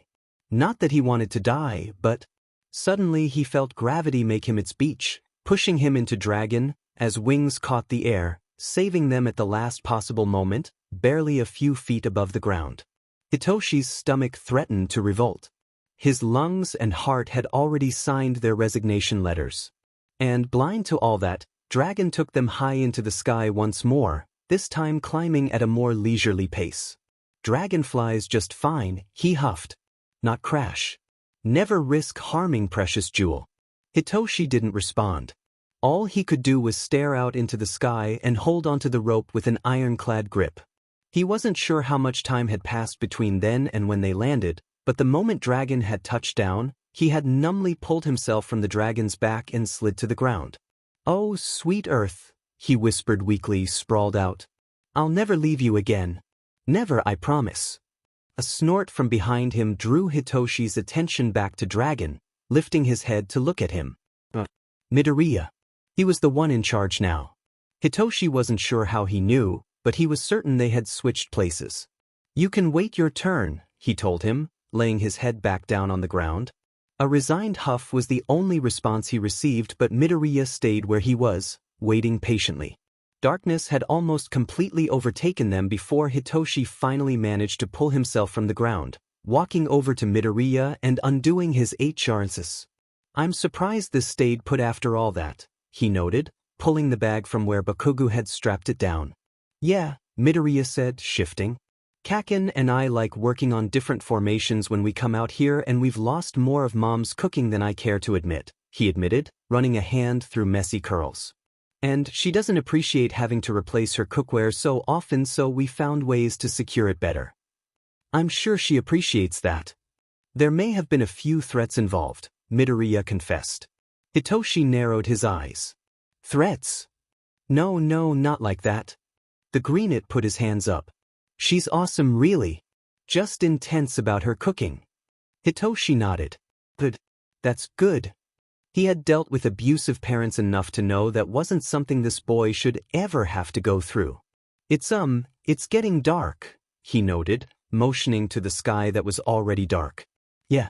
Midoriya picked up the bag and then the ropes, coiling them around one arm. "Camp's this way. I have a fire pit ready to light and then we can have dinner." The campsite wasn't far from where they had landed.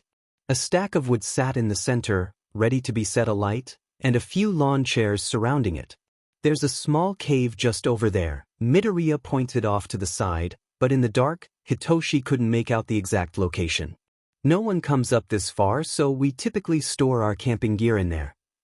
He walked over to the stack of wood, pulling out a lighter and a sheet of paper.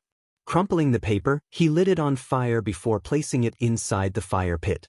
Soon the entire thing was alight, lighting the area around them. From beside him, Midoriya grabbed a metal grate with legs and placed it over the fire, only about half of it covering the fire. "I hope you have an appetite," he said, pulling a pot from the bag. "Mom's cooking is to die for." Yeah. From what Hitoshi could see, Midoriya's mom had packed them a lot of food, pots with lids sealed onto them filling the bag. Surely that was too much for just the two of them. When he mentioned it, Midoriya looked at him confused before responding, "Oh, right. Yeah, none of this will be left." "Is someone else joining us?" Hitoshi asked, not understanding. Midoriya just stared at him, a still-covered pot in his hands. "Shinso, I'm a dragon." "Yeah, the flying bit made that a bit obvious.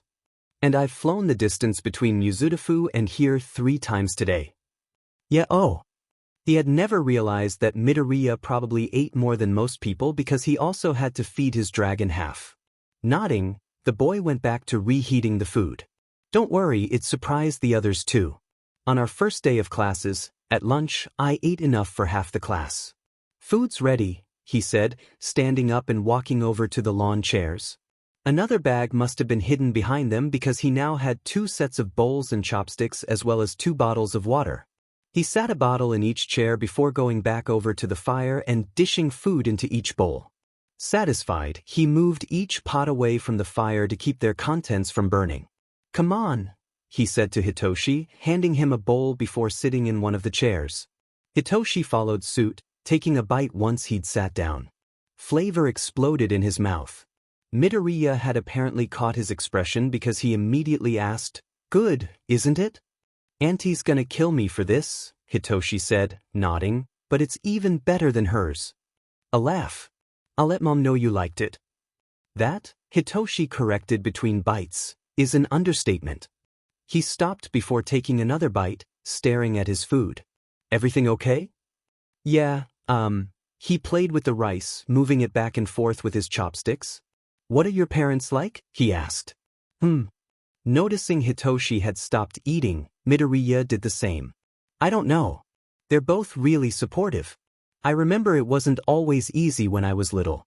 My dad worked overseas and my mom was always so tired even though she tried not to show it. After what happened with my quirk, Dad immediately moved back and found a job that would allow him to stay in Japan with us. I think he blames himself for what happened. See, I had already been taken away by the time he heard and there wasn't anything he could do until he came back. Like, if he had been here, he thinks he could have stopped them from taking me." A sigh. "I couldn't have asked for better parents. Seriously. They've had my back through everything. Hitoshi nodded. That had to have been nice. Even years later, he could still hear. And what was it like growing up around heroes? Lots of therapy. The words slipped out before he could catch them. And once free, there was no recapturing them. Around them, the night seemed to cool by several degrees. What? Midoriya's voice was confused. Hitoshi tried to blink away the memories that had decided to rear their ugly heads up out of nowhere. Yeah, he said, swallowing thickly. You see, my parents weren't so understanding about my quirk. Only once it had been quiet for what seemed like an eternity did Hitoshi slip out of his closet. He had to wait until they were asleep or else Mom and Dad would start fighting again. He carefully, silently tiptoed out into the hallway, listening for noises. Everything was quiet apart from the soft hum of voices on the TV. But he couldn't let his guard down yet. Not until he was out of the house. As silently as he could, Hitoshi walked towards the living room, shuffling along. Hitoshi froze, heart beating hard. Had they heard him? He stayed still, frozen, waiting, listening. When no other sound came, he continued his trek through the house. Passing by the kitchen, he could see a figure slumped in a chair, a bottle lying under a limp hand. That must have been the noise then. He slipped silently by his mom, trying not to wake her up. He could not wake her up. Dad would be harder to get by.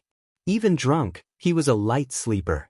He took his steps slow, knowing which floorboards would alert his dad to his presence and which wouldn't. He peered around every piece of furniture, waiting to see him lying somewhere. But the house was empty. And the front door was wide open, a cool breeze teasing Hitoshi's hair as it hung limply around his face.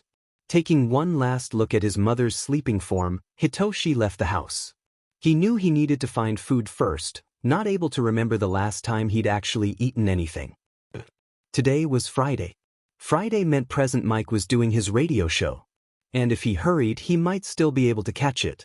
Present Mike's hero agency wasn't far from his home, only a few blocks away. Even still, he only barely managed to catch the end of the broadcast, savoring even those few short minutes. Outside of his agency, the voice hero had a small area where people could gather and listen to whatever was being broadcast. Hitoshi was sure it saw its fair share of people during the day, but at night, it was all his. As Present Mike signed off, Hitoshi laid his head on the table he was sat at, his eyelids growing heavy. A few minutes. He could allow himself that, right? And then he'd still have time to scavenge for food and make it home without being caught. A few moments. Hey there, lil listener. Hitoshi jolted awake, falling backwards off of the bench and pain shooting through his body. No, that couldn't be.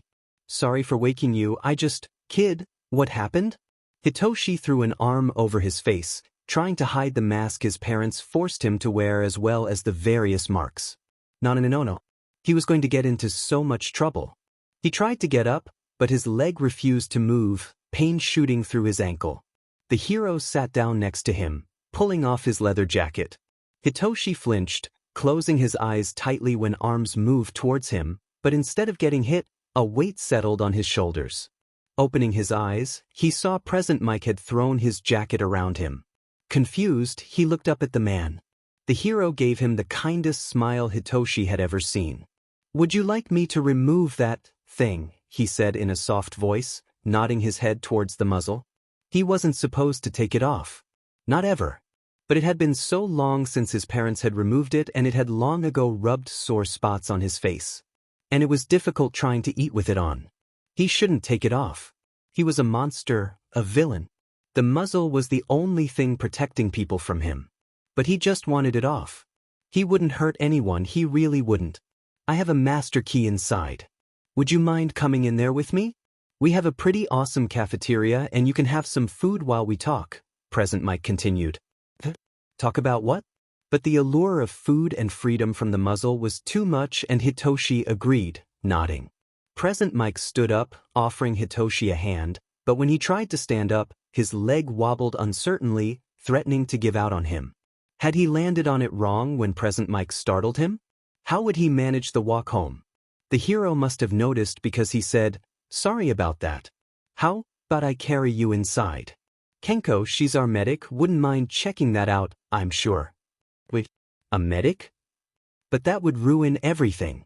Hitoshi looked back and forth between the door and present Mike, heart pounding. He couldn't run, not with his ankle the way it was. There was no escape. His mind was already supplying what punishments his parents would come up with. Screaming voices filled his mind, breaking glass, whimpers of pain. Were a few moments of peace really worth the pain he would be in tomorrow? Hitoshi wasn't sure, but there was no way he could turn back now. Swallowing thickly, Hitoshi nodded and present Mike lifted him into his arms, carrying him into the agency. It was so bright and Hitoshi had to cover his face with an arm. Quiet music played overhead, voices nearly drowning it out. And so I told him dash. Believe it. Half a city block. Hey Mike, I thought you already left for the night. Hitoshi flinched as the person screamed at them, hearing footsteps as they ran closer. Present Mike held him tighter. Shoo, the hero hushed the other person. Can you check if Kenko is still here? And if she is, send her to my office. And when that's done, would you mind running to the cafeteria and bring up one of the specials? There should be some in the fridge if no one's there. Yeah, I know the drill. Hitoshi looked at the person, finally opening his eyes. The woman standing in front of them had shining silver hair, sparkles drifting through it that grabbed his attention and held it tight. Hey, sweetheart, the woman cooed, her voice notably softer and quieter. It's okay, you're safe now. Giving him an encouraging smile, she turned and bounded off. Come on, let's go get that thing off of you. What had the woman meant that he was safe now? He still had to go back home at some point. Maybe she meant at this moment? Hitoshi drank in everything as they walked through the hero's agency. Everything was so bright even though the agency was decorated in tones of black and red, lights everywhere keeping the place from seeming dark. They came upon a door that present Mike opened way sooner than Hitoshi would have liked. He wanted to see more. In the room, the hero sat him on something soft before turning on the light. The office was nothing like Hitoshi could have ever imagined it would be. He was sitting on a soft, gray couch that took up one corner, a small coffee table in front of him. There was a desk, but it was pushed off to a corner, hardly a thing on it. But no. The thing that surprised Hitoshi the most was the giant cat tower across from him. I would offer you a cat, present Mike told him, sitting in a chair diagonal from the couch, but they usually go home before I get out of the recording booth. That, or my husband retrieves them. He produced a key and handed it to Hitoshi. Can you reach the lock okay? Hitoshi nodded and took the key, removing the muzzle and sitting it on the coffee table. He handed the key back. It felt so good to have that off and he rubbed his face where the material had bitten the most. He didn't want to have to put it back on although he knew he would have to. So, lil listener dash. Where is he? A voice asked, walking into the room, unannounced and Hitoshi fought the urge to hide. The owner of the voice was an older woman with gray hair, which she had tied up into a bun with a few strands swaying freely around her face. The other woman from earlier followed behind. A tray of food in one hand and a couple of bottles of water in the crook of her arm. Present Mike frowned. Peter, please. We don't need to startle him more than he already is. The two women nodded. The younger one sat down the tray of food and water. I'm Moonsong, one of Mick's sidekicks. My quirk allows me to create illusions when I sing. Nothing big or flashy, but it has its uses. Would you mind if I use it while Kenko takes a look at your injuries? Moonsong seemed nice and he did want to see her quirk, but he shook his head. If someone was going to mess with him, he wanted to be able to keep an eye on what they were doing while they did it. He was scared she would be angry he refused her, but she only smiled and nodded, backing away. The other woman, Kenko, moved to where Moonsong had been, sitting next to Hitoshi, and offered him a smile. I'm afraid my quirk isn't as flashy as these two, she motioned to present Mike and Moonsong with her head, but it doesn't need to be. And I won't use it unless you tell me I can. She held out a hand. Can I? Hitoshi pet his head. He kind of wanted to know what she could do first, but for some reason unknown to him, he nodded and gave her his hand. Her hand was soft and warm and he immediately felt that warmth rush through his body. Kenko's smile never faltered but he could see the pain in her eyes. You strong, brave boy, she whispered. To present Mike, she asked. First aid kit? Raising an eyebrow. The hero leaned to the side and pulled a box off of the floor beside him. Voila! Rolling her eyes, Kenko took it and sat it on the table next to the tray of food. Do you mind if I treat you? I promise I won't hurt you. And you can eat some of the wonderful food Moonsong brought you. Hitoshi nodded, partially because he was still very hungry and the food smelled really good. Kenko handed him the bowl and a set of chopsticks. Good. You eat, I treat. Taking an eager bit of the food, Hitoshi was surprised by how good it tasted. It was all he could do not to scarf every bite down, but he wanted to savor it too. Who knew when he'd get anything this delicious again? Looks like you should have given the kid the food first, Moonsong noted, leaning against the wall with her arms crossed. Nah, Kenko shook her head. It's keeping him distracted. Curious as to what she meant, Hitoshi looked at where the medic was finishing up wrapping his ankle. He hadn't even realized. You, Kenko threw something at Present Mike. Do your job and talk to the boys. Noticing Hitoshi had emptied the bowl of food, she whisked it away and replaced it with one of the bottles of water. Drink, she told him. I want that bottle finished before I'll even think of letting you go anywhere. Hitoshi nodded, taking a drink of water. Hey, lil listener. Hitoshi turned his attention to Present Mike. Can you tell me what your name is? You know our names, but we don't know yours. Freezing with the bottle halfway to his mouth, Hitoshi panicked. If they knew his name, they'd tell his parents and then they'd yell and hit him. That, and he wasn't allowed to speak. How was he even supposed to tell them anything? The hero seemed to catch on because he leaned closer to Hitoshi and, conspiratorially, whispered, You can talk here, you know. I won't tell anyone. And you won't get in trouble. Hitoshi looked at Kenko and Moonsong and then back at Present Mike. You promise? His voice was quiet and raspy from disuse and it surprised him. I promise, Present Mike smiled. Nodding, he was doing a lot of that, wasn't he? Hitoshi told him, Hitoshi. Hitoshi Shinso. Well, it's nice to meet you, Hitoshi. Hitoshi, dear, Kenko chimed in. I'm going to start on your face. Is that okay? But Mom and Dad will notice. His voice got higher as he panicked. They can't see that I snuck out, they can't. Shoo, Kenko soothed, trying to calm him. It'll be fine. Both she and Present Mike shot a look at Moonsong, who nodded once solemnly and with a, already on it, slipped from the room. Hitoshi, Present Mike slipped from the chair he was in to sit next to Hitoshi. If I asked you some questions, would you answer them? You won't get in any trouble, I promise. But it'll make it much easier for us to help you if you answer them. But my parents will never hurt you again. I swear, Hitoshi, Present Mike vowed, his tone serious but still quiet. Hitoshi looked at Kenko, then Present Mike, eyeing them warily. Why are you? I don't understand why you're being so nice to me. Because that's what we do. We help people. Shaking his head, Hitoshi argued, no, heroes don't help villains.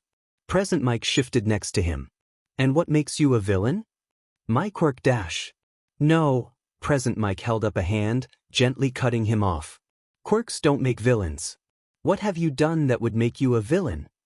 Hitoshi frowned. What had he done? Obviously, he would have had to do something, right? Otherwise, why would his parents treat him like one, cursing their luck for having a villain for a son?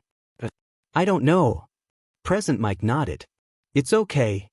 He grabbed a device from his pocket and placed it on the table. Is it okay if I record this?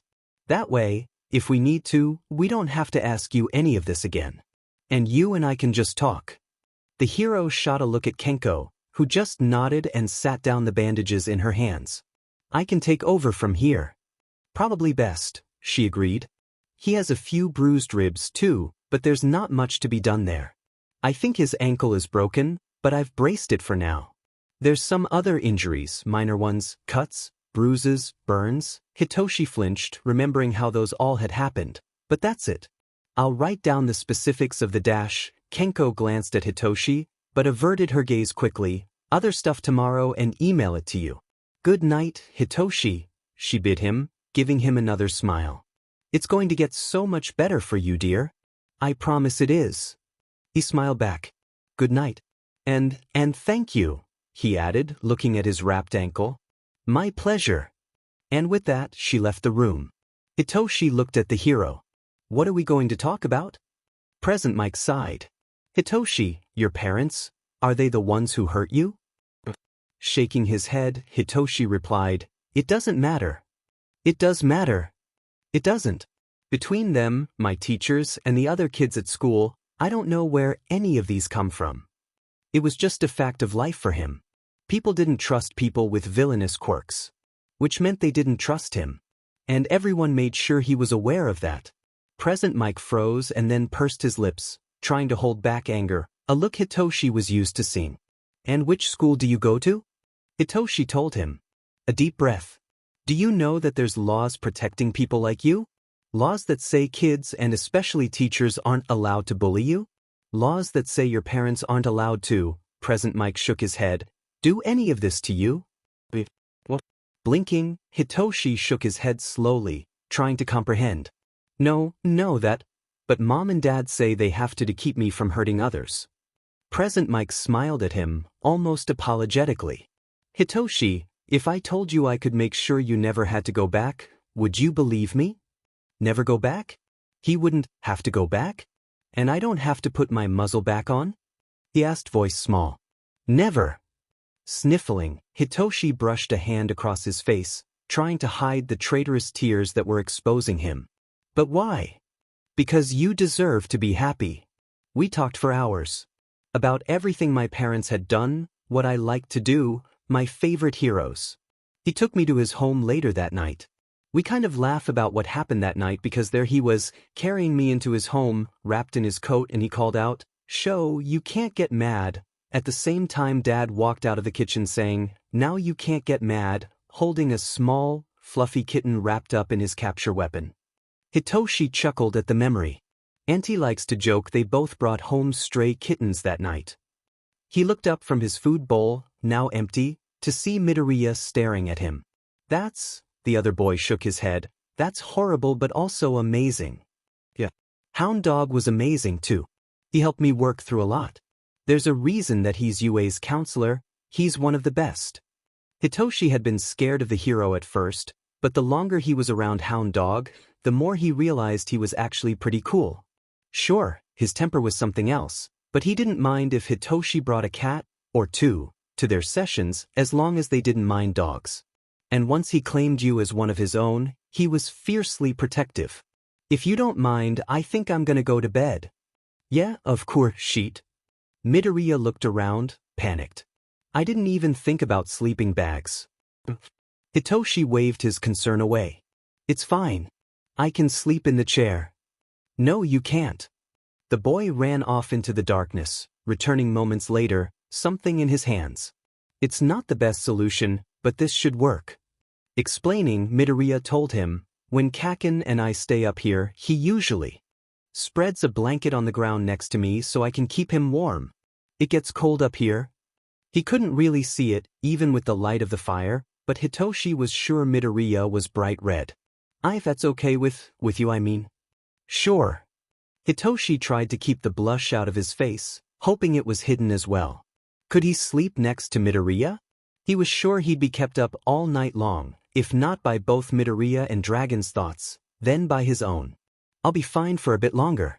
Go finish eating. I know you're starving. Yeah, okay. Midoriya handed him the blanket. Here, he said before walking back over to the fire. Hitoshi wrapped the blanket around him, already thankful for it. Even with the fire, it was chilly up on the mountain. Vaguely, he noticed it smelled like caramel, before his eyes drifted shut. Why is it so dark? A voice asked.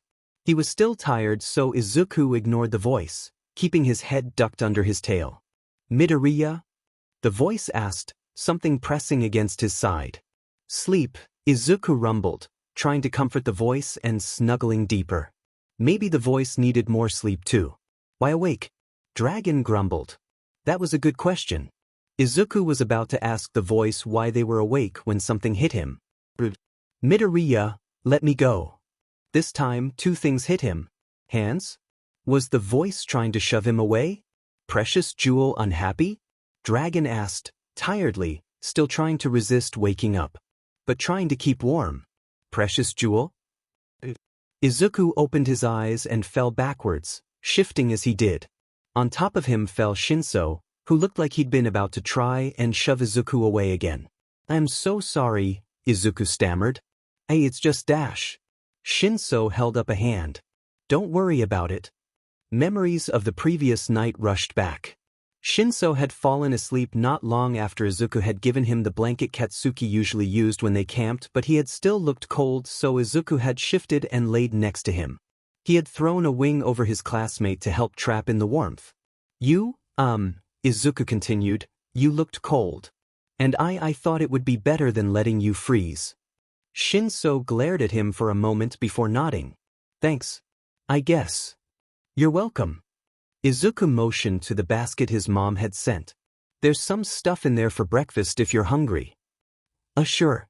Neither said anything as Izuku prepared the food, dishing it out into 2 bowls for them and handing Shinso one of them. They ate in silence, both of them still trying to fully wake up. "Can Dragon take over?" Izuku looked up, not fully understanding the question. "Can Dragon take over?"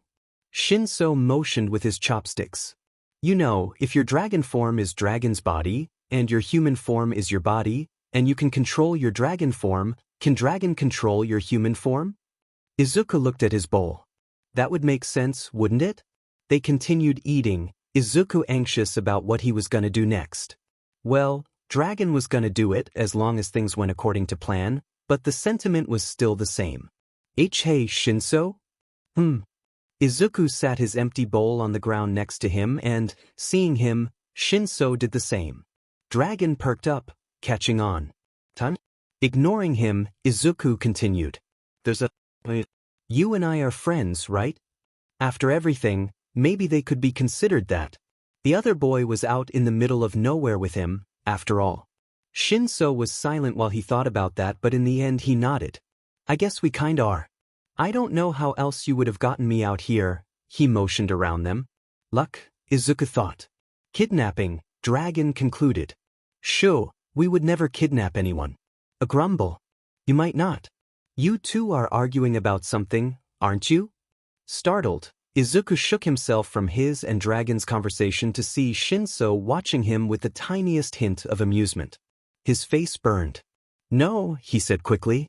"I mean yes, but it's no-thi dash." Shinso held up a hand. "Don't freak. It's fine." He shifted, a smirk making an appearance. "It's see you interesting." Izuku blinked. Had he been about to say? No, not a chance. It was probably just a slip of the tongue or something like that. Yeah, something like that. Well, wringing his hands together, Izuku tried to find the best words he could. Dragon wants to give you something. I mean, I want to give it to you too, but it's more from them than me. He froze, eyes going wide. Not that I don't want to give it to you. I do. But maybe not right now, but I would give it to you. Eventually, but Dragon wants you to have it now even though I've said that's a really bad idea. Words catching up to him, Izuku tried to correct himself. Not that it's a bad idea to give it to you, but it might be awkward. Izuku opened his mouth to say something else but shut it immediately. He was already in a deep enough hole, there was no need to make it any deeper than it already was. Shinso tilted his head to the side. "You got me something?" "Kind of." Izuku replied. "But, Dragon wants to give it to you." Eyes going slightly wider, Shinso asked, "So Dragon can take control?" "Well," Izuku ran a hand through his hair, nervously. "I guess that's what we're about to find out, huh?" When Midoriya had changed the subject, Hitoshi hadn't realized this would be the result. If anything, he figured the other boy would evade the question, keeping it a secret. It's what he would have done.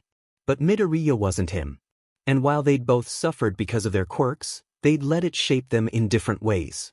Where Hitoshi was reluctant to trust anyone, Midoriya seemed to act the exact opposite, giving his trust to anyone who even looked in his direction. Maybe there was something more behind it, but he didn't know what that something could be. It takes a lot of focus, Midoriya explained, nervously.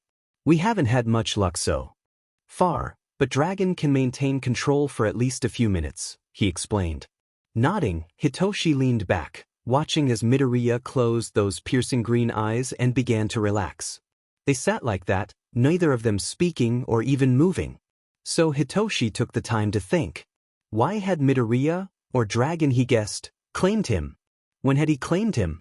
He recalled the dragon swooping in front of him during the entrance exam, but they couldn't have claimed him then, right?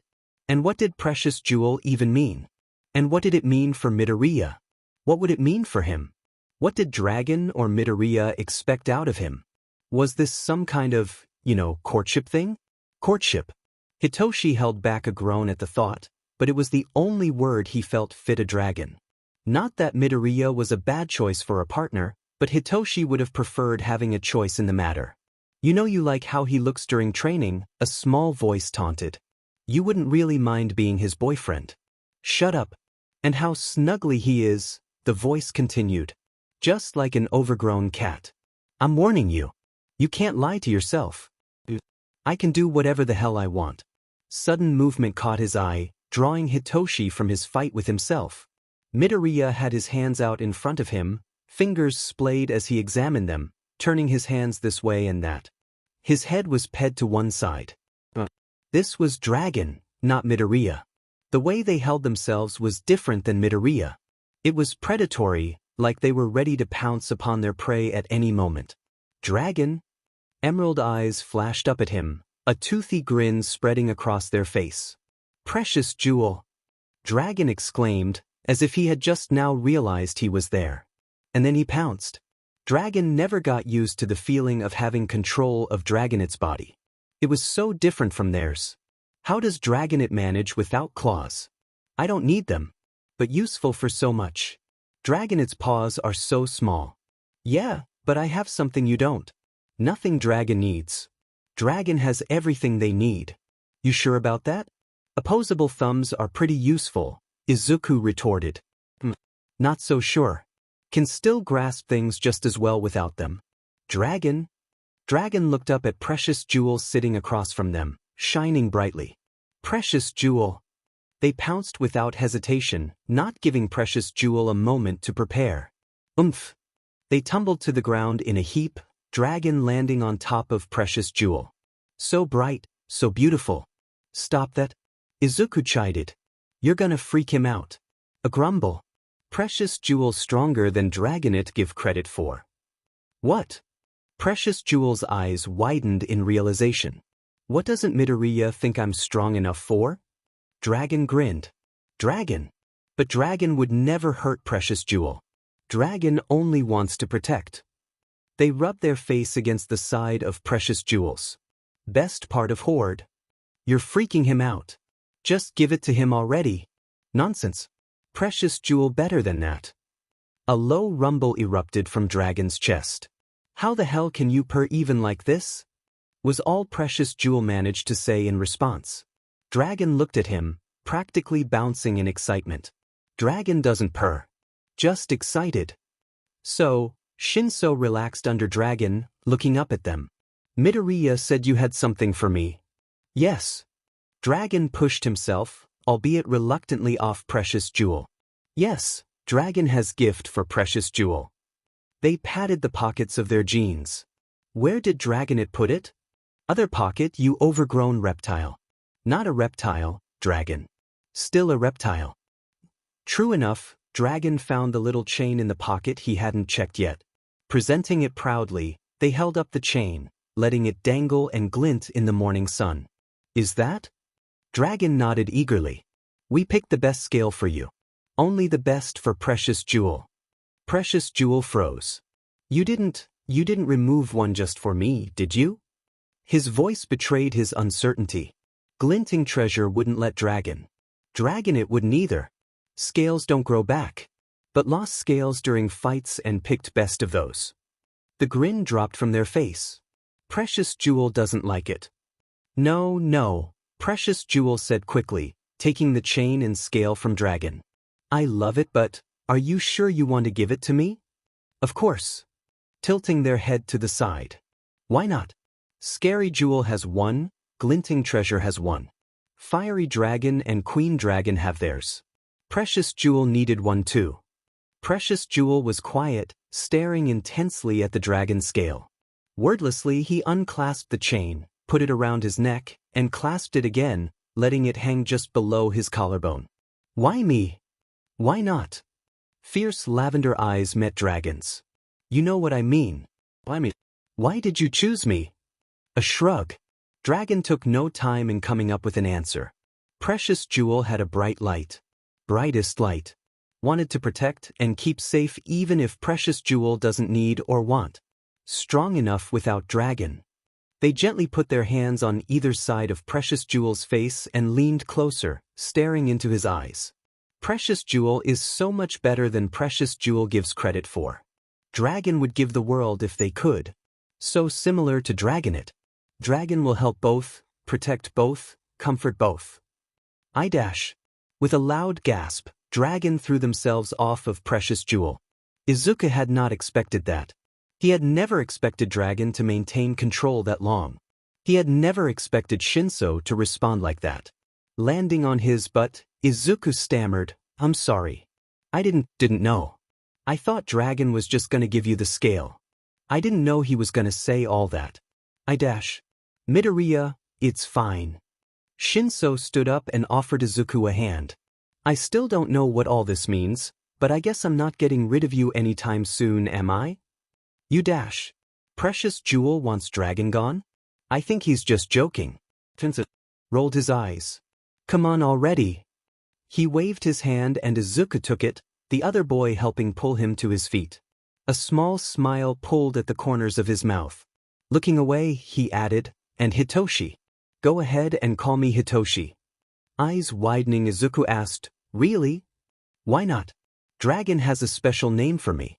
Least I can let you do is call me by my name." This had to be some sort of dream. No way Shinso, the boy who had hated his guts, was it really only a few days ago that they had fought? Was telling him to call him by his first name. Izuku. Trying to control his stammering, Izuku tried again. You should call me Izuku." The morning was already slipping away and, figuring they should start heading back soon, Izuku started cleaning up the campsite. Shinso had tried to help, but Izuku had waved him off. "Don't worry about it. Most just goes back into that cave over there. It won't take me more than a moment to clean it all up." Shinso watched as Izuku folded up the lawn chairs and took them and the other stuff back into the little cave. "How do you keep wild animals from messing with it?" "Oh, none come up here. I don't think any would dare even step foot on the mountainside." "Why not?" Izuku looked up at Shinso, eyes narrowed as he tried to understand Shinso's confusion. "Because they're too afraid?" "Of Yeah." Izuku shrugged. "When Kaken and I first started coming out here, there was a bear or two that would roam around, but once they saw me, they vanished pretty quickly. Don't think we saw them again after that. Not even a snake or anything. But this mountain is known for being kinda dangerous, so no people come up here either." "Weird." Shinso shook his head. "So you and Pomeranian have this place all to yourselves?" "Pretty much." Izuku started on the mound of ropes, separating them from each other so Shinso would have an easier time when they left. "None of our stuff ever gets messed with, so that's nice that I don't have to carry that back and forth too." He looked up. "We should probably get back. Don't want Aizawa and Present Mike to get worried about you." Shinso paled. "Sheet," he mumbled. "I forgot to text them." He pulled out his phone but Izuku stopped him. "You won't have service this far up. We have to go a bit farther down the mountain first." Izuku threw the ropes over his shoulder and grabbed the bag of his mom's cookware. "Once you check your phone, we'll go ahead and leave." Nodding, Shinso followed Izuku as they walked down the mountain. "This should work," Izuku told him, and as if on cue, chimes started erupting from both boys' phones. Shinso shook his head as he sorted through messages. "You would never believe it by the way he acts, but Dad's the biggest worrier you've ever seen." "You're right," Izuku agreed. "I'd never believe it. He's a bigger softy than he seems." Pocketing his phone, Shinso motioned to the ropes. "You ready to go?" In a moment, Izuku sent his mom a message letting her know they were about to start the return flight. Almost as soon as he had sent the message, his phone rang. "Yeah, Mom?" he asked, answering. Everything go okay over there, dear? Inko asked, her voice only a bit crackly. Yeah, everything's good. We're just about to start flying back. Good. Would you mind if I talk to your friend for a moment? Oh no. I don't dash. Izuku, sweetie, hand over your phone. Swallowing thickly, Izuku held out his phone to Shinso. I'm so sorry, he whispered. Eyeing the device warily, Shinso took the phone. Hello. He paused. Yes, I'm Hitoshi Shinso. I don't know, of course not. Try, I will ma'am. Wise. See you then. Eyes duller than when they had been before he'd taken the phone, Shinso handed Izuku's phone back to him. Mindlessly, his hand went to the scale around his neck, running it between his thumb and forefinger, an electric shock shooting through Izuku as Dragon keened in delight. Your mom is terrifying. Laughing, Izuku took his phone back and pocketed it. She can be. What did she want? She invited me and my dads to dinner tonight. At your house. Said you'd give me the address. Nodding, Izuku texted Shinso the address. Seems like a thing she'd do. And her cooking is even better when it's fresh. I'd believe it. Shaking his head to clear his thoughts, Shinso motioned to the ropes again. So, you ready? In response, Izuku shifted and, after letting Shinso throw the ropes over him, Izuku only had to help in a few places, they flew back to the city. Inko hadn't given them much notice before Shinso and his parents were expected to be at the Midoriyas, so the two didn't talk much as Izuku walked the other boy home. Although, out of the corner of his eye, he was pretty sure he saw Shinso fiddling with the scale at his neck, twirling it between his fingers. Dragon purred at the sight. Precious Jewel likes. Should find more presents for Precious Jewel. No, Izuku argued. I mean yes, but within reason. You don't give people things just to make them like you. But Precious Jewel already likes us. Izuku still wasn't so sure about that part. Sure, Shinso seemed to tolerate him more than he had at the beginning of the school year, but he was convinced the other boy wasn't exactly ready to be friends yet. I guess I'll see you in a bit, Izuku said as they approached Shinso's house. The other boy nodded. Your mom, he hesitated before continuing. She is terrifying, you know that. I don't want to think about what would have happened if I'd refused her offer. Izuku couldn't help it. He laughed. Yeah, she can be pretty scary. She probably would have found out where you live and dragged you to our house screaming and kicking. But don't worry, Izuku grinned mischievously, I'll protect you. Shinso turned to face him as they stood in front of his house. I'll hold you to that, he said with the barest hint of a smile gracing his. Oops. Hey. Ito-dash. Hurry it up. A voice growled and both boys jumped. Aizawa stood in the front door, arms crossed over his chest. Shoo! Two voices whined behind him and Izuku realized he and Shinso had probably been watched the entire time they'd stood out there. He felt his face turn red in response. Aizawa, on the other hand, showed no sign of having any idea what the two might have been about to do, nothing. Izuku scolded himself. We weren't about to do anything. Huh. I guess I'll be going then. Izuku ran a hand through his hair. See you later, Hitoshi. Yeah, Shinso nodded. Later. He turned and walked up to the door where Aizawa stood waiting. Izuku waited until the door shut before taking off at a dead sprint for home. Once home, Izuku ran for his room, not hearing either of his parents talking to him. He tore through his closet, evaluating each shirt he owned. No, he mumbled with growing anxiety. None of these would work.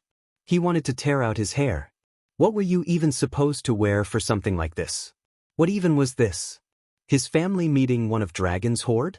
Precious Jewel not just part of Horde. Precious Jewel most precious, treasured. Best and brightest. Yeah, Izuku muttered, still finding nothing. He decided to take a quick shower and attempt to tame his hair, in vain, before coming back to the closet situation. With a heavy sigh, he decided on a plain white tee with dress shirt written on it. A glance at his phone told Izuku that it was almost time for Shinso to arrive.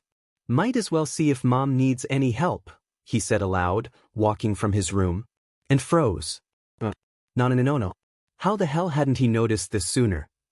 Where Izuku had a decent collection of hero merch, his dad had even more.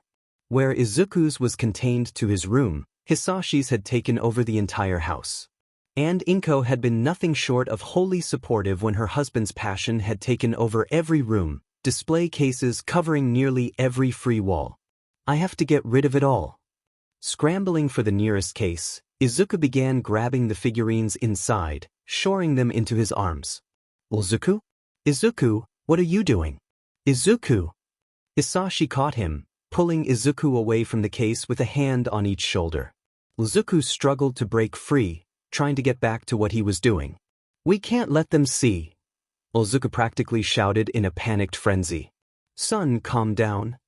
Hisashi tried to grab the collectibles from Izuku's arms, but he only jerked away in response, nearly dropping one as he tried to keep grabbing figures from the case. Izuku, plenty of adults have hobbies or collections.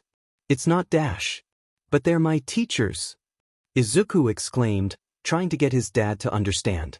Fiery Dragon has magnificent hoard, Dragon interjected, curling up. Should be proudly displayed.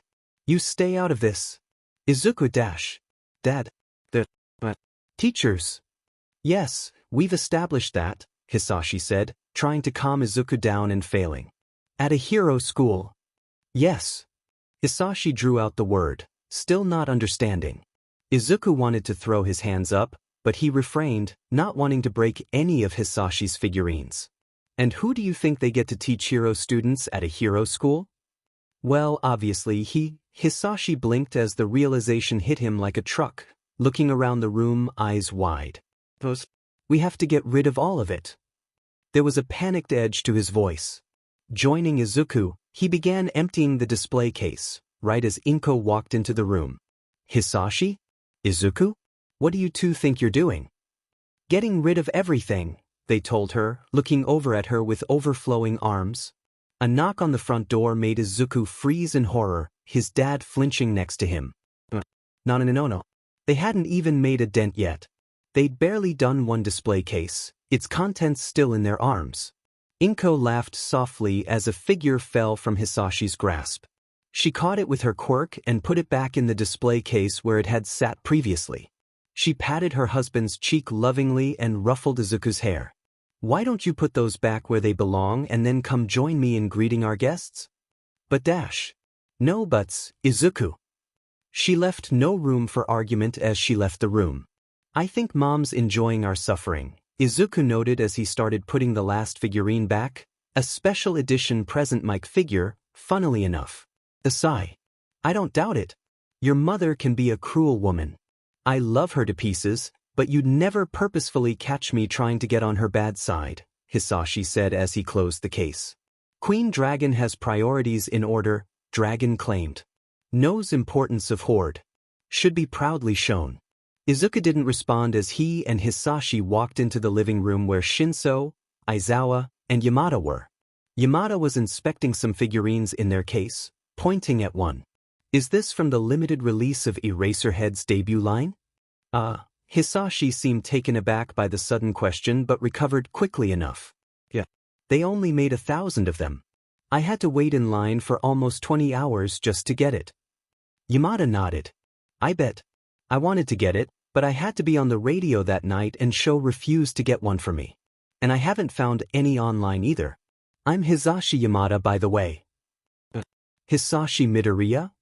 Aizawa rolled his eyes.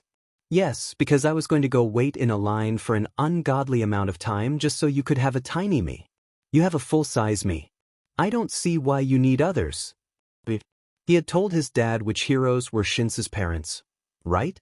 A glance at his dad told Izuku he had not. Why you're Eraserhead?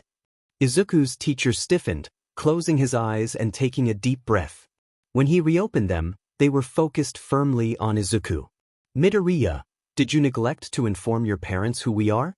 It may have slipped my mind? A sigh. Aizawa turned to Hisashi. I'm Shoyuta Aizawa. But yes, I'm Eraserhead. And my husband is Present Mike. And this is our son, Hitoshi Shinso. Izuku blinked.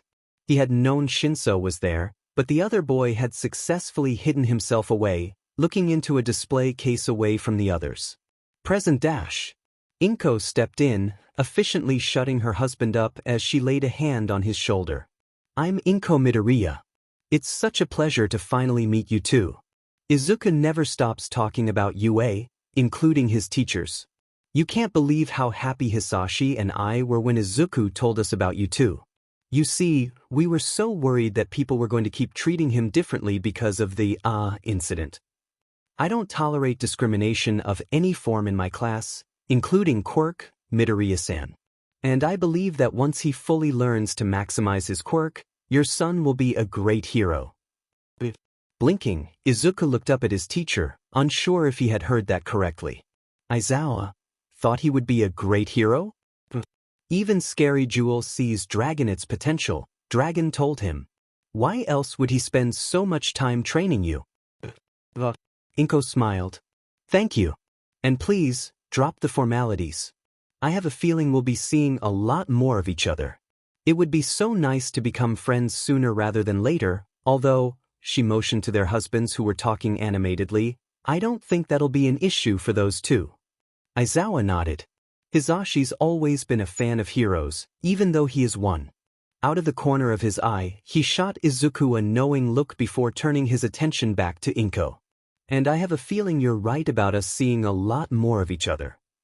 Clasping her hands together, Inko announced, dinner should be ready.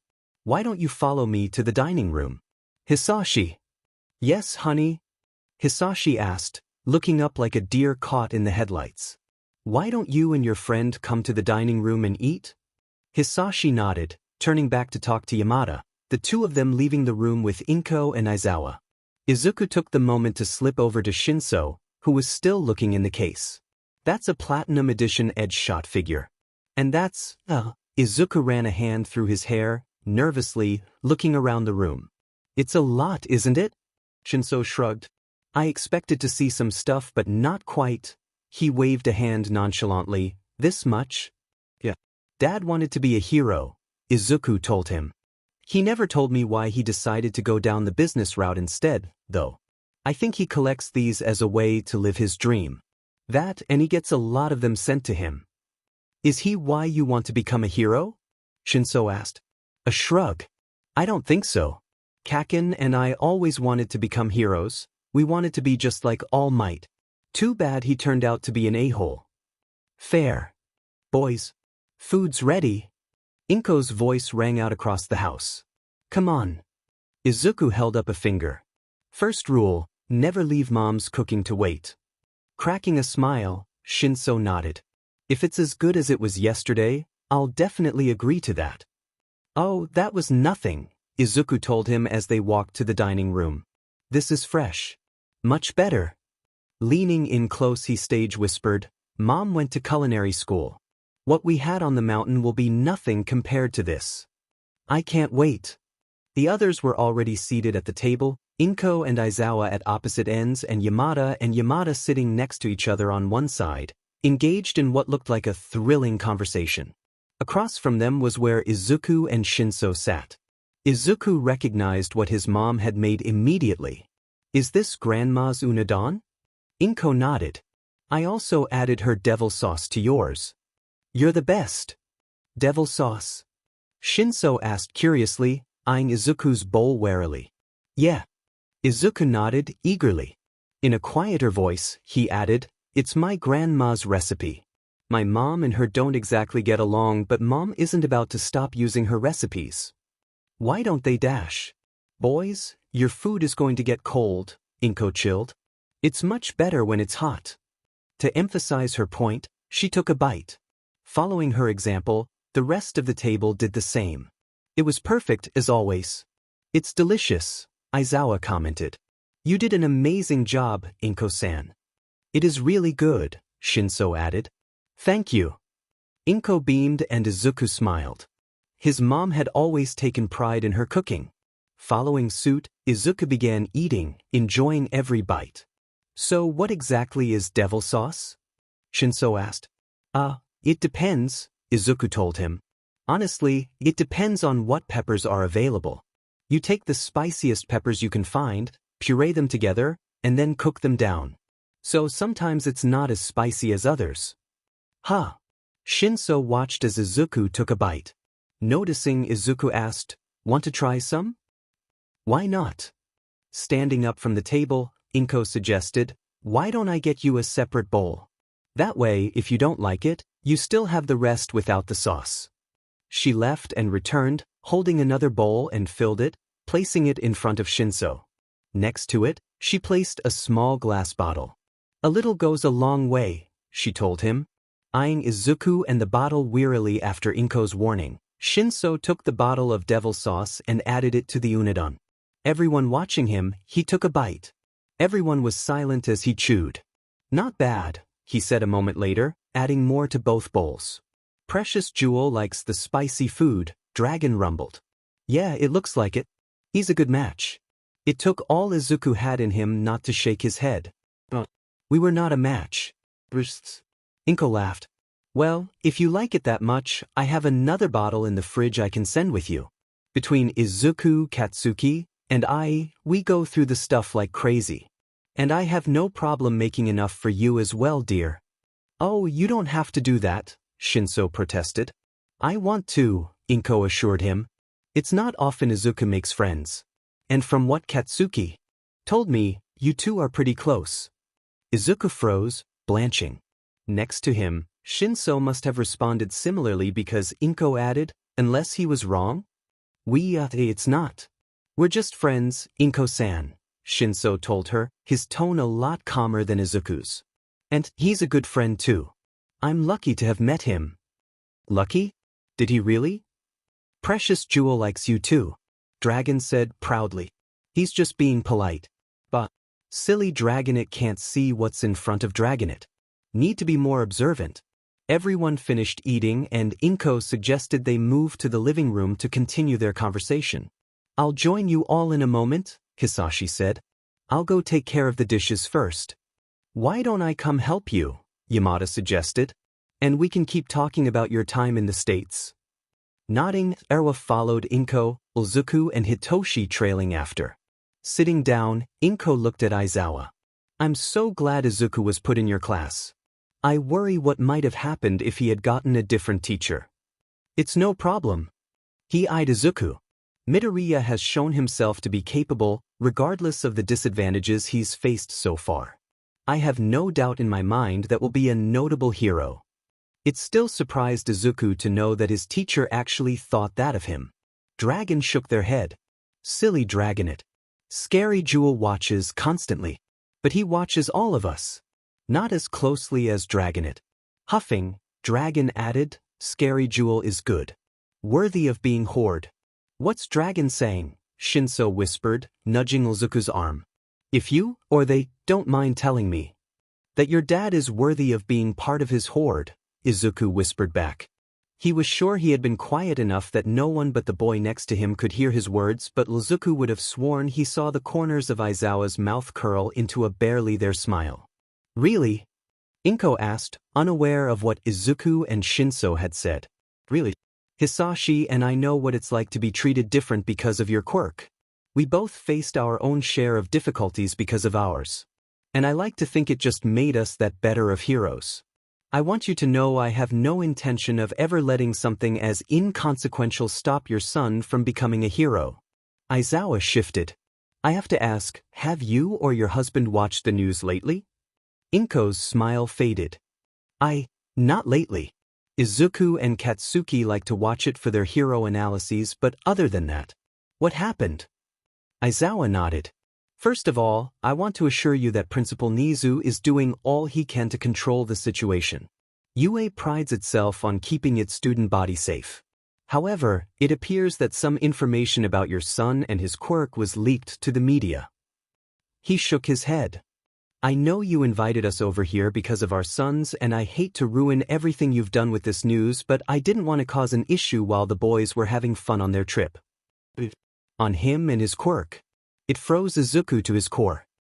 "But, of course. Trash rat," Dragon growled. "Should have eaten when we had the chance." That day after school, Siro had been trying to tell him, but he and Dragon had been too focused on Shinso. "What did they say?" Inko nearly demanded, worry and anger replacing the cheerfulness she'd displayed mere moments before. We're still trying to dash. Mineta, Izuku whispered. It was Mineta. Aizawa, he said, Siro tried to tell me the other day after school. When you canceled practice. But Dragon and I were distracted. To his mom, he explained, they lived around here back then. When it happened. And on the first day of school, they saw me shift and pieced it together. Mineta. Shinso tilted his head, thinking. He's the one you expelled, right, Dad? The one whose spot I'm filling. Running a hand across his face, Aizawa sighed. Yes, but I don't understand why he would have waited until now to go to the media if that was his plan. Why would he have waited? Izuku remembered how anxious he'd been for days after Mineta had been expelled, scared his face would be pasted on every screen. Scared that after all this time, his past would be on display for everyone to judge. Not that he hadn't expected it would eventually happen. Izuku had always gotten weird looks when people had seen the cuffs around his wrists. And he knew the story would spread. It was only logical. He just hadn't thought it would be so soon. The sports festival. The words spilled from his and Shinso's mouths at the same time, both boys looking at each other almost shocked that the other had reached the same conclusion at the same time. Mineta was angry that you'd chosen me over him when you expelled him, Izuku explained. But even he would have known to hold onto the information he had until it could cause the most damage. As horrible as he is, UA only accepts the smartest students. He's not stupid. Nodding, Shinso continued, and after not one, but 3 students with supposedly villainous quirks won the sports festival, he saw his chance to expose Izuku's past as well as tarnish UA's reputation. He looked at his dad. And yours too, if he's brought you into it. Raising a hand, Inko interjected. I don't care why it happened. That's done and over with.